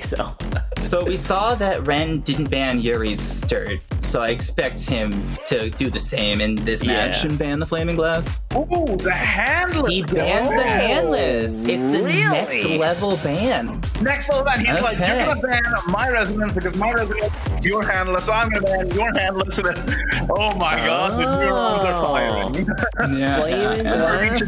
Wow. That's so interesting. So Ren doesn't want to take any chances because he knows that they're going to ban the residents, so he doesn't want to take the chance, and he wants to make this a skill matchup over the top decks that you could potentially get from handless. Incredible. So he's taking no chances. That's a heads-up play from Ren. I mean, Ren's been showing the next level big brain things throughout the whole day, so I guess why would this be any different? So it's going to be Hotaru's Dirt Rune and Flaming Glass Shadow versus Evo Rally Flaming Glass. Yeah. Dude, if I look down at an opponent who is running Dirt Rune and Flaming Glass Shadow, I might just concede on the spot. So, on the other hand, Ren definitely tested a lot, and so if you're going to be testing, especially against his Revelation teammates of very high caliber, you're going to be testing against Dirt Rune and Flaming Glass all day, every day. Yeah. And so he knows these matchups inside and out. So he's going into it, of course, as we starting have with been. That Shadow Mirror. I was just gonna say, like we've been sort of leading into it all game. Leading Shadow because they have such a good matchup spread is a very easy scout. So, believe it or not, this is the first Shadow Mirror we've seen all day, if I'm not mistaken. Oh, you're right. It truly is. Oh, Goblin on one side, and Dog on the other. Oh, that's really good for both hands, though. Yeah. Again, I don't think Ren has had a bad hand today. Yeah, he's opting with the Luna first so that he can get more value out of his call later. Yeah. The value. And yep, we're gonna see a Goblin on the other side, and he draws Rulanai. Ooh, whoa, and baby. Good pickup, yeah. It's coming together. Another call. You don't really want to call here, and you don't want to play in Ghost Town without drawing. Yeah, none of these are nice. Yeah, it's kind of. So, you just pass here if you are Ren. Bit of a shame, bit of an awkward draw. Oh, and he gets the Angel's Blessing while on the draw. Ooh. Taru getting that Bellringer down quickly, but Luna can easily break that shield. Yeah. As he That easily zero-cost does. attack. I remember a post on Twitter where someone was posting an image of Luna and Bellringer just kind of hitting each other on the head back and forth. Luna does have those bonk.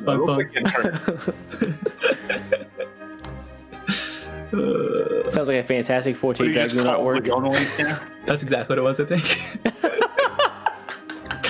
So...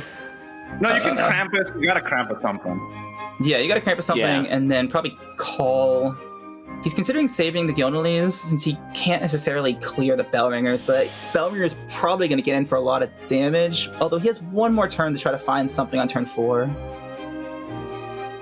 So I think feel you like... have to Krampus Luna. Yeah, otherwise you're I feel like you have to Krampus to Luna, see what you draw. See what's Krampus. Really? Oof, Soul Crown, one card too late. Yeah, that's unfortunate. Man, forget this. Yo, this reminds me of Bima last year. There were a couple people who would just like, in the middle of a game, just get up and leave, come back like a minute later. Well, now he can they call pace. Gilneys, I suppose, and I think he has to. Yeah, as much as he wanted to say this Gilnley is to heal up after he takes a bit of damage on turn 4, I don't think he can afford to. You can call Gilnely. He might even have to Spirit Invasion to trade. Coming. Yeah, that's his doing. That's gonna happen, yeah. And then Core Souls to clear the rest of the board. Over here. Yeah, wow. Ghosts into ghosts. For you. Oh, and he draws the other Someone one. picked up. Nice, nice, Oh, nice. that's the Luna. That's big. That's a turn 6 invoke. Oh, it is. You're right. Meanwhile, Hataru's got no way to use his shadows outside of the Rulonai, but Ren's not going to let him trade that. Of course not. Oh, of course not. Luna's gonna But sit there. little does he know, Hataru has that Coral Cells, so he can kill it for himself. Also, the Krampus picked up too. Does the same thing. Saving the Gilnely still. I'm coming. Yeah. Push the damage here. Save the Krampus. Oh, he burns the Rulonai spell for what it's worth. Ren is doing Ren's happy about it. Yeah, Pain Ren's incarnate. giving a little clap. Are you seeing like, these "Ah, photos?" He's like, perfect." "Oh, that's not much, bro." Whoa! Hataru's going to overdraw again, too. Yeah, holy crap. Having trouble managing his hand size here. That is unreal. Banishing the Rulonai spell is so punishing. Hataru might be playing a little too fast here. It feels like he's going really aggressive here with the Evo and the Ghost last turn. You got the Raider in hand, so you might as well. Yeah. I think he drew that out, or did he sink that? Not with everyone around me. Oh, he synced it, but he got it back Of call. before he evolved the Ghost. Round Coming. souls. So Coral Soul's right back at him, Whoa. and then getting that Raider right on cue. Yeah. Ren is exceptional Right? at seeming to draw exactly what he needs on the He last built possible different, draw. man. Ren built real different. Not with It's his everyone month. around I'm me. telling you, August is Ren's month. The August difference? Is that what we're talking about? Yeah, it's the August difference. We'll get the Evo point back here as well from Luna. Thank And what do we you. overdraw here? Susie. Ooh, that is the best Susie. possible overdraw. I'm not lonely. So yep, Luna gets the evil back. As well. Yep. You're here. Doll up. Alright, got Oh, yeah. I He forgot that couldn't Angel's find the Blessing was Spirit sitting there. Invasion he was looking for. One more draw for it, I think. Look at it, yeah, There's a Krampus. chance. Yeah. Oh! Speaking I evolved the Luna first to kill the Luna, burn the spell to get an extra shadow, and then Yeah. go phase for 3. Oh, yeah. Sure, I would like that too. Let's see here. But yeah, now Hataru gets to invoke into Ren's board, and it's gonna be difficult for Ren to clear out because he's played a lot of Krampuses and a lot of Coral Souls already. Coming. Yeah, for it's not a. you. Oh, okay. He's got that Spirit Invasion though. But he doesn't have enough shadows. Oh, yeah, good point. Can't make it work. Heroes in Doesn't the have Gonna evolve this ghost here, yeah, just to get the cost down on the Raider. detestable. Detestable. So he's gonna call here, Yeah, and then Luna's null. and then yeah, Lumsol. So meanwhile, what can Hataru do with this invoke? Let's see. Ren's gonna overdraw a lot, but he's already got what he needs in hand, so he's totally. Exactly. It doesn't matter at this point. Okay. Picking up another Rulonai. That's number 3. Spirit Invasion, Well, milled there. both- Yeah, Ooh. that middle is rough. That overdraw really hurt. Hataru Oh. not being able to balance his hand size really coming to bite him. Yeah. It's like that image of the guy holding all the limes. He doesn't have another. He can't trade off this Susie either.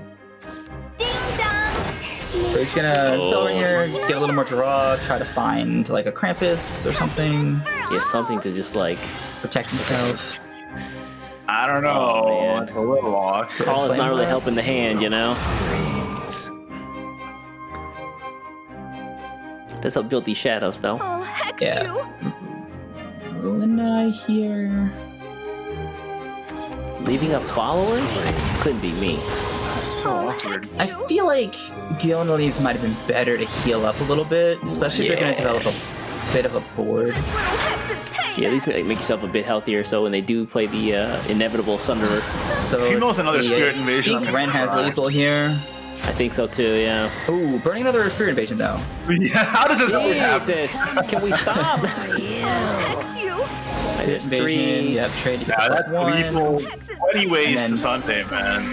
Yeah. Sarnanos, Evil Sarnanos, get another Susie, and I think he can get back the Raider here with the 10. Yup, he's got 20. Yup. There it is. Give it the Raiders, and play the other Raider, push 4 damage with the Raiders, and close out the game with the last 14. Good lord. Ren is Ren still cleaning skipping up this. again. We're Is changing he this gonna? guy's Is name. Ren gonna finish this up completely undefeated? We're changing this guy's name. He's now Team Revelations August. Run because he's running these brackets into the ground. Just change his name to August. That's pretty funny. It's the kind of break The August buff. legally changing my name. Team Revelations Augustus. Oh man! And now he has 2 chances with Ego Throat here. And pretty good chances. Run out the Indigo. shadow again. Silence. The dead have no Let's need see of words. if Sword can go in here. Yeah, this is gonna be a tough one, These right? are- Those. Very close matchups. Yeah, They this are. Born he's gonna leave out. Potential bait for most of Shadow's Sunderers, the Skeleton Raiders. It's gonna be rough, man. Of course, Ren's going first. What a fantastic hand.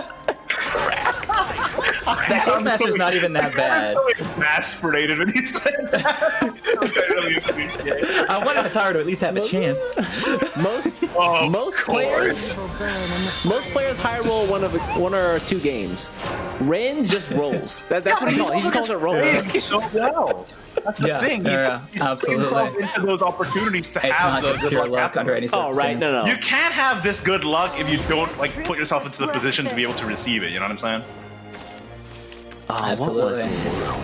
One of the best things you can do is set yourself up for the best possible plays. Exactly. So some players will make these kind of suspicious looking plays, but it sets them up so well if they draw a very specific card. So you set up that option. Right. So that's why here you play the Bellringer, because you want more card draw as opposed to the Kage here. Read an interesting quote that says, "Miracles don't happen to people who don't or who give up." Oh, he's So, got the yeah. dog. What's the dog doing? That works here as well, right? Sets us up for Gets success, rid of and the then there it is. Bellringer, and then he Oh, gets, yeah, I believe, 3 Ruin Eyes. Jesus. Yeah, You learned some work here. Dog saving the day, man. Only 2, but it's still pretty good. I got the 2. Pop this, yeah, run this into the Metatron and hit the 2/2. Yeah. Decent player, yeah. Or decent enough. Ooh, even Ramp us up And to then nothing on the get board. some extra shadows for next Yeah. turn. This is fine. Spirit Invasion's active now, too. Yeah, Oh, I like this Oh, aggressive. here. aggressive with the Aggro. Dark Hagnon. absolutely. Evolve on. Hold on. Red's Yeah, not you absolutely somewhere to evolved be, boys. Goblins. Hold on a It's free second. value. Yeah, Ren knows it's over. Oh man. That is absolutely over. Hotaru's trying to assemble all his pieces. Meanwhile, Oh my bing bang God. boom, go face. Ren out Yeah, here just Hataro doesn't even winning. have like Yonelise to heal up or anything. Wow. Gonna sink No this. gi- 1 point Ruin Eye is kind of nice, but Red's doesn't like, come clear more on. than 2 things. Come and on, still give get it on to board. me. Oh my god. He's like, he knows yes, it's no over. Gildelis. He knows it's over. Ren just speed running this SVO. What the heck? Is that like, what is this, SGDQ? Like, what's he doing over here? He's just going through the entire bracket in an incredibly fast fashion. It continues. Wow. Yes, it's off, I'm Eric telling in you. hand, man. It's over. Good It's over. Lord. Jesus. Erica, Goblin, down. Bellringer, Evo, Erica. What a final! What kind of finals was this, man? How did this happen? Oh my god! Different. Bravo to Ren. Yeah, Masterful. you gotta give it up to him. He's been Hey, on fire love all the day. pop Holy off. crap. Congratulations to Ren. He's walking away with, what was that, East? $2,800 US? Is that right? Yes, sir. It. That's insane, man. $2,800 in the He's back been playing pocket. like he's got $1 million already, man. It's crazy. That's crazy. Wow. He played out of his mind the whole tournament. I don't think I saw a single bad game from him. No, absolutely not. Played I don't out know of if his Ring can be mind. stopped, man. He's still got 16 more days. How many days does August have? 30, 31? This guy's untouchable for the next couple of weeks, man. Fortunately for everyone else, Showdown 3 is in September. Holy crap, that's insane. Rin has been playing out of his mind today. Yeah. But well played for all the other players. They all did a fantastic job in the top 8. Ren taking that trophy. in convincing fashion over Hotaru, who battled out all there with some pretty powerful opponents in as well as Team EMT's Dayan. Incredible show. Incredible show. I feel like this day went by so fast. What happened? At first, I was just like settling in with the boys, talking about how great this tournament's gonna be. Then I blink and it's over. Big part of it were the aggro lineups that were going around, and then Ren just clean sweeping everyone. So we thought the bottom bracket was gonna be kind of slow because it didn't have as many aggro lineups, but nah, Ren was like, nah. Hold my beer. Absolutely, he just went straight through. That's insane. Well, congratulations to Ren, and hey, congratulations to Hotaru as well for making it so far into the day. But Ren's walking away with that trophy, 2,800 USD, and enough all-star points to build a house with. What an incredible day! And you know what? We've been teasing it all day too. I think it's time to finally give the people what they want, guys. You know it, I know it, Ishimi know it. Listen, the Roar of the Godwyrm mini expansion is on the horizon. It's on the horizon, coming very, very soon. And everyone's clamoring for new reviews. August 18th, I believe. Yeah, and we got one right here for you today. So let's take a look. None of us have seen this, by the way. This is our first look at it, going in completely blind. Let me see. Tam Lin is back. A Knight. Forestcraft Gold follower, 3 play point 22. Fanfare, destroy an enemy follower. If at least 10 allied Forestcraft followers have left play, gain +2/+2 and Storm. If at least 20 have left play, gain +4/+4 and No, please, stop. Dude! Stop, please. Yo, Seka, is that you? Yeah, right? Yeah, hey, you look a little different. Yo, why is he wielding the two spears too, looking like Forte over here for some reason? Good Lord. That is pretty tough. Wow, it kind of feels like a balanced version of Terraformer. Yeah, where it can destroy any follower on Fanfare, it has Storm, it can push a ton of damage, but it doesn't go too over the top to push like 20 damage in one hit. Yeah. But this thing can smack for 10 as soon as you get 20. As the only person in the world who's been playing Shining Valkyrie tempo for fun, I'm very, very happy with this. Yeah, this is wild. And Miracle Harvest is still in rotation too. So. Yeah, it is. Yeah. Oh, I'm so excited for this. The biggest problem with this in the current format is that there really isn't a great way for Forest to get that many followers destroyed without Arya anymore. So they don't really have that way to abuse it like Seka had last format. We'll have to see. I feel like that we might see some of the other cards from the mini expansion maybe give it a little bit more support. Again, there's a neutral spell that might help it out. Yeah. There's also I think the legendary spell, or she's not spell, but the legendary card. I'm not sure what that is yet. That might also help it out. So it'll be interesting to see. If it's not good this meta, then it might be good in the next meta. Moving That's what forward. I was thinking. I just feel like this is still breathing life into the 20 rally, I guess. I don't know what happened, but somebody left, out there knew I was playing Shining Valkyrie in my free time, and they gave this thing as a present to me, and I'm pretty happy with it. This is for you, Igni. Hey, listen.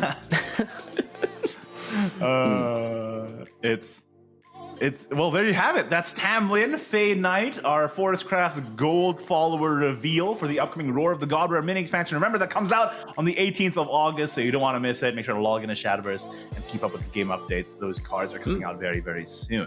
But that's going to be it for now for today. Make sure to tune in or make sure to participate again next week because our upcoming Shadowverse weekend is happening. Anybody can participate. Go to SVO.gg for all the details. But for today, for the SEAO Roar of the Godwyrm Cup, that's going to be it from us. I've been Ignitius. That's been East. There you go. You got it. Justin. And we'll see you all next time. Thank you so much for tuning in. Goodbye. Take care, folks. Be good. Yeah, this is very much lethal for Taru. The Susie represents 5 damage, and that's 17 plus 10, 22 damage, plus the 1 from Raider. Oh my goodness. Taru pulling out the victory there because Daya just couldn't find his last combo piece. Couldn't find his last combo piece. Hey, you know what this means, right? It means OTK World Hunt confirmed. Play the Rejuvenate to evolve the mono this burst. Yep, there it is. Like new. So And as we were talking about, Mono's got some insane damage. Burst potential. That's 18 damage on board. and yeah, Illumina's put his hands up like that's how it be sometimes. I think So there's a pretty good chance that you grab Yeah. either a Razory Claw or And a that'll double do Razory it. Claw. Shout out to my man, different fight. Oh, no! my God, Oh no! Oh, he's got the glasses. I had to do it to him. This is BMing in real life. You're like, oh no, he's got it. He's got it. All right, yeah, I'll give it to him. Man, oh man, that's exactly how a different fight and I Shadow vs. Evolve matches in. Me just double Razor Claw. Double Raspberry Claw. I think that's also 50 plate on Ren's side, right? Yep, there it is. Wow. Ren's got it There's first. enough here. See if Hotaru can get it up the top here. Not quite. Leap. The leap will do And it. room service. Yeah, you got both. Dude, Justin, what are you, some kind of oracle or something? You Nostradamus over there? Like, you've been calling every single draw from Hotaru the whole game. It's a caster skill. I thought you'd know about it. Kage Evos for free. Second Kage here? It's not enough though, right? On 5 Evos, that's enough. Is it? Oh, Yeah, it it's is. 11 damage. So Yuri. Wow, way to go. Well navigated by very much. Or by Ren, excuse me. Lost there. Yeah, great line there for Ren. I had not seen that. I was thinking Octress Evo to get the spell. I wasn't thinking Evo the Kage was. Saving the Golden Leaf still. Coming. Yeah. Push the damage here. Save the Krampus. Oh, he burns the Rune spell for what it's worth. Ren is doing Ren's happy about it. Yeah, Pain incarnate. give it a little clap. Are you seeing He's like, these? oh, perfect. Yeah. There it is. Give it the Raiders, and play the other Raider, push 4 damage with the Raiders, and close out the game with the last 14. Good lord. Ren is Ren cleaning up again. We're Is he changing this gonna, guy's is name. Ren gonna finish this up completely undefeated? We're changing this guy's name. He's now Team Revelations August. Run because he's running these brackets into the Needs to heal up or anything. Wow, gonna sink No this. gift. 1 point Rulinai is kind of nice, but Ren's like, come more on. than 2 things. Come and on, still give get it on to me. board. Oh my god. He's like, he knows yes, it's no over. Golden He Leaf. knows it's over. Ren just speed running this SVO. What the heck? Is that like a, what is this, SGDQ? Like, what's he doing over here? He's just rolling through the entire bracket in an impressive fast fashion. It can Yeah, Yes, it's off, I'm telling in you. hand, man. It's over. Good It's over. lord. Jesus. Erica Goblin, down. Bellringer, Evo, Erica. What a final! What kind of finals was this, man? How did this happen? Oh my god! Different. Bravo to Ren. Yeah, you Masterful. gotta give it up to him. He's been Hey, on fire all love the day. pop Holy off. crap. Congratulations to Ren. He's walking away with, what was that, East 2800 US